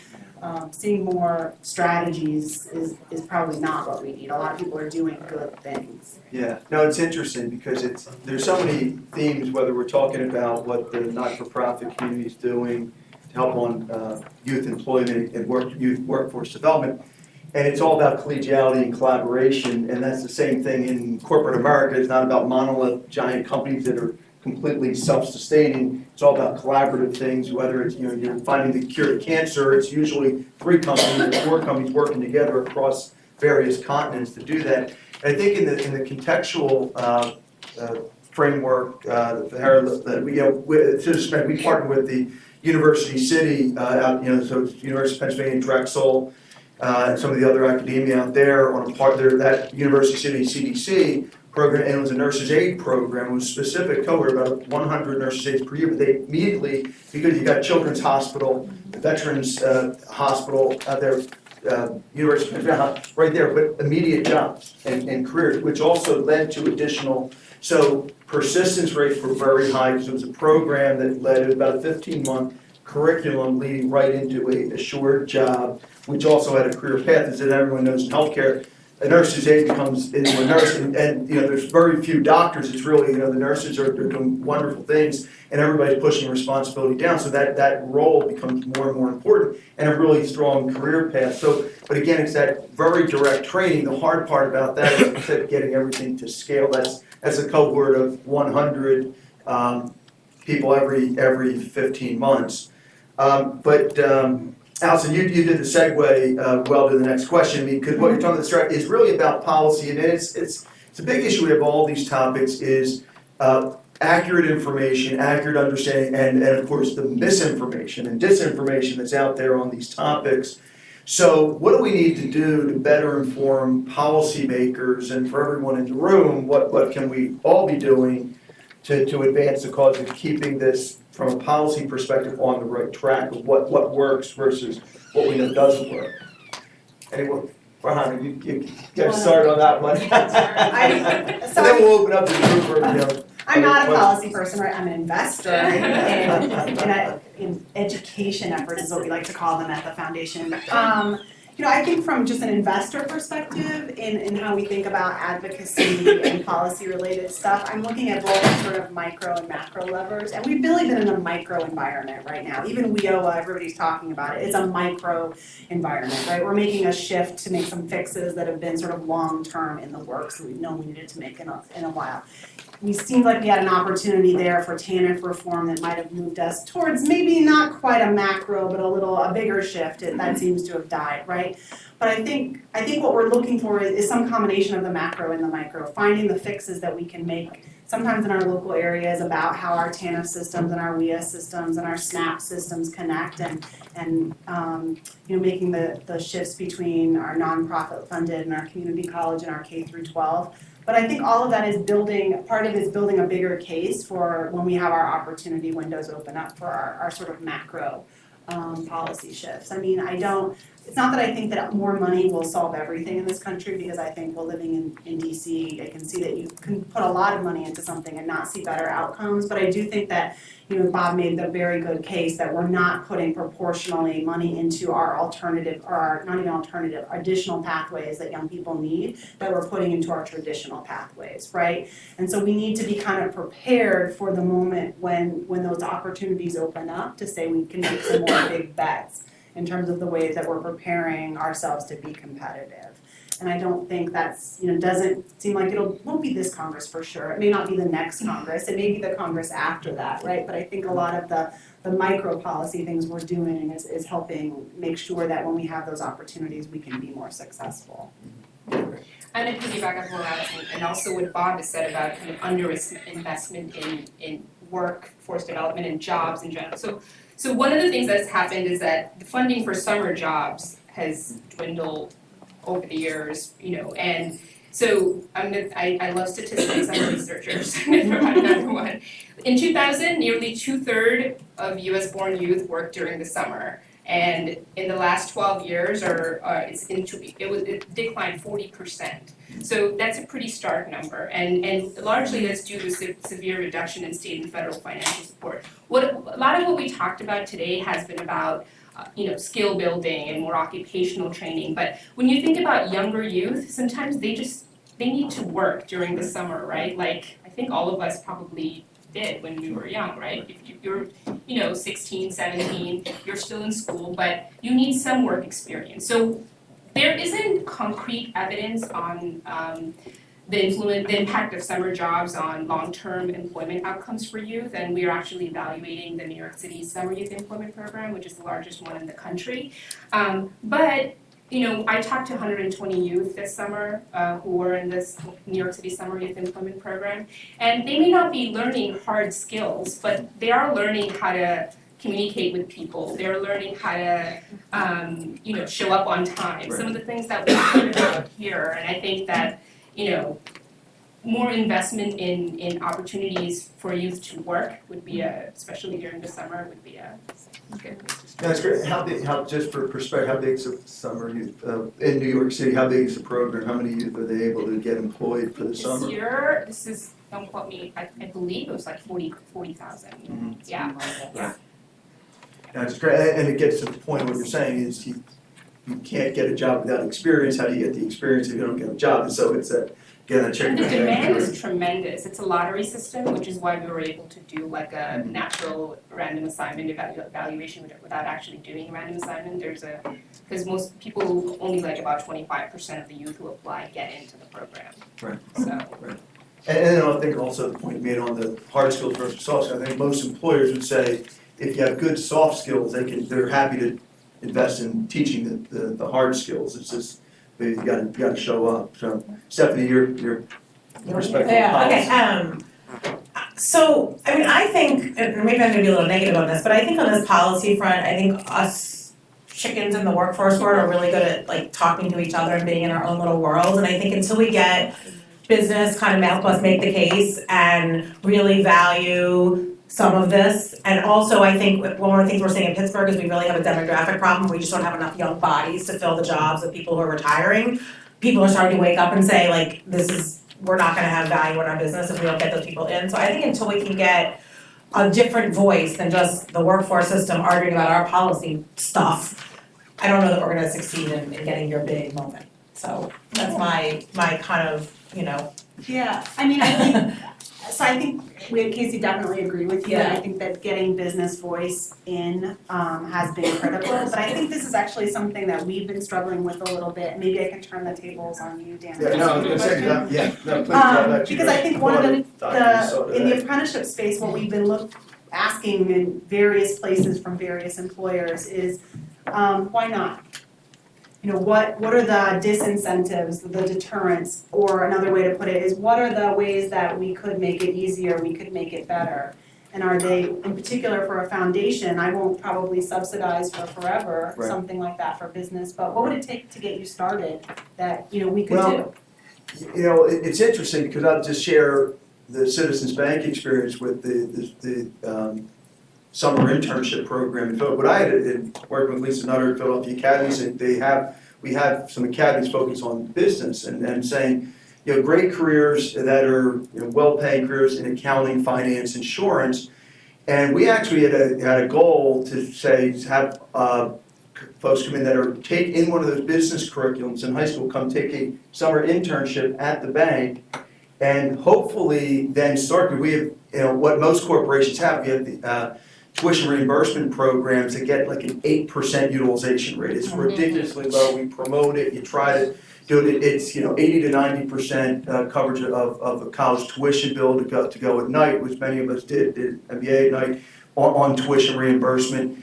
But the idea was you could be a part-time job, but we haven't had any success today. So the internship program is terrific because it is giving young people the experience. But from our perspective, we'd love to be hiring some of our summer interns. It just hasn't worked out. In fact, we would kid around, the banking industry has an image problem. And we actually talked about, what do your parents think of banks? They said, well, it's terrible places, they rip you off, they overcharge you for things. But that's true, then at the end, they said, no, actually, thanks, you're pretty nice, now we understand what you're doing, but we still haven't had to come back and get a job yet. But I think that's the hard part from the private sector anymore, which is very unfortunate, is you know, if you're a public company, it's that quarter-to-quarter earnings thing and the constant pressure and return on investment. And so I think we do it philanthropically because we want to do it and we care and want to do it. But the next step up, you'd have to have that proof that the ROI is there. And I think that's where we have this little bit of a disconnect of where, you know, can you get one of those proof points? And again, it's that contextual training that leads to specific jobs where there's a persistence rate. It doesn't have to be persistent for 10 years, but at least a couple of years. I think that's the challenge, is the proof points you get. This is to make the leap as far as big commitment. How about from yes? I have a question. Stephanie, when you made the point about you had to fire a couple of your participants because they were selling pot in the parking lot, that raised a question for me, and I wonder if in any of the programs or any of the models that you've come across, are there any programs that build in entrepreneurship or innovation in the sense of decision-making, and also with the idea of having the ability to identify opportunities and solve problems? So, yeah, well, let me finish that whole story. So we actually had 2 incidents this summer like that. Like, one was like a really big fight at one of our sites, and this, and right, people don't usually share this about the summer employment, right? And one of the things that we were really critical, I was like, you can't just fire these kids and send them out on the street, right? Like, we just now had them in our program for 3 weeks. They had a huge fight, and you just sent them out. Like, what are we gonna do with them? So we actually made connections to them, to one of them, that was a drug and alcohol program, the other was to some counseling. I mean, so I just wanna be clear, like, when I say handoffs, like, I'm really serious. Like, I was very nervous about just firing these kids and saying, like, which you can't keep them in the job, but you have to help them with the next phase, right? So we don't really believe in that kind of entrepreneurship, but yes, that is like a really good skill to channel. So a couple of our youth programs do have an entrepreneurial component. We have not yet done any major social venture work in Pittsburgh. It's something we've looked at, but we haven't gotten there yet. But we certainly have some components and some of those pieces. And all of our programs have the really strong, you know, mentoring support overlay to it. So that's like essential to all of our programs. But entrepreneurship in a couple, but not the broad scale social venture. I don't know if others have had experience with that, but we haven't yet. And you probably have experience in research. And I apologize, I was fumbling around with these papers, which I knew I had. Literally, I just printed out this morning that the Delaware Valley Industrial Board, you know, in partnership with the Philly Fed data, they actually track online job postings for manufacturing firms in southeastern Pennsylvania. And as of this morning, there's 2,869 jobs posted online across technical and production 500 plus, marketing 200, engineering, scientific 300, management 300, but a lot of this is entry level, and that's where we're seeing. We see this disconnect where we see the job postings coming out, and David Kippett's here from School District of Philadelphia, leads their career and technical education, and you know just opened a new state-of-the-art pre-engineering program for welding and obviously a lot of IT intensive and electronics. Just seeing, you know, David, how's the pickup been in the early stages from your perspective as we move to try to fill some of these manufacturing opportunities? Okay, so we opened up the Advanced Manufacturing Center at Ben Franklin High School. It's 8 programs, has a total capacity eventually of 800 students. We have 4 programs running right now. And it's just been open since September. And it's really gaining a lot of interest, a lot of attention. I always say that last year we advertised we were going to open up and we had 150 students apply from outside the school's neighborhood. It is a neighborhood high school that takes students from across the city. And 150 students applied from outside the neighborhood without it even being open. It's just unbelievable. But the thing is you have to be able to introduce students to the career pathways.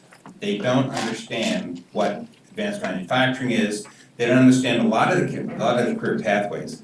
And this is the challenge we have in the district, because at the middle school level, starting to introduce those students 6th, 7th grade, even going back into the early elementary days, but just generally.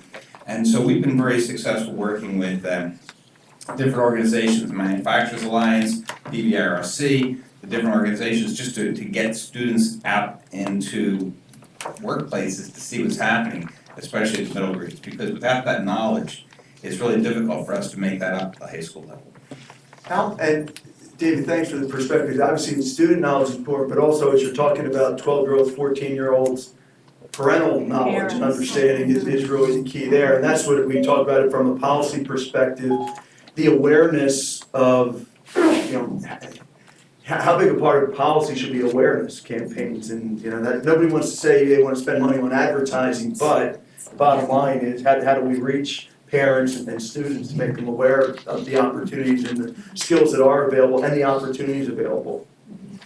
I think that's actually has been a big challenge in the apprenticeship conversation. I mean, I think one of the things we heard about the reason the UK has been successful is that they put money in marketing.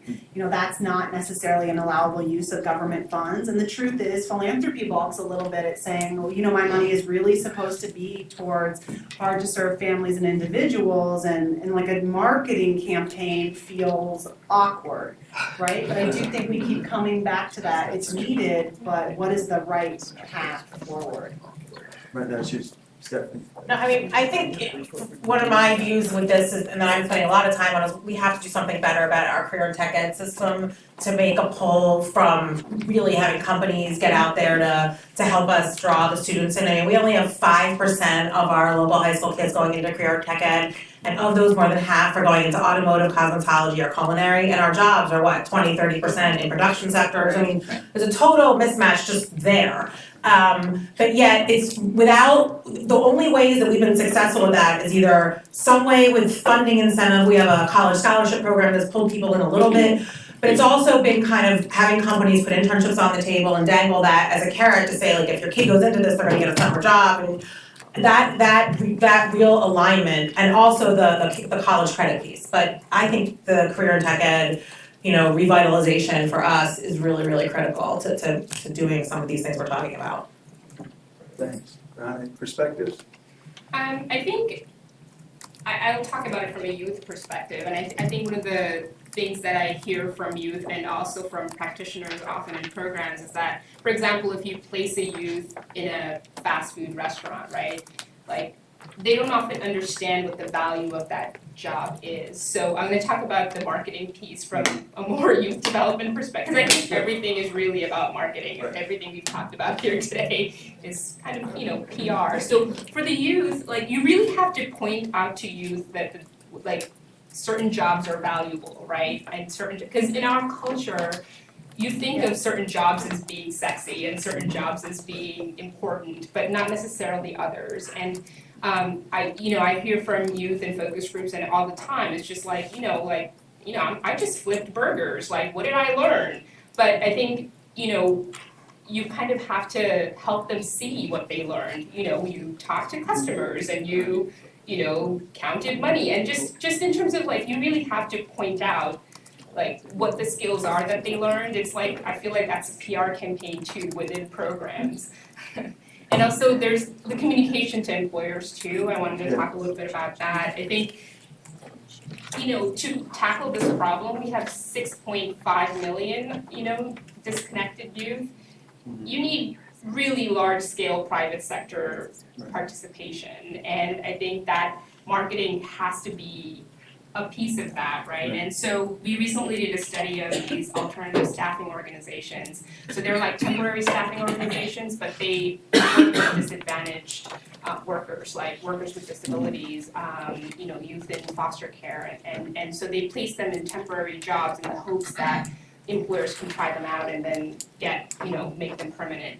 And so few of the things that we, learned from the job developers there is that, you really have to tailor the communication to different parts of like organizations, different staff members. So for example, emphasizing like efficiency and lack of turnover to like a production line manager versus social mission and diversity to the HR person, and potentially a combination of both to the C-suite level person. So I think, communication and marketing, to employers is also really important. Yeah, that's fine. I'm thinking Cheryl Feldman, who presented earlier, I think it was about 3 or 4 summers ago, I talked to a group of about 40 of them together, and I was talking about, at the time, we were trying to really promote, because also from a diversity perspective, accounting, finance has a major diversity challenge as an industry, and we really wanted to look at youth development, youth workforce issues as a way to tackle that, because we've got to get young people interested in, at age 14, if they're going to end up in a career. And my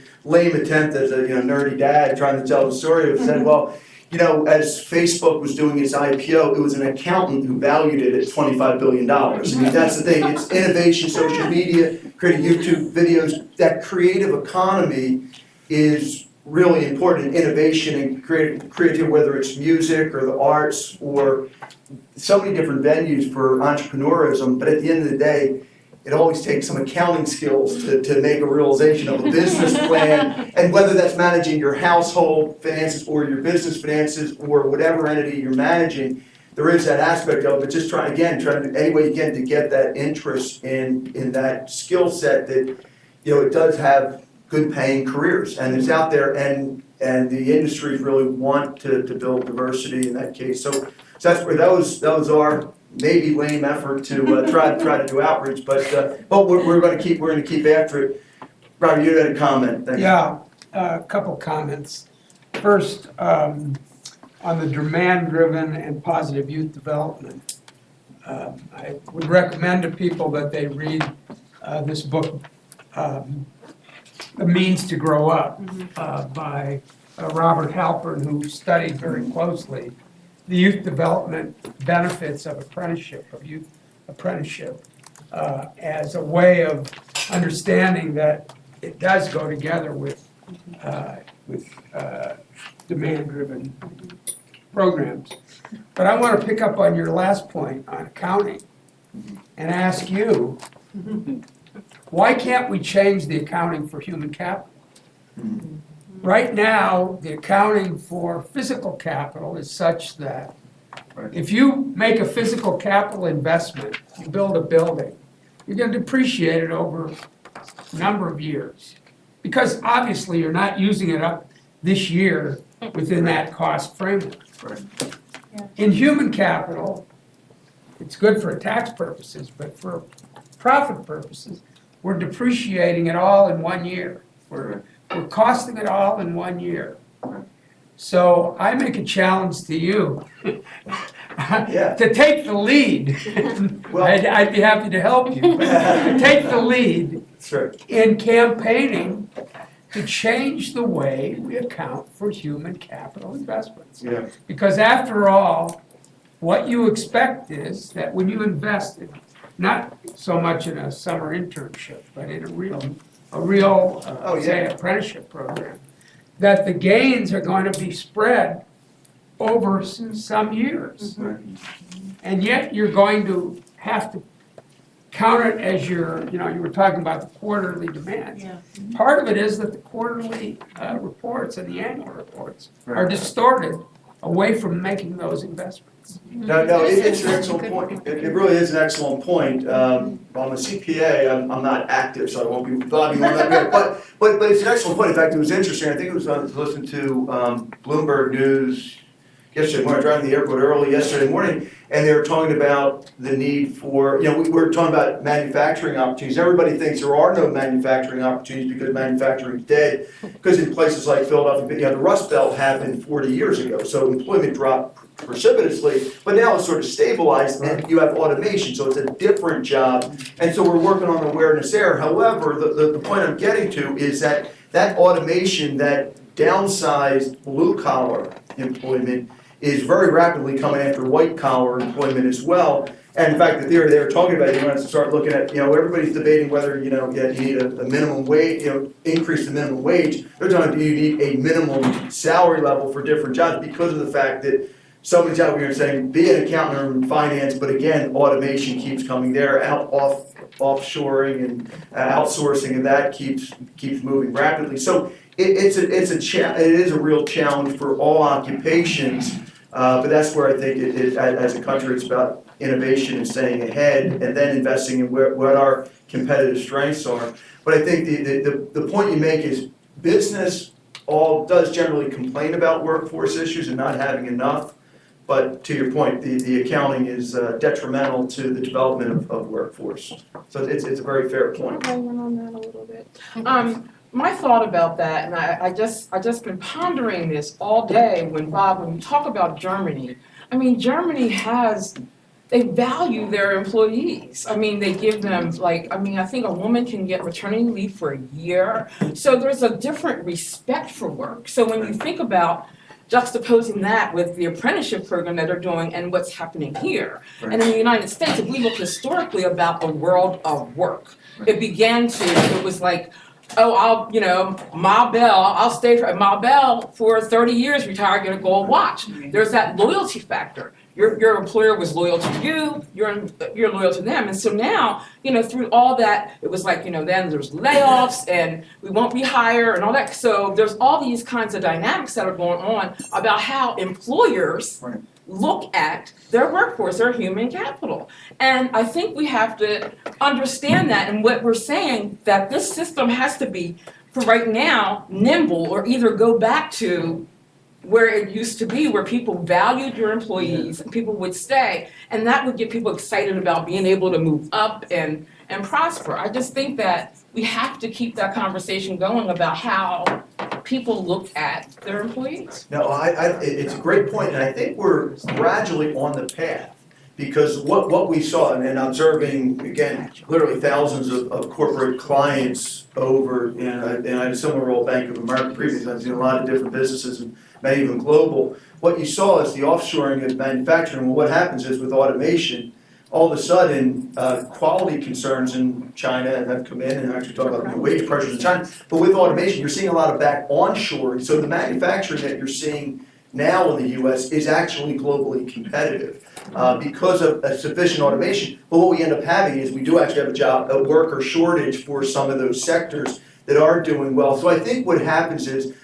and the issue you're really talking about is the globalization of the economy, that all of a sudden, a factory worker in Philadelphia or Pittsburgh is competing with a factory worker in China is a new dynamic of the last 50, 60 years. So I think, but what you're seeing is that evolution of the global economy, that all of a sudden what the U.S. leads on is innovation, and that automation has enabled our workers all of a sudden to have a productivity not too dissimilar, and then you start to put in a better quality, and I think to the point you raised around Germany is, their quality of their precision engineering and manufacturing is such that, people use the adage, if a lot of products are made to lower qualities in a lot of different economies, but if you're going in for that MRI, on a life or death, you want to see either Siemens or GE, right? You're not looking for the low grade, copycat manufacturer, but that's where it is. It's about what really matters. But I think it's a great point, and I think we're on a cycle of that. I don't know if your panels are seeing. Yeah, I was just going to add. I think where the pressure is coming, at least what I see where I am, is that a lot of the more startup younger companies and kind of the generation of worker coming,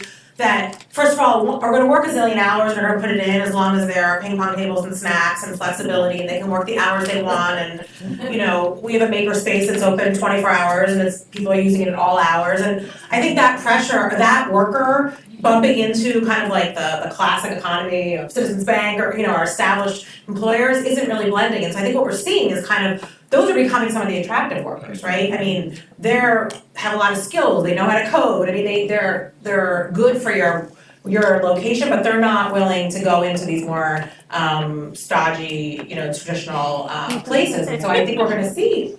I think we even see some of our larger employers locally starting to say, "Oh gosh, how do we be more flexible? How do we make it cooler to work here?" We're seeing our new PNC Bank building looks like an IKEA. It's unbelievable. It's really and it has gathering spaces and like vegetarian and gluten-free food all over it. I mean, Cafeteria. but I think it's also, but I think that we're seeing a little bit of this evolution of what the workers want to see and the companies are responding. But I think that is for a certain class and race. Definitely. Right? I don't think that we're valuing all work that all people are putting in, right? for sure. And there's a service dynamic in this country where, you know, if you work a 40-hour week and you work really hard for that, we don't, regardless of the minimum wage dynamic, right, we don't respect the work that you're providing to our economy and frankly that makes most of our lives possible. And we don't necessarily respect the workers who are doing it. We're certainly not offering them the Google type environment, right? So I think there's a huge divide in that. And to your point, investment sort of doesn't just come, you know, from employers. It does also come from all of us and how we think about valuing everyone in our own workplaces and who we interact with. So that's very like Casey family class and race, but I think it's Yeah, one thing I think that relates to what Bob was talking about, but something you've talked about as well, Dan, is this concept of return on investment. And, you know, the question is, you know, you hear about different models now. There's the triple bottom line, there's the double bottom line. I was in the CDFI industry. I know, you know, I mean, which is very related to banking. And part of it is, you know, businesses figuring out what are models beyond sort of where are we in this quarter financially, Right. and also getting more, you know, digging deeper into what it means financially, right? That could relate to human capital. It could relate to turnover statistics and the thing. And part of it is educating the investors, right? And I'm just curious if any of you know of any models that are out there that have been successful in helping, or, you know, companies move forward that way. I think some of the best work I've seen in this space is the work that the Hitachi Foundation has been investing in with some of their sort of employers of distinction and looking at either different financing models for companies, just in terms of B Corps and other models of companies, but also helping think more collaboratively across companies about how they maybe invest in both workforce as well as economic development things in a more cooperative manner. And I'm not familiar enough to speak about it with any expertise, but I would definitely point you to the Hitachi Foundation. Any other questions? Yeah, a big question back here, we'll come back. Hi, I'm Andrew Dinsmore, Senator Coon's office from Delaware. I have a question, but a point before. The question about communicating to policymakers, a lot of the things that people don't do is just call us, or they wring their hands and figure out who's the best person to call and who's going to do it. And so while I was sitting here, I asked our office how many people have called about apprentices and workforce. And this is a good metric. More people have called our office this year about wolves in Yellowstone than about apprenticeship and Perkins dollars. Now, if you've called our office about wolves in Yellowstone and sage grouse, you know, that's fine, it's great. But it's effective. You know, we're good on apprenticeships, but it's effective when, you know, everyone in the organization who gets Perkins dollars calls us instead of just, you know, the one person. So that's just a point about, you know, just call us if you have something you want to tell us. A question about, this is mostly for you and for the folks at Federal Reserve. Have you ever found any ways to creatively use CRA obligations, not necessarily to pay the salaries of apprentices, but to sort of creatively use those to sort of nibble away at this problem? As sort of CRA gets more prescriptive, it seems like the population that we're talking about all day is sort of the same population CRA is trying to help, but it seems like there are a number of barriers between banks sort of using the CRA obligations for some of the things and some of the programs that we've talked about. I didn't know if you've heard any discussions about that or seen any ways to sort of creatively use it and really, really tweak it and to sort of broaden what you could do with CRA. What's a CRA? What's a CRA? Community Reinvestment Act. Probably the Community Reinvestment Act, and right. And so, I mean, I can only say from the citizens bank perspective, there's so many good things you can do in the community, and arts and culture is so important, but what we focus on is we don't do a whole lot in that because our whole focus is around economic development, workforce development, housing, financial literacy, those big things. So that's where we're virtually almost all of our CRA philanthropy, sponsorship, and lending is driven at these topics. Again, if you're a huge wealth manager, then you're gonna focus on, the ballet and the arts, which are all wonderful things. But if you're Citizens Bank, which, and again, we're,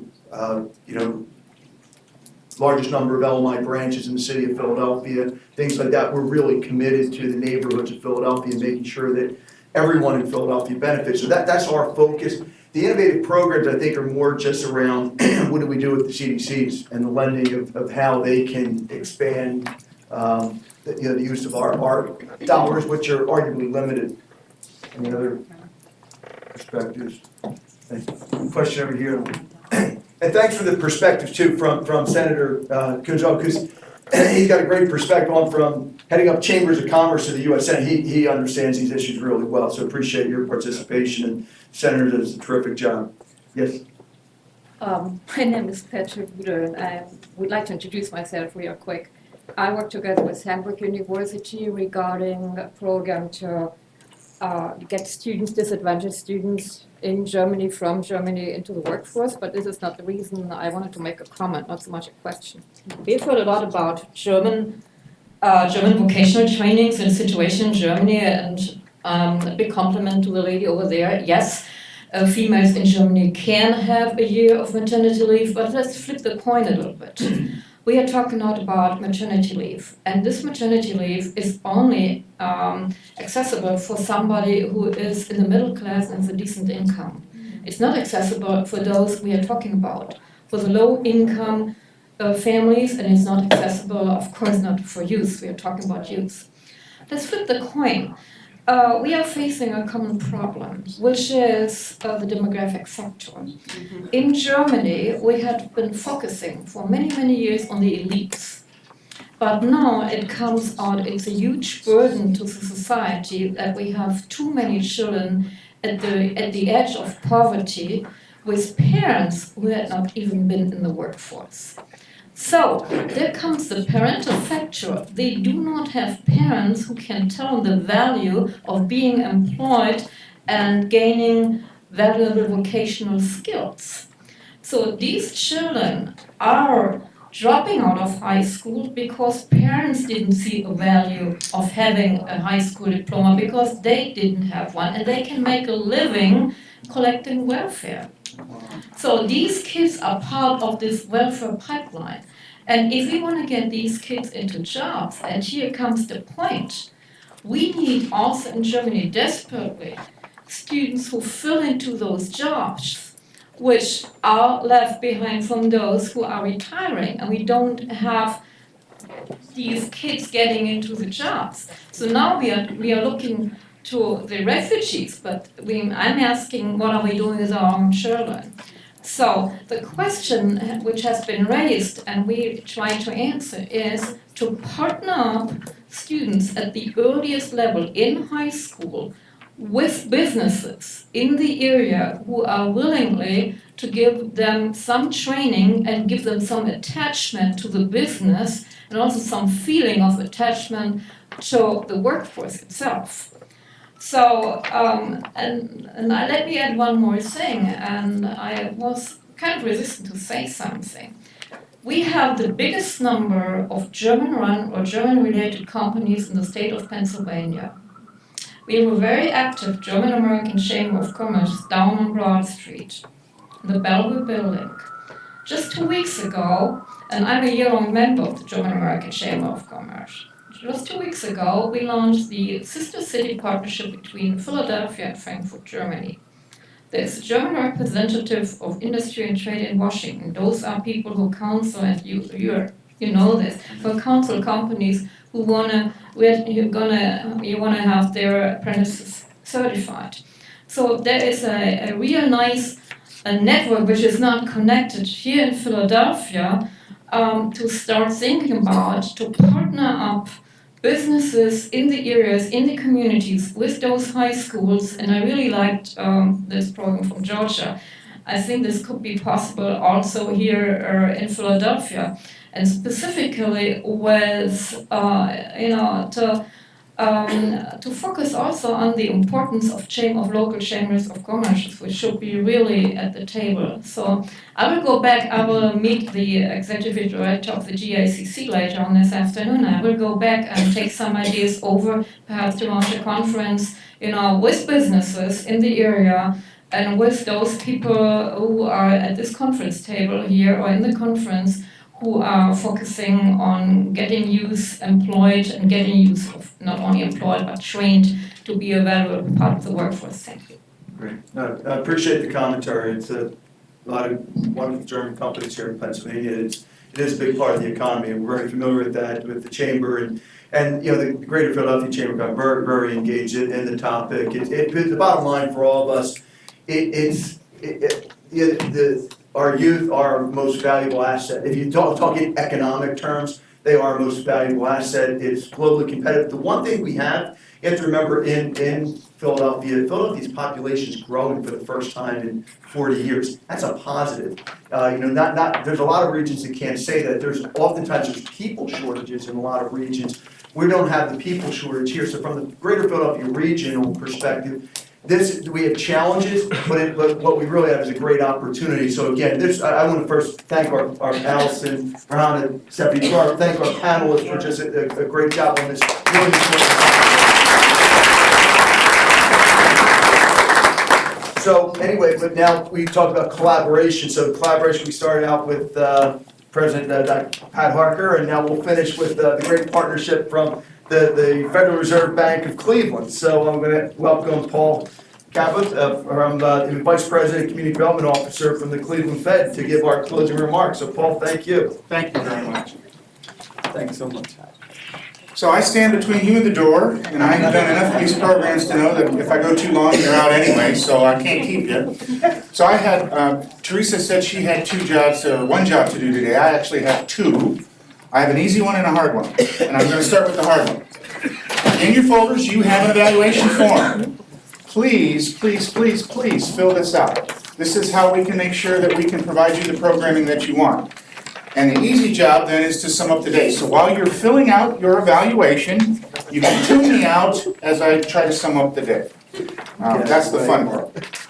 So as Daniel said, we started this morning with President Harker laying the context for today. I think a couple of key points he, at least from my perspective, he touched upon was the Federal Reserve System's interest in workforce development and employment through our dual mandate, as well as the apprenticeship model has been around for 1,000 years, 1,500 years. How far does it go back? That apprenticeship model of learning from an expert has been around a very, very long time. And then we moved into our first panel, who provided some context around apprenticeships. So we had a great kind of context set by Dr. Lorman about the international use of apprenticeships and the numbers that we have here in our nation. Then we also had from South Carolina how they have ramped up their apprenticeship efforts, which was an approach so that we can see that there is scalability. And then we had an example of a local program, which was very effective as well. Mr. Ladd then provided some federal detail on how our federal government is working in this apprenticeship space through the administration. And then we moved to a very inspirational panel, which provided three different approaches to working with disconnected youth. And I had heard one before, and I had not heard the other two. Even the one that I heard before was still inspirational, and I got choked up. I don't know if it's the holidays or it's a great story, but those are three great examples of how we can connect youth to the workplace, which is incredibly important as we think about workforce development. And then we had our last panel here, our third panel, that gave us a forward-looking view of things that we should consider. Things like looking at bridge programs, close gaps, and how important they are. The importance of scalability, and I think we hear that over and over and over again in the workforce development space. Scalability is critical. The importance of the youth perspective. We spend a lot of time thinking about the employer perspective, the employer incentives, but we really need to, and I think we heard from the panel, think about that youth perspective and the different approaches of how to get there. And then finally, which goes back to something we heard throughout the day, the importance of partnerships. Those three partnerships between employers, training entities, and the government. And so with that, I will thank you very much. I also want to echo my thanks along with Teresa's to Joe and Aaron, Teresa, and your staff for putting on what I thought was a great event. I didn't have that much to do with it, but personally, I didn't have that much to do with it. Our organization did. We have a great partnership with Philadelphia, and we enjoy working with their staff, putting on events and thinking through research and other programming. So it's always wonderful to work with them, and I thank you very much. And I hope you had a great event today and you learned something, and go forth and make it happen. Let's get it done.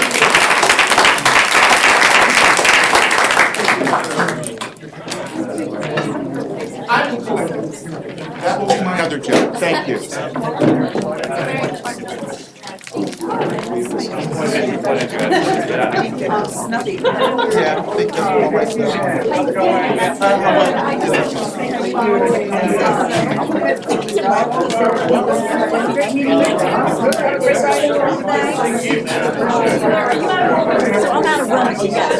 However, I guess it was maybe in the spring, we were up visiting the New York team. And we came. I was not for that visit, but yeah. Yeah, so in the video, I was like, oh,